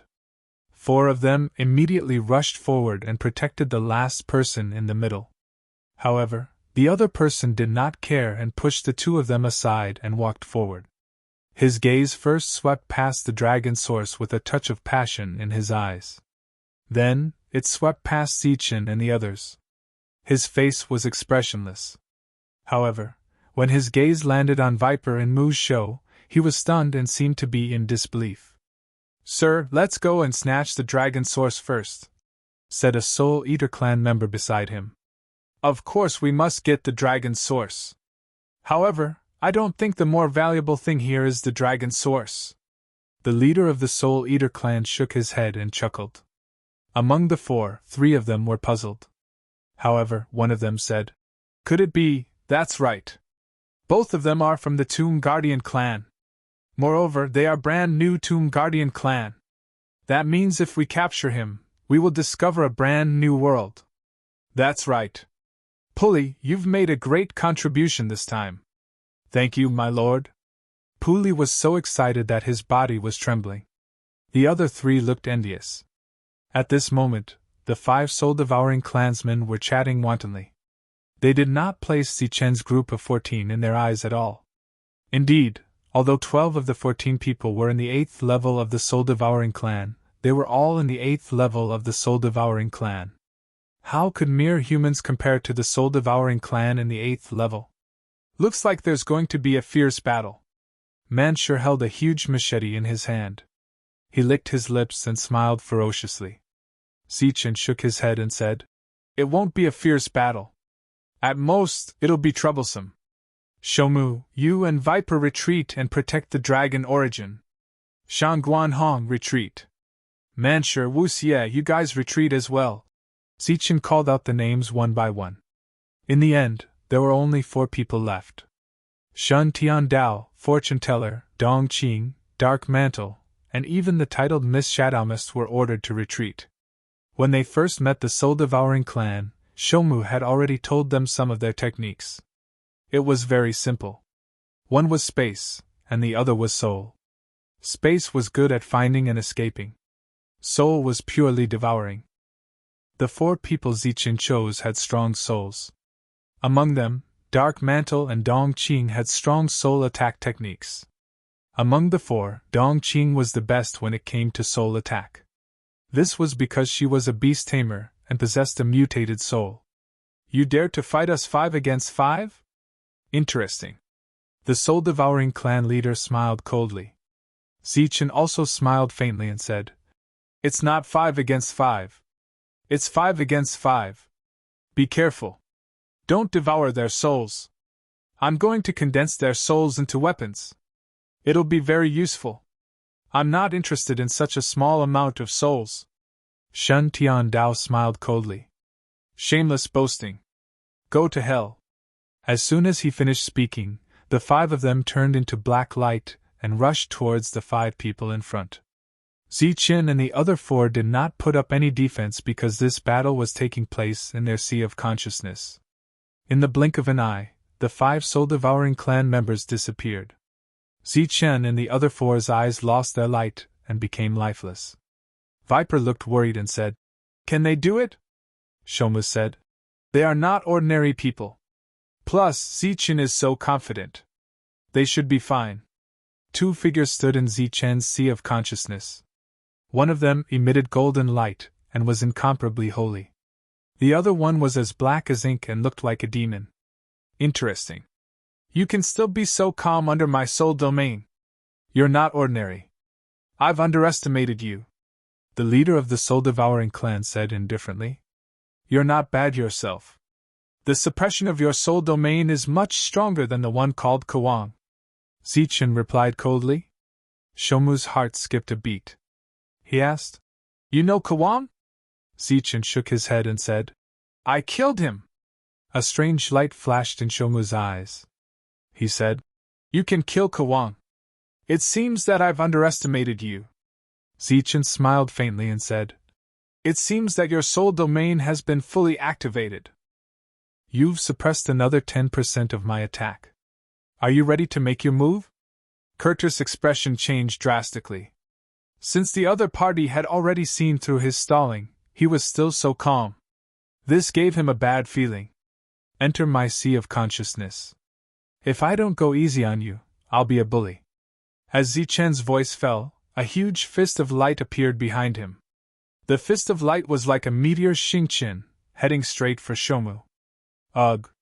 Sensing the power of this attack, Shomu's expression changed. This attack contained spatial suppression. Although it had no effect on his attack, it suppressed his speed. All the power gathered together, leaving him no room to retreat. He could only try his best to resist. Damn it, soul-devouring clan. This was something he had never encountered before. Shomu cursed in his heart. He could only try his best to resist. A huge beast shadow appeared in front of him, and then rushed toward the fist of light. On the way, the beast shadow opened its mouth, trying to swallow the attack. Boom! The fist of light was not swallowed. Instead, it exploded in the beast's mouth. The terrifying power dissipated, and Shomu was directly knocked back. Swoosh! As soon as he stabilized his body, the whole space lit up again. Rays of golden sword light appeared. Each of these rays of golden sword light contained a strong aura. As they fell, they fused together and turned into 7 rays of terrifying sword light.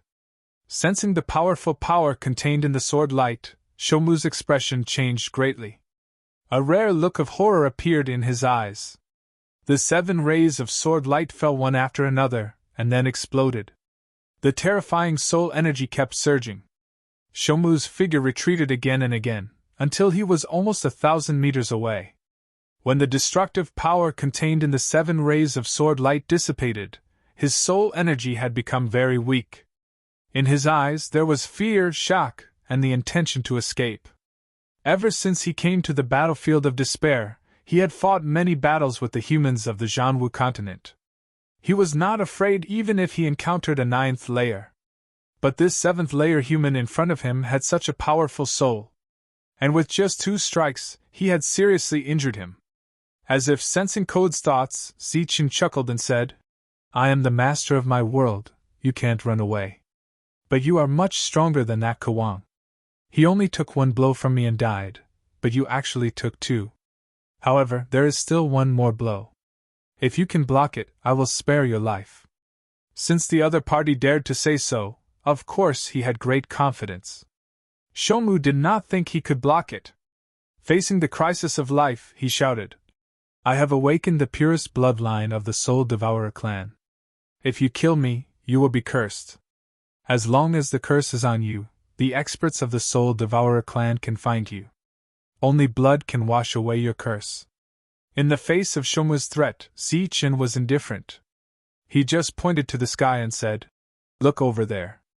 Shomu subconsciously looked up and saw a finger appear in the sky. The finger emitted a dazzling golden light. It fell from the sky and pointed at him. As the finger fell, the space energy around Shomu pressed down again. The space energy that was usually easy to control didn't listen to his command at this moment. He couldn't mobilize it at all. Pung! The finger fell and pointed at Shomu's body. A dazzling golden light surged. Shomu's body was surrounded by black light. A semicircle appeared above his head as he tried to resist. It's useless. Zichen shook his head. The finger's power erupted. The black light instantly exploded, and then the terrifying golden power entered Shomu's body. Shomu's body exploded. The sky was filled with black light. This black light was soul energy. It was even purer than Kuwan's green soul energy. But Zichen did not absorb it this time. Instead, he put it all away. At the end of the battle, Zichen attacked 3 times. In fact, fighting in his Knowledge Sea world was indeed bullying. The perfect soul energy was fully activated. It was not suppressed by too many external things. Even if the Soul Eater clan's domain technique was a bit strange, it could not suppress Zichen's perfect spiritual sense. Shomu's initiative to trouble Zichen was simply courting death. It should be known that the current Zichen was equivalent to the heyday of the Jianwu continent. As for the other humans, although their realms were high, they were suppressed by some rules. At the end of the battle, Zichen's eyes regained clarity. A black light appeared in his hand. At the same time, Dongqing also ended the battle. A green light condensed in her hand. 2 of them had been killed. The other 3 were easy to deal with. With the help of Zichen and Dongqing, the 5 Soul Eater clan members were all killed. Zichen held the 5 soul fragments. He looked at Shomu and asked, "How many weapons can you condense from this?" Shomu smiled bitterly and said, "I don't have a deep understanding of soul energy. I'm afraid I can only condense 1. Then leave it to me. I can condense 5. Ignoring Shomu's surprised expression, Zichen directly threw the 5 soul fragments into the cauldron.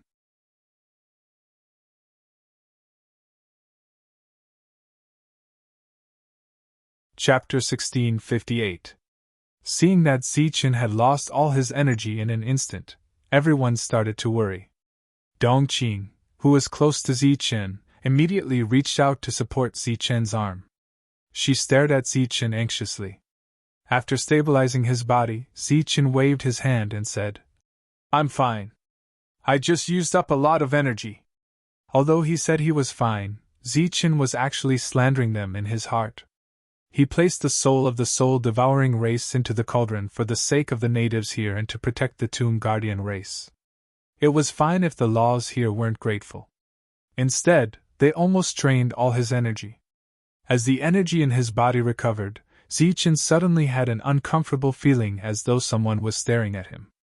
Zichen scanned his body with his spiritual will and didn't find anything wrong with his body.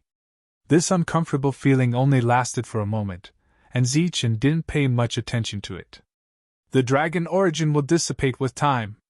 You should refine it as soon as possible." After the danger was resolved, Tomb Guardian stepped forward and said. Zichen nodded and raised his head to look at the glowing dragon origin. With a tap of his foot, he flew into the air and flew towards the dragon origin. Arriving at the dragon origin, Zichen sat down cross-legged with the dragon soul spear beside him. 2 suction forces appeared out of thin air.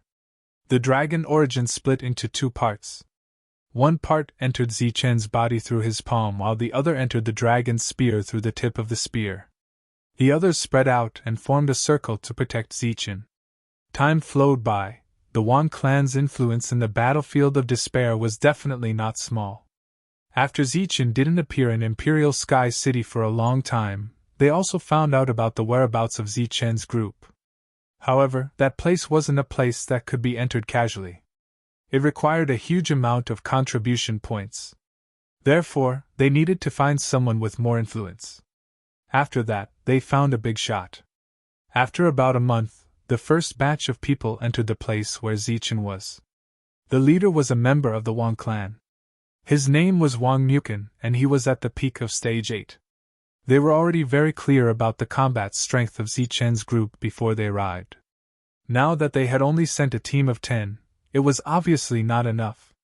After Wang Musin arrived, he took out a green jade tablet and immediately crushed it. An indescribable power spread out. After only 10 breaths, a spatial passage appeared in front of them, and a group of green people covered in black robes walked out from it. These were all from the soul-devouring clan, existences that were rarely seen. Today, a total of 8 of them had appeared. Wang Musin, the leader of the black-robed men, stared at the 10 8th stage humans in front of him. "It's me." Wang Musin walked out and asked, "Dare I ask how I should address you?" "Tezben," the black-robed man said indifferently. "You called us here specifically for a trade. Help us kill 12 people." "Oh no, it's 11," Wang Musin said. Tezben sneered. "What do you take us for?" "Killers, slaves, tell us the price you need to pay, or you won't be able to return." Wang Musin, who had long expected this, said, "2 aboriginals." "What? 2 aboriginals? Do you want to die?" "Just 2 aboriginals dared to call so many of us here." Tespin's eyes flashed with killing intent. Facing the threat, Wang Muzin's expression didn't change. He said confidently, "2 aboriginals from a new world." "What do you mean?"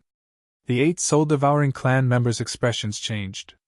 "Those 2 aboriginals belong to a new world that hasn't been developed yet." "Are you sure?" "Of course."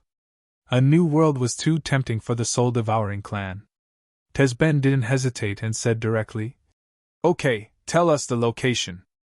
Wang Muzin shook his head and said, "We're not too sure about that, but you can sense the presence of the aboriginals. They're with those 2 aboriginals." "Where?" Tesben asked again. "In this world." Wang Muzin pointed at the ground below his feet. "Impossible. If there were aboriginals here, we would definitely be able to sense them." Tespin's face was full of disbelief. "I can guarantee it with my life." The refining process was relatively long. Everyone had already waited for a month, and now they were all very bored. This was the deepest part of the dragon tomb. There shouldn't be any danger at all. Everyone let down their guard and even sat together to chat. "Shomu, what's your world like?" Manshur sat beside Shomu and asked curiously. "How do I put it? It's a dangerous world." Shomu laughed bitterly. "How dangerous?" "More dangerous than the battlefield of despair." Manshur asked again. 1,000 times more dangerous than the battlefield of despair. Everyone was chatting. In the air, Zichen and the Dragon Soul Spear were still refining the Dragon Origin's power. As the Dragon Origin's power was refined, Zichen and the Dragon Soul Spear's aura became stronger and stronger. Roar. Suddenly, a loud and clear dragon's roar resounded in this space, and a vast dragon's might spread out. Everyone subconsciously looked up and saw a dragon's shadow in the sky. It was a divine dragon with silver lightning surging all over its body. Dragon transformation? Because Manshur and the others had seen it before, they weren't surprised. They were just happy for Zichen. However, this was the first time Viper and Shomu saw this scene. Their eyes almost popped out. The Dragon Soul Spear was nowhere to be seen. Only a divine dragon danced in the air, emitting waves of pure dragon might. It was like a real dragon god. Both Shomu and Viper were stunned. As members of the Tomb Guardian clan, they knew better than anyone the value of the dragon's soul in the sky. The Dragon Soul Spear finally broke through to level 7 and obtained the recognition of this world. It transformed into a dragon's body. Zichen also broke through at this time. Rays of golden light shot out from his body, illuminating the entire space. A divine dragon and a golden figure occupied the entire space. Everyone's face was filled with joy. There was still half of the dragon origin left. Zichen's breakthrough didn't consume much of it. The remaining dragon origin was swallowed by Lei Long. Lei Long's already powerful aura skyrocketed in the next moment. He broke through to level 8, the same level as Zichen. This was another surprise after the double surprise. Viper and Shomu were so excited that they almost screamed. In just 2 months, they had achieved their original goal. This was simply unbelievable. Now everyone could return. The man and dragon broke through. Their injuries were so severe that the entire space was shaking. The entire dragon tomb was shaking. The dragon tomb's shaking caused the entire world to tremble. It attracted the attention of many powerhouses. The commotion caused by the breakthrough finally ended. Zichen descended from the sky. Beside him, Lei Long poked his head out. Obviously, he preferred the dragon's body to the spear. Everyone looked at Zichen excitedly. After breaking through, Zichen's combat strength was naturally much stronger.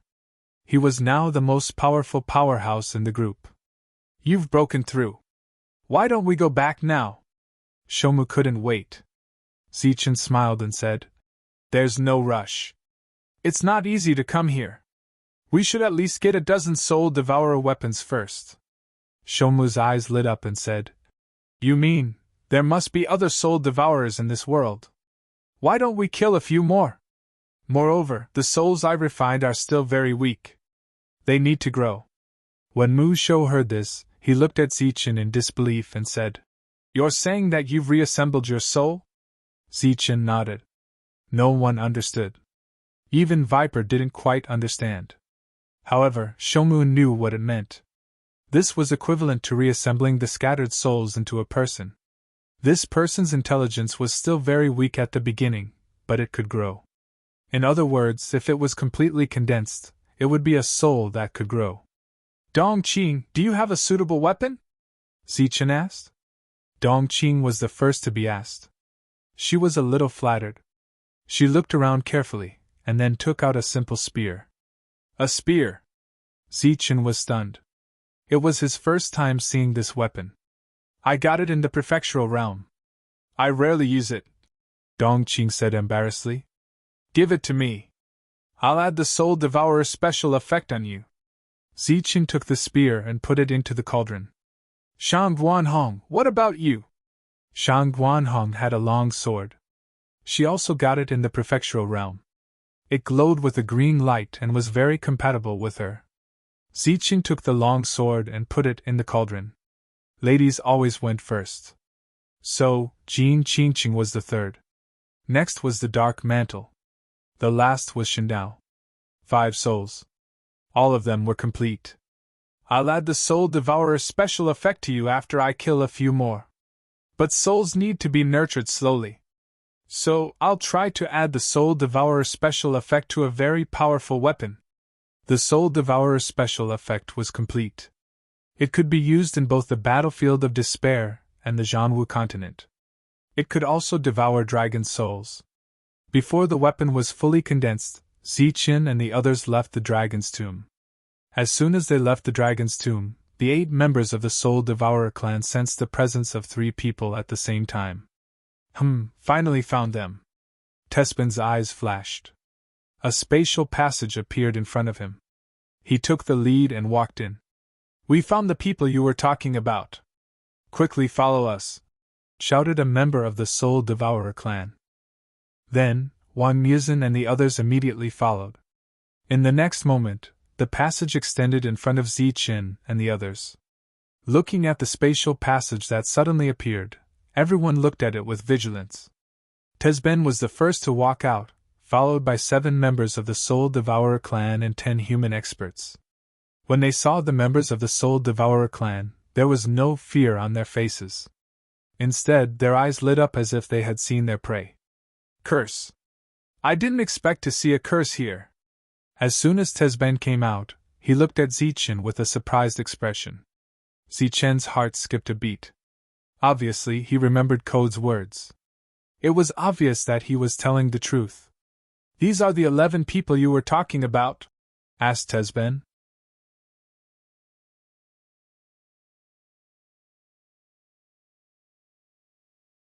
Chapter 1659. Looking at the 10 humans and 8 from the soul-devouring clan, Mu Shou's face was filled with disbelief. He had experienced many things in the battlefield of despair for more than 1,000 years. He had seen many great battles, but today, it was his first time seeing humans and the soul-devouring clan working together. Shouldn't they be mortal enemies? Shouldn't they fight to the death after meeting? Compared to Mu Shou's shock and Viper's confusion, the others' reactions were much more normal.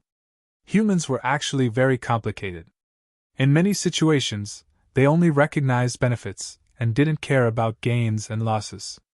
Thus, there was a saying in the Zhanwu continent, there are no eternal friends, no eternal enemies, only eternal benefits. Zichen glanced around and understood why the 2 sides were getting along peacefully. However, there were still some details that Zichen wasn't clear about. His gaze swept across the crowd and landed on the 3 women. Tespin's eyes flashed, and he said, According to your human standards, they are all beauties. Your strength isn't much, but your taste is not bad. Wang Muzhen's expression changed slightly. He was somewhat displeased. He was at the peak of the 8th layer, and even had a chance of overtaking Su Ho's position on the ranking of generals. How could his battle strength be weak? Wang Muzhen wasn't afraid of humans or other races of the same level. If it were anyone else who said this, Wang Muzhen would immediately fly into a rage. He might even slap the other party to death. However, if it were the soul-devouring clan, who were born with the power of space and soul-devouring, he wouldn't be able to defeat them. His gaze landed on the three women again. The three women each had their own merits. His gaze lingered on Jin Qingqing for a moment. Wang Muzhen said, "I was just entrusted by someone." "Humph, entrusted by someone, so you have two to yourself." Tezben laughed mockingly. Wang Muzhen said unnaturally, "We're going to die anyway. Isn't it good to let everyone relieve some pressure before we die?" The two of them were talking as if there was no one else around. Clearly, it wasn't good. However, the crowd didn't show the anger they should have. Even Mu Shou didn't understand this. Hearing these disrespectful words, everyone's expression was very calm. Only the three women's expressions were not very natural. People like Manshur, who had a fiery temper, did not have much of a reaction at this moment. Even Wu Xie, who was interested in Shang Guanhong, did not stand up and say anything. Zi Chen's reaction was the strangest. It was as if the other party wasn't talking about his woman but a stranger. Even if she wasn't his woman, she should be a friend that he had gone through life and death with. Why didn't he react? Zi Chen didn't act rashly. He just calmly looked at Tezben and slowly said, "You just said that I have a curse on me." Tezben stared at Zi Chen indifferently and said, "Human, your luck is not bad. You actually managed to kill a member of the Soul Eater clan with a pure bloodline. The curse is a blessing from nature. Only our Soul Eater clan can sense it." Zi Chen asked again.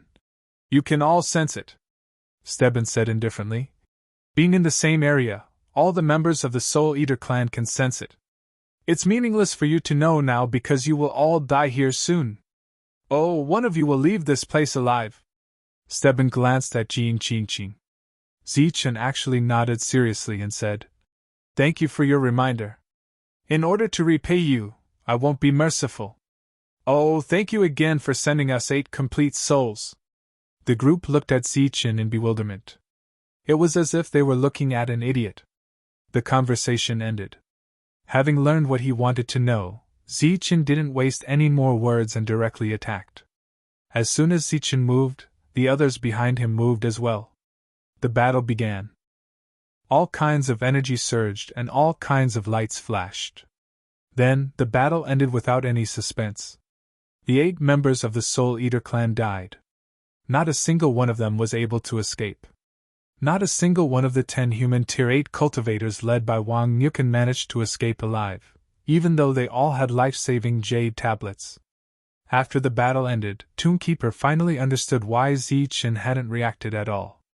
It turned out that in his eyes, these people were already dead. There was no need to show too much when dealing with the dead. The 8 members of the Soul Eater clan successfully condensed 8 souls and injected them into their weapons.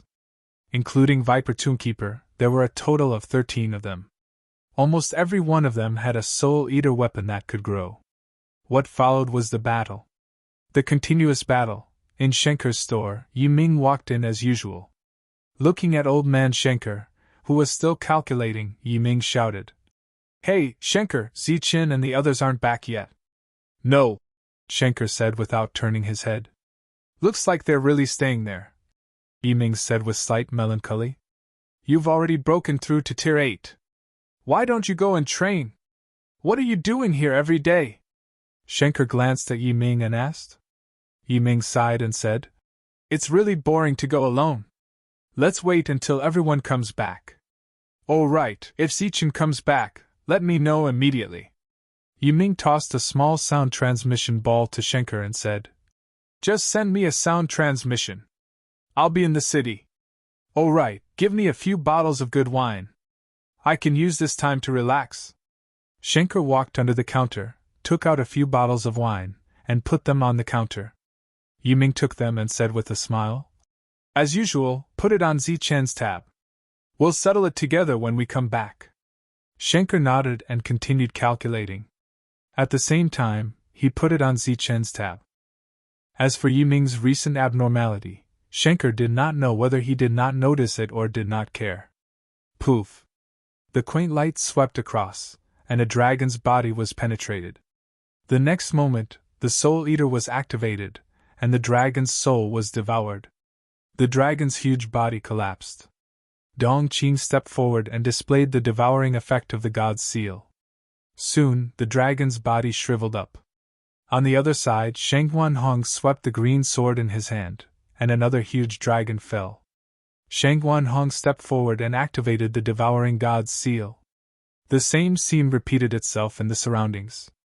Everyone displayed extremely powerful attacks. Among the group, the one who improved the fastest was Fortune Teller.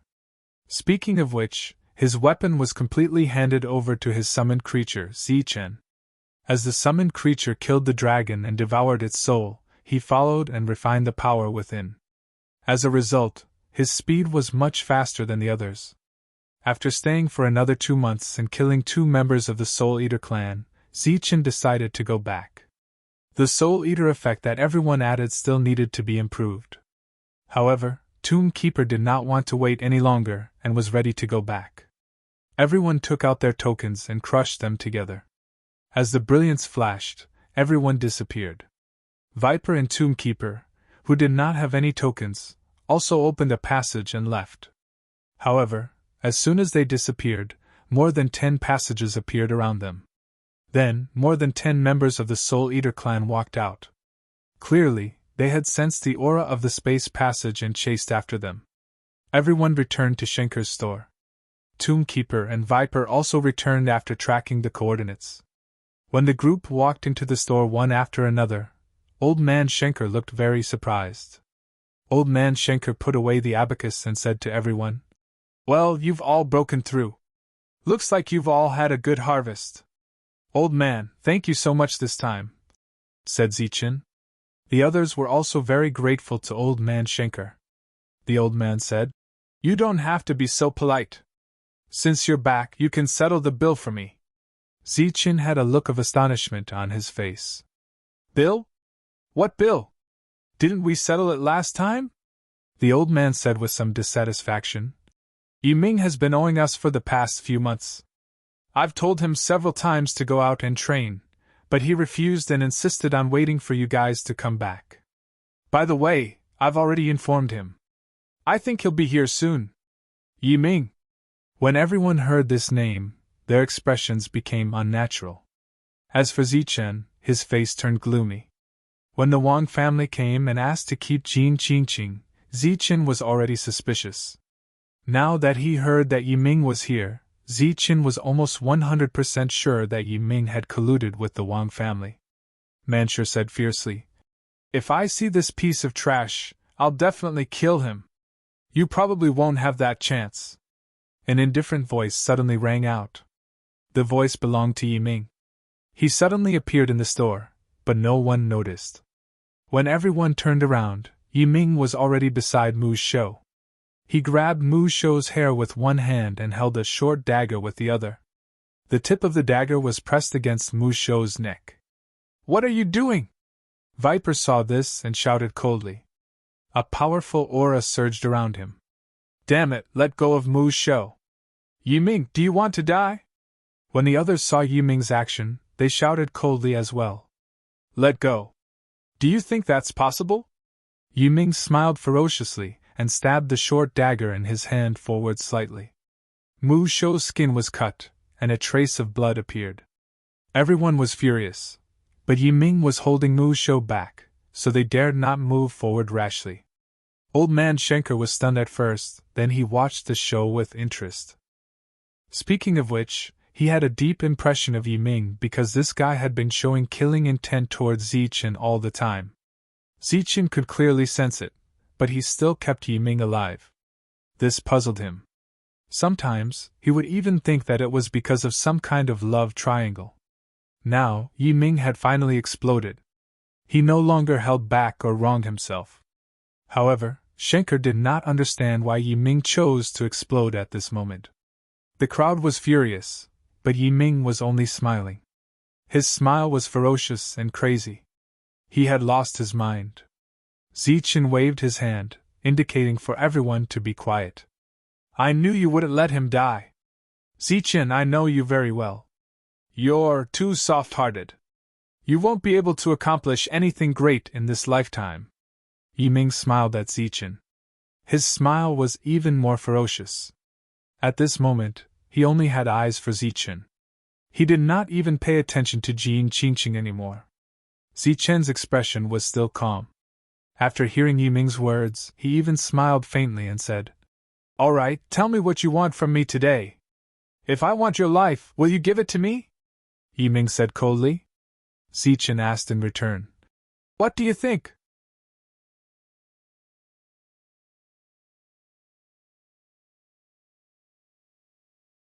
Chapter 1660. Yiming gritted his teeth. He was on the brink of insanity. He stabbed the short dagger in his hand again, and blood flowed out from Tomekeeper's wound. Viper's eyes were about to pop out of their sockets. He wanted to tear Yiming apart at that very moment. Tomekeeper's expression was as calm as Zichen's at that moment. It was as if he was not the one being controlled, but someone else. Unconcealable killing intent surged around Manshur and the rest. Their eyes were fixed on Yiming. Old man Schenker, on the other hand, was a very good spectator. He did not say a word and just watched silently. Looking at the crazy Yiming, Zichen said calmly, "You killed him, so you have to die too." Yiming smiled coldly and said, "What do you think is the difference between my current state and my death? Outside, all of you were inferior to me. But now, all of you have surpassed me. Even if I let Tomekeeper go today, you'll still kill me when you see me in the future. So what if I die? It's not bad to drag one of you down with me before I die." Zichen said indifferently, "You've said so much just to tell me that you're not afraid of death." Yiming said sternly. "That's right," Zichen said again. "I admire your courage in not being afraid of death. But I've only prepared 11 of those God's seals. I'm sorry." As soon as he finished speaking, a powerful aura suddenly surged around Zichen. Beams of golden light began to shine. The dazzling golden light illuminated the small grocery store. "If you dare to attack, then die together." Yiming had completely gone crazy. The dazzling golden light made him close his eyes subconsciously. However, the short dagger in his hand stabbed forward violently. Tomekeeper groaned as blood spurted out from his neck. The dazzling golden light disappeared instantly. Zichen waved his hand helplessly and said, "All right, you win. I do have one more God's seal with me. Give it to me. Give it to me. No, throw it to me directly." There was a gleam in Yiming's crazy eyes. "Don't play tricks.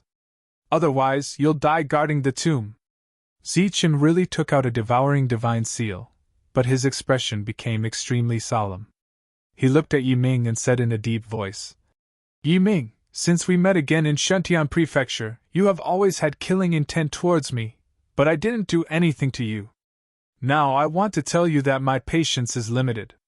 I can give you the devouring divine seal, but you have to live to guard the tomb. Otherwise, even if I have to chase you to the ends of the earth, I will kill you. As for the Golden Leaf City, the Yi clan, even if your father is the city lord, I will still destroy them." Yiming's heart skipped a beat, but he was not frightened. His emotions, which had just calmed down, went crazy again. "Zichen, tell me clearly. Are you tolerating me, or am I tolerating you? Although there was a gap between us in the Manor Realm, when did I fail to complete the missions you gave me? Or did you say that I was lazy and didn't do my best? At the last moment of danger, we knew that we would die if we stayed. Why do you want us to stay? I left, but I made the best and wisest choice. I didn't do anything wrong. Why don't you trust me? In the battlefield of despair, we risked our lives to kill the foreign races, but what did we get in the end? We got nothing. You have the devouring mark on you, and they all got a share. Why don't I get a share? You lied to me that I risked my life to kill the enemy, but you didn't believe me at all. You've been using me," Yiming said sternly. "Zichen, tell me now. Are you tolerating me, or am I tolerating you?" Facing the agitated Yiming, Zichen said calmly, "What happened in the Manor Realm is over. What you choose is your own business. As for the battlefield of despair, you said that you didn't get anything. Let me tell you now. You were provided with resources. Don't underestimate those resources. Even those in the late stage of the 7th level might not be able to get them. The price of the resources didn't change, but the price of the resources sold was only half. To us, it was a sacrifice, but to you, it was a gain. Not only did you get the resources, but you also got all the money you owed after the war. Also, the secret place we went to was the reward for the final battle. Many people didn't get it, but you did. Unfortunately, you chose to give it up again. From the beginning to the end, you weren't fighting for me. You were fighting for the Imperial Sky region, for the entire human race. Perhaps it's hypocritical, but it's the truth. As for what I got, from the beginning to the end, I've been giving. I've never gotten anything in return. If I have to say what I got, it's that I got a lot of money that I'll never be able to collect. As for the Devouring God's Seal, I exchanged my life for it. It's my personal possession. I can give it to whoever I want. In fact, I did consider giving it to you, but you're not worthy of me trusting my back to you on the battlefield. Or rather, you're not worthy of it for the time being. Reality has proven me right. At the moment of danger, you gave up on us again without hesitation. Zichen looked into Yi Ming's eyes and said indifferently, I'll say it again. You're not worthy of my trust, and you're not worthy of my life in your hands. You can take the God's Seal today, and I can guarantee your safety. However, nothing can happen to guarding the tomb. If you take it and still want to kill him, then when I get out of here, the Yi clan in Shuntian Prefecture and Golden Leaf City will no longer exist. Zichen tossed the last God's Seal to Yi Ming. He had no intention of taking Yi Ming down and directly threw it in front of Yi Ming. Yi Ming had already lost his rationality. Under such circumstances, he could do anything. If he killed the Tomb Keeper just to kill Yi Ming, then it was not worth it at all. After receiving the God's Seal, Yi Ming dragged the Tomb Keeper and retreated out of the door. Zichen and the rest followed behind slowly. Outside, many cultivators' expressions changed when they saw this scene. Zichen was ranked first on the 7th grade weapon ranking. His reputation had long spread throughout the Imperial Sky City, and almost everyone knew him. At this moment, when they saw Zichen and Yi Ming who was in front of Zichen, everyone was very curious. Yi Ming kept retreating and was highly focused, afraid that someone would suddenly jump out from the surroundings. However, such worries were completely unnecessary. In Zichen's heart, the life of guarding the tomb was more precious. The group retreated out of the city just like that. Yi Ming said coldly, Next, if anyone dares to follow me out of the city, I will poke a hole in his body. Don't worry, I will do what I say. Zichen waved his hand, indicating that no one should go out. Yi Ming led the Tomb Keeper and walked into the distance. Along the way, the Tomb Keeper sighed and said, Actually, you don't have to do this at all. Although Zichen doesn't believe you, there is no problem in giving you a God's Seal. Unfortunately, you are too impatient. Yi Ming shouted. Shut up, I know very well what kind of person Zichen is. He has never trusted me. The Tomb Keeper shook his head, but just as he moved, he felt a sharp pain in his neck. He could only smile bitterly and say, You know Zichen very well, you know very well that he doesn't believe you. However, you forgot that whether he believes you or not is one thing, whether he gives you a God's Seal is another. In fact, he has already wavered. I saw him preparing to give you a God's Seal at least twice. Unfortunately, you didn't pass the final test. Test? Was that a test? Yi Ming said loudly. That was a damn life and death crisis. Who can deal with that dragon army? But we are still alive.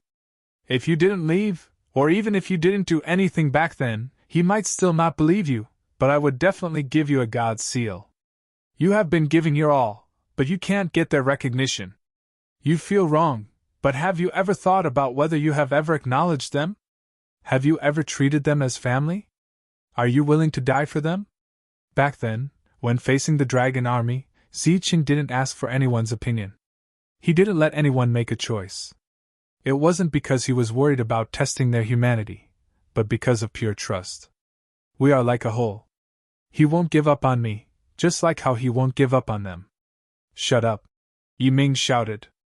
I don't need you to teach me how to do things. With your ability, I can crush you with a finger. Yiming, you are too selfish. You only think about your own efforts and rewards, but you don't think about others. In this matter, I find you to be very pitiful.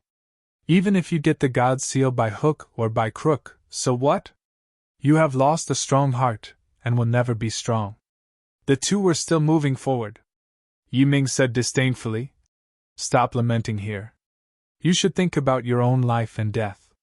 You promised Zichen not to kill me. Mu Shou said indifferently. Did I promise? You believe me? Yiming laughed sarcastically. Mu Shou said, Even Zichen doesn't believe you, let alone me. You are afraid of death, afraid that Zichen will really chase you to the ends of the earth, and afraid that the Yi family will be destroyed. You want to kill me, but you don't dare to. Yiming first glared fiercely at Mu Shou, then he laughed loudly. Haha, I do want you to die, but I don't dare to kill you. However, if I don't kill you, don't tell me that others won't dare to kill you. Don't worry, someone will definitely treat you well. Your value will be dug out to the limit. If you're lucky enough to survive, I think we'll meet again. However, it won't be in the battlefield of despair, but in your world. Mu Shou's expression changed, and he said, You colluded with the Soul Eater clan. Colluding sounds so unpleasant. It should be called cooperation and mutual benefit. Haha. Yiming's laughter echoed between heaven and earth. His figure only rose and fell a few times before he disappeared from sight. After flying for dozens of kilometers, he finally left Mu Shou behind. At the same time, he said to the surroundings, I brought him here. Yiming, you really succeeded? A man in a black robe walked out from behind a big tree. Mu Shou was too familiar with this attire. He cried out involuntarily, Soul Eater clan. Hee, a new world is going to be ours.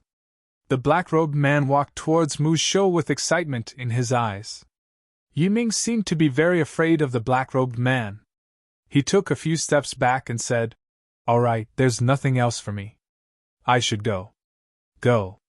I hope we'll have a chance to work together next time. The black-robed man waved his hand. Yiming felt as if a heavy burden had been lifted off his shoulders as he flew into the distance. He always felt uncomfortable when he was with the Soul Eater clan. The black-robed man walked towards Yiming and said, I don't have much time. Before the others arrive, let me take away your soul. I think there should be many things in your soul that I'm interested in.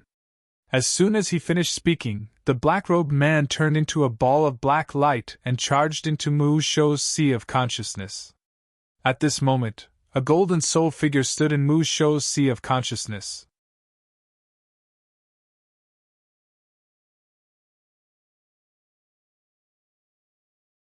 Chapter 1661. Looking at the two figures disappearing from her sight, Jean Qingqing lowered her head. There was a hint of guilt on her face. I'm sorry. If it weren't for me. At this point, Jean Qingqing could not continue no matter what. Due to his personality, everyone had always disliked Yiming. Yiming had always stayed in the team because of Jean Qingqing. Zichen shook his head and said, This isn't your fault. No one's fault. Yiming is actually a good person. He has resentment in his heart, but he has never been lazy or slippery on the battlefield. But he's crazy now. He's lost his mind. He'll kill the tomb keeper. Jean Qingqing raised her head. Her face was filled with tears. They knew very well how important the tomb keeper was to Zichen. I can guarantee that he'll be fine. You don't have to worry. In fact, I'm the one to blame for this. If I had given him the God Seal earlier and let him leave alone, perhaps this wouldn't have happened. Unfortunately, I hesitated. I wanted to give it to him after I came out. No one was perfect. Zichen would also make mistakes. However, if he had given it earlier, this would not have happened. This time, it was because of the God Seal. Next time, it might be because of something else. To be honest, Zichen was not sure about this. Everyone gritted their teeth. They were very worried about the tomb keeper's safety, especially Viper. Guarding the tomb was related to the future of their world. Nothing could happen to it. Zichen's expression was still calm. There was no trace of worry on his face. This was because when the golden light shone, his soul had already entered the Tomb Keeper's sea of consciousness to protect the Tomb Keeper. Yiming could appear silently and escape everyone's perception. It was impossible for him to do so with his own strength. He should have used something. In the entire battlefield of despair, the people who could use the power of space to the extreme were not natives but the Soul Eater clan. With the Wang family and the Soul Eater clan as an example, Zichen guessed that Yiming must have something to do with the Soul Eater clan. Along the way, Yiming had not done anything wrong. He had frankly expressed his dissatisfaction and even killing intent toward Zichen, but he had never really attacked. Zichen had no intention of killing Yiming. He just wanted to draw a clear line between the two sides through today's incident. However, nothing could happen to the Tomb Keeper. Within Mumu's consciousness, the Soul Eater race looked at the golden figure and exclaimed, "You're not an aboriginal. No, your soul is even purer than an aboriginal's." The 8th stage Soul Eater widened his eyes and looked at Golden Light Zichen in disbelief. At this time, Tomb Keeper walked over and stood behind Zichen, not saying a word. The soul-devouring clan member glanced at Mumu and sneered. "It seems that if I want to take you down, I'll have to deal with this problem first." Buzz! The Soul Eater's body trembled. Green light lingered around him. Powerful soul power surged around him. His soul territory was fully activated. Under the cover of the soul domain, Tomb Keeper found that he couldn't move at all, and his expression changed greatly. This was the first time he had personally experienced the power of the soul-devouring clan. It was indeed terrifying. Buzz! Golden light surged around Zichen's body, illuminating Mu Shou's sea of consciousness. Keeper Mu felt the pressure on his body lessen in an instant, and he was able to move again. Immediately, he looked at Zichen with shock in his eyes. At this moment, Zichen stepped forward, and a sheathed long blade appeared in his hand. The long blade was unsheathed and slashed forward. Golden light shone all over the world like a waterfall. Once again, Tomb Keeper saw an unbelievable scene. It was a move that could only be performed with energy, but at this moment, Zichen used his soul power to perform it. The light of the blade fell. The soul-devouring clan member let out a roar and was sent flying. The powerful soul-devouring clan did not even have the slightest ability to resist in front of Zichen. After that, the battle came to an end. The soul-devouring clan member's soul was shattered, and Zichen collected the soul fragments. When Tomb Keeper opened his eyes, a group of friends had already arrived. The leader was Viper, a man. When he saw Tomb Keeper, his eyes were wet. A beam of golden light rushed out of Tomb Keeper's sea of consciousness and entered Zichen's glabella. Everyone was shocked to see that it was Zichen's soul. They had no idea when Zichen's soul entered Tomb Keeper's sea of consciousness. "All right, the danger has been dealt with. Let's go," Zichen said with a faint smile. At the same time, he took out a piece of soul fragment and threw it into the cauldron. Everyone's pupils shrank. Evidently, Zichen had encountered the soul-devouring clan again. Viper and Tomb Keeper looked at each other. Both had lingering fear in their eyes. "With this soul fragment, I will definitely be able to refine the space energy within it. From now on, your storage pouch will be renamed as a space pouch," Cauldron Spirit said after keeping the soul fragment. When they returned to Shenker's little store, Old Man Shenker merely smiled and did not ask about what had happened. Zichen and the others stayed in the city for another month. During this month, Cauldron Spirit finally extracted the space energy within the soul fragment and fused it into Zichen's storage pouch. With the infusion of the space energy, Zichen's storage pouch increased by dozens of times. Henceforth, the storage pouch was renamed as a space pouch. "If there are enough soul fragments, the space pouch can be further upgraded," Cauldron Spirit said at the same time. Tomb Keeper was rather impatient. Therefore, after the party reorganized their equipment, they decided to follow Tomb Keeper to the world he came from. This time, they set off at Shenker's little store because it was the only safe place. Due to the large number of people teleporting, the transportation matrix would take a long time to set up. During the process, the space energy would dissipate and the soul-devouring clan would be able to sense it easily. While Toonkeeper was setting up the transportation matrix, Zichen sought out Old Man Schenker and told him that he wanted to summon something. Old Man Schenker was very surprised to hear the purpose of his visit. With Zichen's current strength, he was not even afraid of a 9th-layer Immortal Realm expert. What else could he possibly need? The little cauldron from before had already made Old Man Schenker realize how extraordinary Zichen was. Now, he was very curious as to what the second thing Zichen was going to summon would be. Follow me. Old Man Schenker brought Zichen to the previous place and motioned for Zichen to enter. Rays of the light of edicts appeared one after another and landed on Zichen's body. Old Man Schenker stood outside and looked at Zichen curiously. A pair of inconspicuous wings appeared above Zichen's head. There were a total of 6 wings and they looked like dried bones. The 6 wings looked rather special. However, after the incident with the little cauldron, Old Man Schenker could tell that something was amiss. The corners of his mouth curled into a faint smile. Evidently, the 6 wings were not as weak as they looked. The originally stable rays of the light of edicts suddenly began to tremble. Sure enough, this thing was not as simple as it seemed. Faintly, there seemed to be an angry roar. After the roar, the rays of the light of edicts began to shrink. Finally, they turned into a crystal chip and fell into Zichen's hand. As his spiritual senses probed the crystal chip, Zichen could not help but smile wryly. Sure enough, the edicts would not be fooled this time. Disappointed, Zichen walked out. He could not be bothered to answer Old Man Schenker's questions and went straight to Mu's show and the others. The teleportation formation had just been completed. After bidding farewell to Old Man Schenker, everyone stepped into the teleportation formation one after another. With a flash of brilliance, everyone disappeared. Old Man Schenker frowned. In an instant, he sensed several spatial fluctuations outside the city. Finally, he smiled coldly. These soul-devouring clan are indeed everywhere. Through the portal, they came to this world again. Looking at the colossal figures in the sky, everyone was completely stunned. What are these big guys? Why do they have draconic aura? Manshur looked up and asked with wide eyes.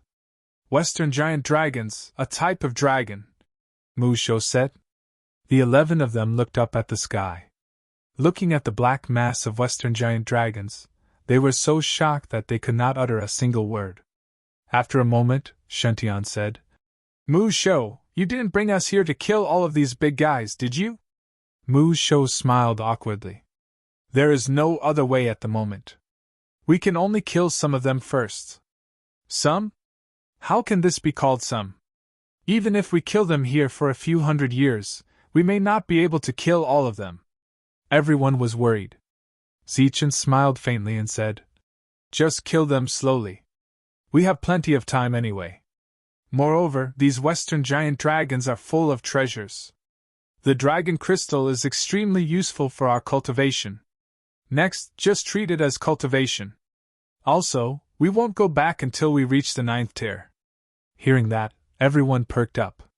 But before that, they had to understand the power of the Western giant dragons. Just then, a giant dragon noticed the people below. A bloodthirsty look flashed in the dragon's eyes. It flapped its wings and dove down. Zichen took out his dragon spear. With a tap of his foot, his figure rose into the air. He would start the first battle. Boundless momentum surged. The giant dragon was like a huge meteorite, bringing with it a powerful force. The wind whistled and the space distorted. Manshur and the others narrowed their eyes. Zichen's robe fluttered. The space around him was also distorted. Rays of golden light were emitted from his body. He looked up at the giant dragon. With the dragon's spear in his hand, silver light flashed. The advanced dragon soul was no longer afraid of this kind of dragon aura. There was even a trace of dragon aura that spread out. The giant dragon that was diving down had a hint of doubt in its eyes. At that moment, Zichen rushed up with his spear. He became one with the spear, and silver light shot out in all directions. As if sensing danger from this attack, the giant dragon opened its mouth and let out a dragon roar. large amounts of dragon flames poured down like heavenly fire. The scorching heat caused the space to distort. On top of the silver light, there was an additional golden light shield. He and the spear rushed into the dragon flames. Bang! The energy collided violently. The space began to distort crazily. Zichen, who was one with the spear, appeared again. The golden light around his body became extremely dim, and the light shield was filled with cracks. As Zichen rushed out of the dragon flames, the light shield shattered with a boom. Puff! At that moment, Zichen came into contact with the giant dragon. The dragon's spear in his hand directly pierced through the dragon's scales and into the giant dragon's head. He broke through its defense with one blow. The painful dragon roar reverberated between heaven and earth.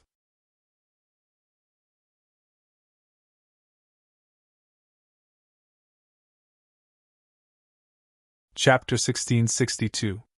The commotion caused by this attack wasn't small at all. Many dragons in the sky noticed this scene. After a slight pause, they flapped their wings and swooped down one by one. Hurricane after hurricane appeared out of nowhere. The dragons swooped down with dazzling lights. Space was distorted. It was as if a large number of meteors had suddenly appeared in the sky. The power of the dragons swooping down was simply unimaginable. Everyone's expression changed drastically. Toonkeeper even shouted, "Zichen, come back quickly!" At this moment, Zichen was standing on the dragon's back, holding the dragon's spear tightly with one hand. Energy and vitality were rapidly draining away. The dragon kept rolling, but it couldn't shake off the dragon's spear, nor could it shake off Zichen. Looking up at the 20-odd dragons, Zichen's eyes were filled with fighting spirit. It seemed that it had been a long time since he had encountered such a life-threatening challenge. The dragon's body quickly shriveled. Without the suppression of the dragon's aura, the lightning dragon's devouring speed was much faster. Holding the dragon's spear tightly, Zichen smiled gently and said, "All right, leave some for the others." Buzz! The dragon's spear trembled.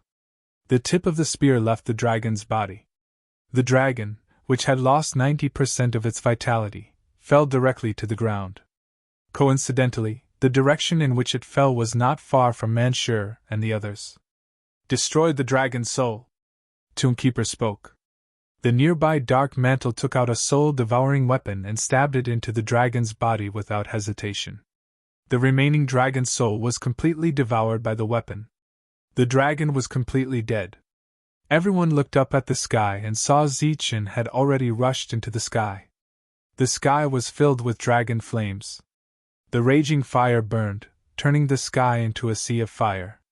This time, Zichen didn't continue to charge at the dragon flames. His body turned into a golden light, shuttling through the gaps of the dragon flames at extreme speed. After several flashes, Zichen rushed out of the range of the dragon flames. The defensive light barrier around him had already shattered. The corners of his clothes were still burning, and there were a few places on his robe that were charred black. Zichen looked a little embarrassed. He shook his hand to extinguish the flames on his robe and rushed at a dragon with his spear. After breaking through, Zichen's strength and speed had increased a lot. After dodging the oncoming attack, Zichen flashed to the side of a giant dragon and stabbed the dragon's spear in his hand forward. The dragon's scales, which had a decent defense, became extremely weak in front of the dragon's spear and were instantly pierced through. Zichen let go of the dragon's spear, and the tremendous force flipped the giant dragon over. Silver light flickered on the body of the spear. The dragon soul spear was swallowing everything on its own. Letting go of the dragon's spear, a sheathed long saber appeared in Zichen's hand. He turned around in the air and slashed out. Like a waterfall, the saber light swept past the dragon tail that was close at hand, and then swept past the body of a giant dragon. The dragon tail split into two. Half of it flew past Zichen, while the other half fell to the ground, spraying dragon blood everywhere. Looking ahead, the place where the saber beam had slashed had almost split the giant dragon's body into two. The wound was a ghastly sight. Due to its severe injuries, the dragon's massive body fell to the ground. In 3 moves, Zichen had finished off 3 giant dragons. Such a move had also shocked the tomb keeper and Viper below. The space distorted, and waves of fire swept over. The dragon flames once again swept towards Zichen. Zichen's figure rose, and he flew over the dragon flames. The long saber that had just returned to its sheath was unsheathed again. The shining saber light appeared and swept past the body of a giant dragon in front of him. The two great special effects of armor penetration and sharpness were displayed incisively and vividly. The dragon's roars of pain, despair, and even fear were constantly resounding in this world. Above the sky, more giant dragons were attracted. Below, a group of people stared blankly at the battle in the sky and at the giant dragon corpses that kept falling. If not for the tomb keeper's incessant urging, everyone would have forgotten to add another slash to the dead giant dragon's body and destroy the dragon's soul. In the sky, Zichen was like a god of war. His body was shining with dazzling golden light. He wandered and circled among the giant dragons. Every time he struck, he could kill a giant dragon. Such a battle made everyone's blood boil. Mancher shouted and was about to follow. "I say, don't join in the fun. This is going to kill people." Fortunately, Viper's eyes were sharp and his hands were quick. He pulled Mancher back. Although Zichen was killing them easily, that was because Zichen had the advantage of speed and weapons. These giant dragons were not made of paper. They were real giant dragons with flesh and blood. They were extremely powerful existences. Viper dared to go up against one and was confident that he could kill it. However, if he encountered two, Viper could only run. Facing the attacks of so many giant dragons, Zichen was gradually unable to hold on. Some attacks could not be dodged. Wounds appeared on his body, and then he coughed up blood. "Come back! It's time to go!" the tomb keeper shouted. At the same time, he had already propped up a huge light shield to prevent the other giant dragons from detecting them. Poof! Poof! After killing two more giant dragons, Zichen could no longer withstand the pressure and ran away. Just then, a dragon's tail hit Zichen. Zichen coughed up blood. His body fell from the sky like a boulder and smashed into the ground. The tomb keeper and the others hurried to rescue Zichen. Zichen spat out the soil in his mouth. Ignoring the blood all over his body, he couldn't help but laugh. As expected, I, who wasn't afraid of being besieged, was almost killed. Mancher and Wuxia added two more slashes and took away the two dragon souls. At this moment, there were more than a dozen giant dragon corpses on the ground. Mancher walked back and asked, "What do we do with these giant dragon corpses? These are all treasures." "Of course we have to take them," Zichen said without hesitation. Then, under everyone's stunned expressions, he took away all the giant dragons. "This is a storage pouch." Looking at the storage pouch with more than a dozen dragon corpses, everyone felt it was inconceivable. Zichen did not explain. Speaking of which, he had just been surrounded by the giant dragons. In addition to the external wounds, he had also suffered internal injuries. He needed to go back and recuperate for a while. In the sky, the dragon roars kept echoing. The giant dragons were enraged. This was not a place to stay for long. Everyone followed the tomb keeper back. However, just as they entered the safe zone, weapons suddenly appeared and pressed against their necks. "All right, it's me." The tomb keeper stepped forward. The group of guards quickly saluted him. Among them was the guy Zichen had defeated in one move. Without explaining anything, the tomb keeper led his men to find the elders. The 8 elders trembled when they heard the news. When they saw the tomb keeper, their faces were filled with joy. "Isn't this Zichen? Why are you injured?" Uncle Wang looked at the injured Zichen and asked. "I was bored and killed a few dragons. In the end, I was ganged up on," Zichen said embarrassedly. "You have internal injuries. Hurry up and treat them," Uncle Wang said. "All right." Zichen nodded. His injuries were indeed not light. After instructing the tomb keeper to arrange accommodation for the others, Zichen returned to his own residence to treat his injuries. After arranging everything, the tomb keeper followed the 8 elders to the meeting hall. These are the 11 you mentioned? Uncle Wang asked first. The tomb keeper nodded and said, Yes. The 11 of them are as trustworthy as Ziqin. Are you confident this time? Uncle Wang asked again. I'm very confident. Ziqin killed many members of the soul-devouring clan this time. He used their souls to refine many soul-devouring weapons. Those weapons can even devour souls. The soul-devouring clan is our nemesis. The elders were shocked. Now Ziqin is their nemesis, the tomb keeper said confidently. What happened to Ziqin? Why is he injured? Thinking about the reason for Ziqin's injury, the tomb keeper could not help but laugh. He was bored and wanted to kill giant dragons. In the end, he only killed a dozen giant dragons before he was attacked by dozens of giant dragons and injured. When the 8 elders heard this, they could not help but gasp.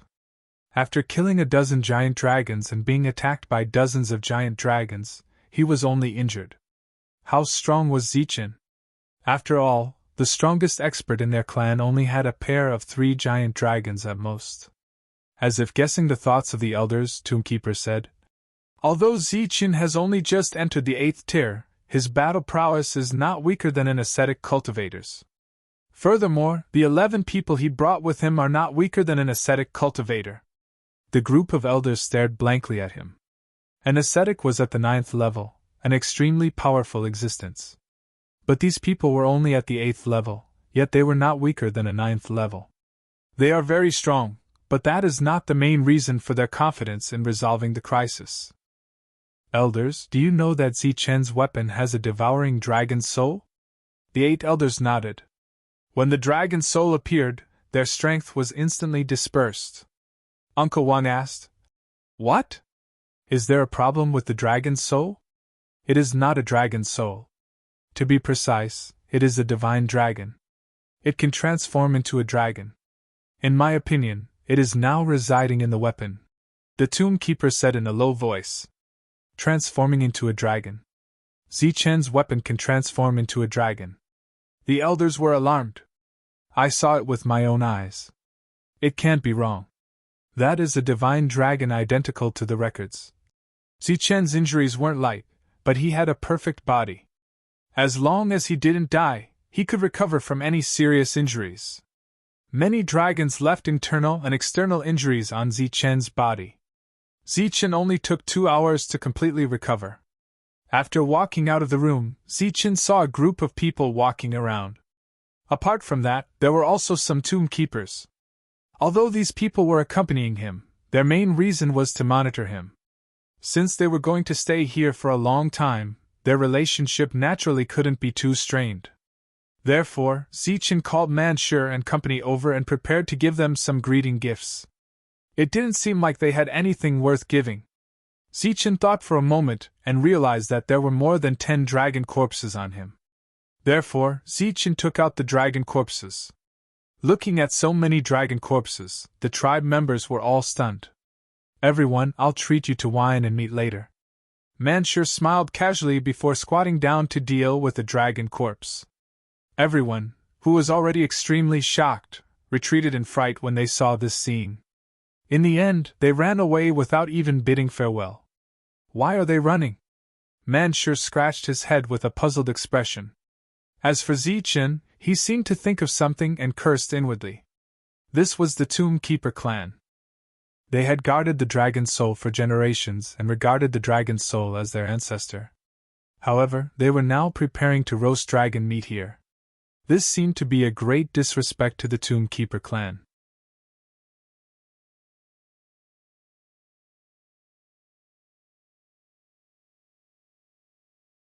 Chapter 1663.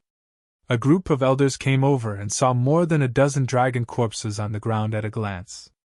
Judging from the wounds, almost all of them were killed with a single blow. After hearing Long Mu's words, the group of elders who had some understanding of Ziqin's combat strength also had a change in expression at this moment. Obviously, Ziqin was stronger than they had expected. However, looking at the bloody dragon meat next to them, even if they knew that Ziqin and the others were very important to the tribe, their expressions still turned ugly. Touching the dragon corpses was disrespectful to the dragon god. and eating dragon meat was blasphemy to the dragon god. Compared to the 8 elders' ugly expressions, Long Mu was much calmer. After more than 1,000 years of experience outside, he had seen a lot of things. Almost all the invaders he had seen had no faith. They did not believe in others and did not rely on the gods. They only believed in themselves and their strength. Not to mention eating dragon meat, even if the gods were in front of them, they might even dare to devour them. After a short silence, an elder trembled as he stepped forward, pointed at the dragon corpses, and said, "This is blasphemy to the dragon god. It is a great disrespect and will be punished by the heavens." Manshur, who was beside him, said indifferently, "Old man, it's just eating a few pieces of dragon meat. It's not that serious, right?" The old man said with grief and indignation, "The dragon god is supreme. It is not to be blasphemed." Wu Xie pointed at the dragon corpses and said, "But these are just dragons, not the dragon god." The old man said stubbornly, "But they are transformed by the dragon god. They are the dragon god's clones." Wu Xie curled his lips when he heard this. "If they are the dragon god's clones, you can rest easy because these dragon god's clones will protect you and not bring you any harm." The old man was stunned, but he could not say a word. He pointed at Wu Xie with a trembling finger and said, You are twisting words and forcing logic. I will ignore you. Zichen, what do you say about this matter?" The old man was very smart. He knew to look for Zichen instead of messing around with Wu Xie. Zichen smiled and said, "Don't be so agitated, old man. Blaspheming the dragon god is naturally not good and will naturally be condemned. However, I see that in our tribe there should be people who use dragon bone weapons." Zichen had noticed this last time. All the weapons in the tribe were made of dragon bones. This was given to us by the dragon god to protect our homeland after we prayed. However, we only use the corrupted dragon bones and never profane the soul or the body. After hearing this, Zichen smiled and said, "Old man, this is the rule here. We don't believe in the dragon god, we only believe in ourselves. Oh right, you may not know this, but the dragon meat contains a huge amount of essence, which is very useful for cultivation.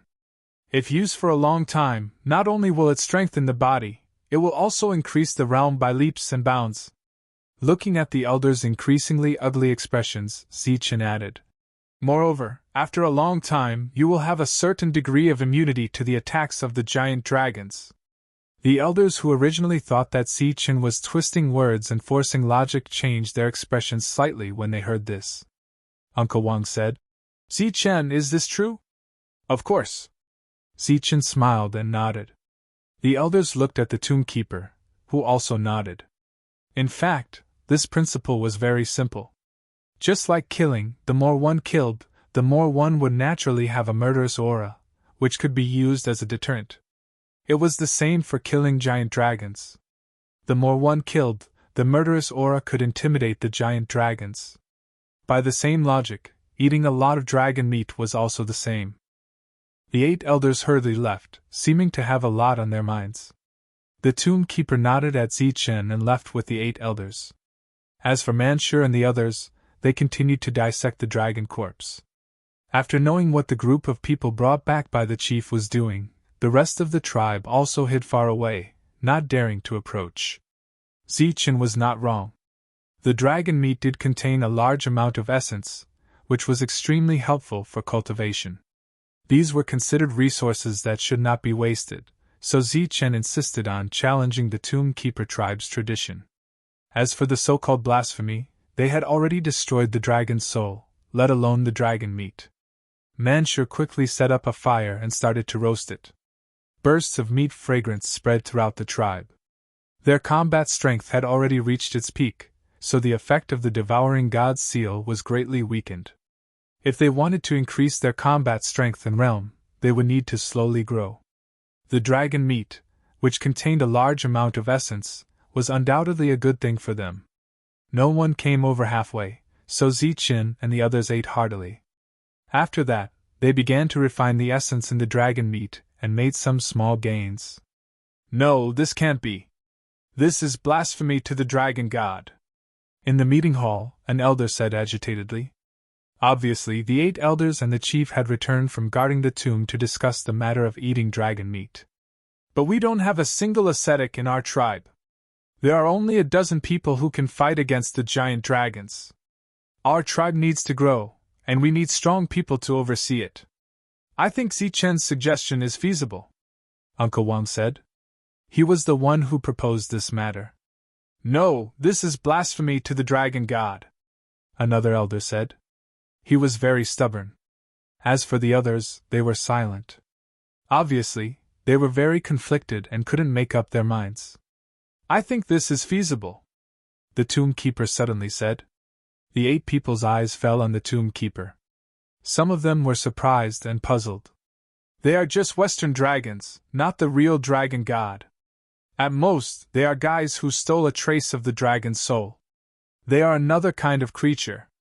Although they are also dragons, they are very different from the dragon god.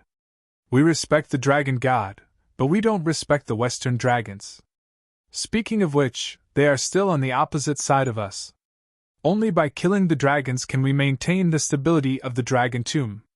If we want to know what happened in the dragon tomb, we need to enter the dragon tomb to explore. During this period, we need a large number of strong people. Zichen and the others are strong, but they are weak in the end. So I suggest that from today onwards, we start to refine the dragon crystals and quickly improve our strength. When the time comes, a group of strong people will gather and enter the dragon tomb to explore, the tomb keeper said. But there were still elders who hesitated. No buts. When I came back this time, I saw another destroyed small world. It was the tomb keeper clan like us, but they were destroyed. If we want to protect our world, we have to give up some old ideas. Those damn Western dragons, what kind of dragon god are they? They are the enemy. At this time of crisis, what's the harm in using the enemy's resources? The tomb keeper said loudly. This was something he had thought about before coming back. Coincidentally, Zichen took the lead. This is my order. The tomb keeper used his status as the clan leader. Everyone fell silent again. No one agreed or objected. At this moment, Zichen suddenly came to the meeting hall.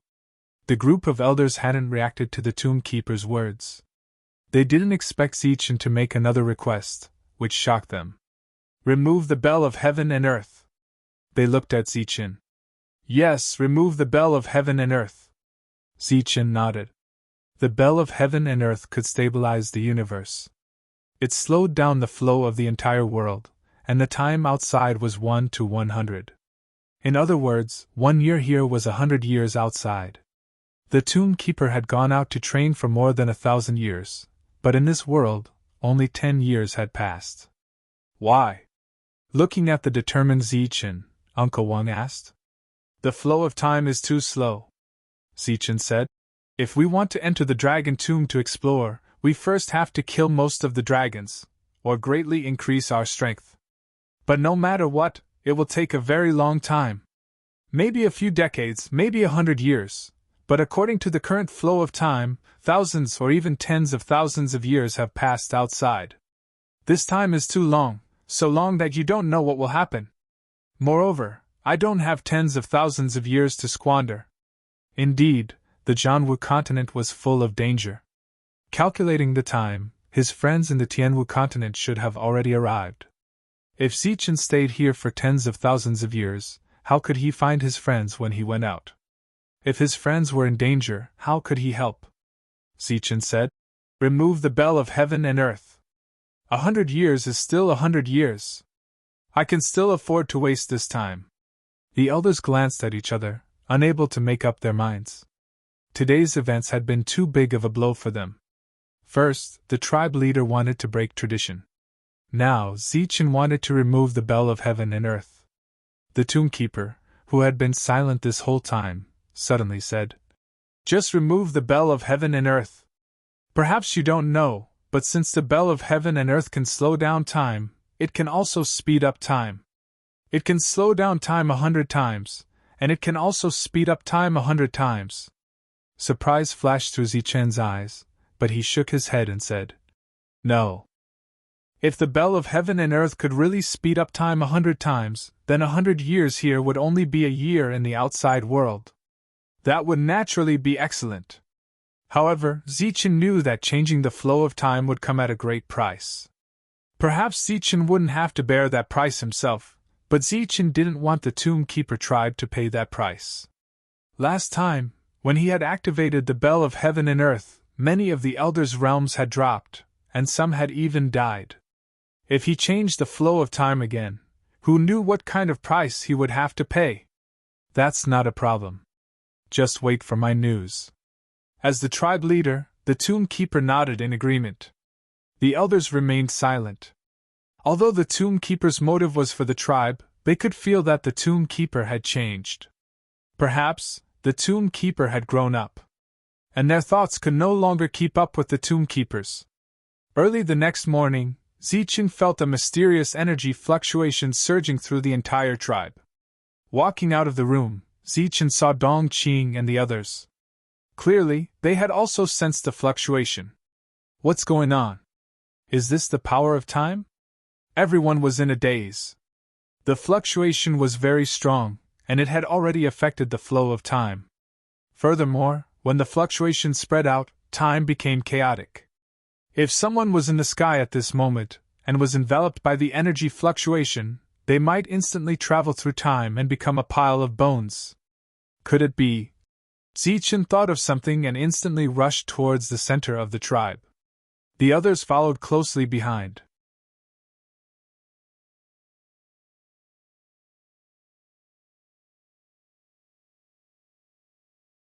Chapter 1664. Sadness filled the air and gradually filled the entire tribe. Zichen, who was walking forward, felt the sadness. His expression changed slightly and he stopped. The sadness came from the center of the Gravekeeper tribe. That was where the cosmos bell was located. The time fluctuation had also come from there. Zichen couldn't tell if it was sadness or some other emotion, but he had already guessed what had happened. What's going on? Zichen suddenly stopped. Manshur and the others immediately caught up. A bitter smile appeared on Zichen's face, and his expression seemed somewhat helpless. The oppressive time fluctuation dissipated. There was only sadness in the tribe. Zichen came to the center of the tribe. The cosmos bell was still hanging high in the sky. The runes on its surface were shining with golden light. All the warriors of the tribe were gathered under the cosmos bell. They were all kneeling on one knee. They weren't kneeling to the cosmos bell. Instead, they were kneeling to the 8 elders who were sitting cross-legged in the center. The 8 elders who had lost their vitality. Viper was kneeling on one knee like the other warriors. The Gravekeeper stood not far away. He looked at the 8 corpses silently with an expressionless face. What's going on? Why did the elders suddenly die? A few people stood in the distance and looked at the 8 elders who had lost their vitality. They were puzzled. At this moment, the Gravekeeper turned around and looked at the warriors. He said, "The elders have made great contributions to the tribe. They should be buried in the ancestral land. From today onwards, all the warriors of the tribe will begin to refine the dragon crystals." The warriors were very sad when the elders died. However, when they heard the Gravekeeper's words, there was still a small commotion. They were the Gravekeeper tribe. What they guarded was the dragon soul, which was also the dragon god. The dragon god was noble and could not be blasphemed. Even if the dragon soul had leaked out at this moment, giving birth to the Western dragon, a mutant dragon species that brought great harm to them, and even if they knew that the dragon had many resources, the people of the tribe had never thought of using them. The only thing they used was to forge dragon weapons. However, before that, they still needed a long time of sincere prayer. And today, the clan chief actually said such a thing. The Gravekeeper obviously didn't want to continue explaining. He just waved his hand and said, "Let's go. Bury the elders properly." The group of warriors all retreated, bringing away the corpses of the 8 elders. Their discussion could still be heard from afar. Seeing the warriors leave, a trace of grief appeared on the Tomb Keeper's face. These 8 elders were in the prime of their lives. However, they had forcefully extracted their vitality time and time again, causing their cultivation levels to drop time and time again. This time, for the sake of the tribe, they had exhausted all their vitality. I didn't expect it to be like this. Zichen walked over with a bitter look on his face. The tomb keeper shook his head. This has nothing to do with you, it is the decision of the 8 elders. In fact, the 8 elders could have lived, but only 2 of them could accept the tomb keeper's explanation of the dragons. The other 6 still stubbornly insisted that they were not allowed to blaspheme the dragon god. Tradition was tradition, and rules were rules. Not everyone could accept it, even if the tomb keeper explained it clearly. Now that the tribe was facing a crisis, they urgently needed experts. Although the elders were stubborn, they were still thinking for the tribe. Thus, the 8 elders exhausted their lives to change the flow of time in the heaven and earth bell. Now the flow of time is 1 to 80. 80 years here is only 1 year outside, the tomb keeper said. When the others heard this, they looked at the heaven and earth bell flashing with golden light in the sky in surprise. All 8 elders had died. Before a new 9th-tier expert appeared in the tribe, there would be no more elders. Now, the entire tribe was completely under the tomb keeper's control. Thus, the tomb keeper ordered everyone in the tribe to refine the dragon crystals. Over the years, the tribe had accumulated a large amount of dragon crystals. Zichen and the others were lucky enough to get some and were refining them these days. In addition, the tomb keeper also used other methods to summon ascetics back. Each ascetic had the strength of a 9th-tier expert. According to the tomb keeper, there could be about 5 ascetics. Perhaps because of the invaders, the effect of their refining was not as obvious as that of the tribe warriors. In just one day, 10 people in the tribe became warriors. In the tomb keeper tribe, only 7th-tier experts could be called warriors. And on the second day, a 7th-tier warrior broke through the bottleneck to 8th tier. After that, there was good news almost every day. As expected, the tomb keeper who heard the news did not show too much surprise. The tomb keeper had long guessed that the tomb keeper tribe was unique and had an inexplicable connection with the dragon tribe. And at this moment, these giant dragons, to the tomb keeper, were a gift from the dragon god to increase the strength of the guardians. Unfortunately, due to the ancient rules, no one in the tribe tried to refine the dragon crystals. In the blink of an eye, half a month had passed, and the tribe's stock was not much. The tomb keeper discussed with Zichen and decided to go out to hunt dragons.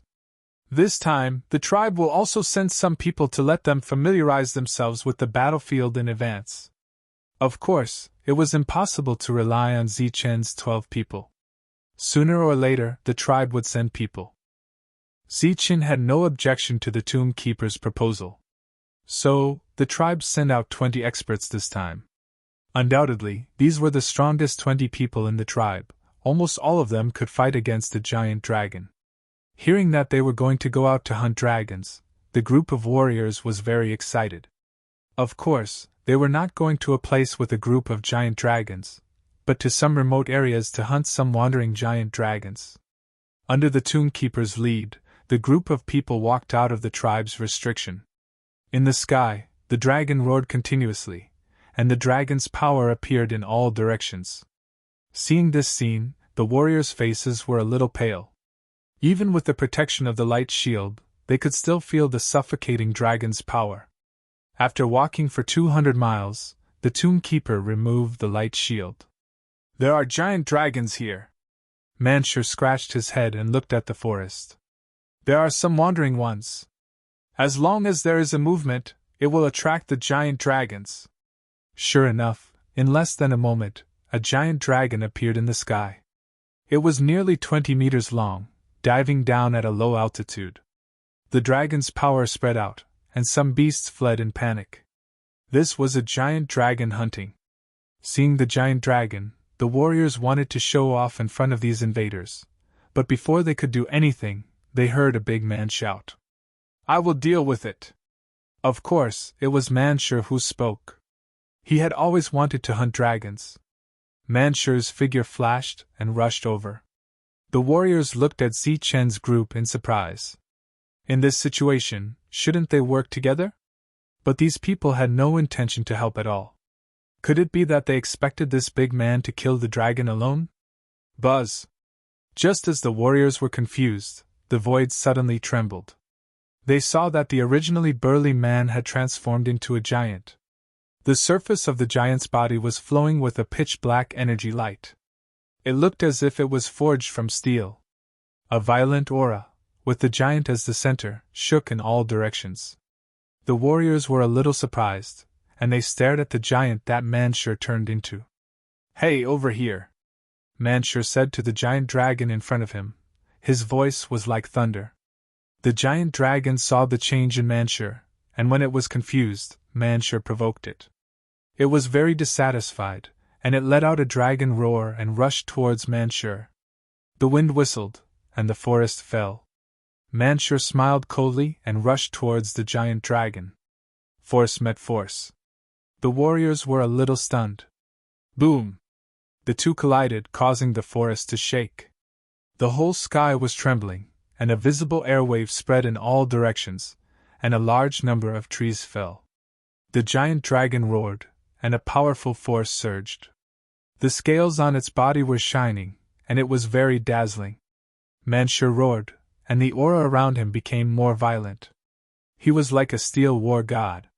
The moment he stabilized his body, he suddenly accelerated, and directly grabbed the dragon's claw, and swung it up. The warriors who wanted to show off were stunned when they saw this scene. It was bad enough that they didn't suffer a loss in a direct confrontation, but now they were swinging the giant dragon.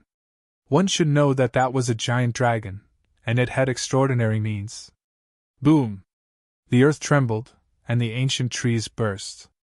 The giant dragon's body fell heavily on the ground. The dragon's roar turned into anger. The giant dragon shook its head, and it seemed to feel a little dizzy. In the eyes of the warriors, Manshur, who was swinging the giant dragon, was like a chicken, smashing it to the east and to the west. The angry dragon's roar gradually turned into a painful dragon's roar, and finally turned into panic. On the ground, a large number of ancient trees were shattered, and deep pits appeared one after another. The warriors were stunned. Was this really a human? Human strength surpassed dragon power.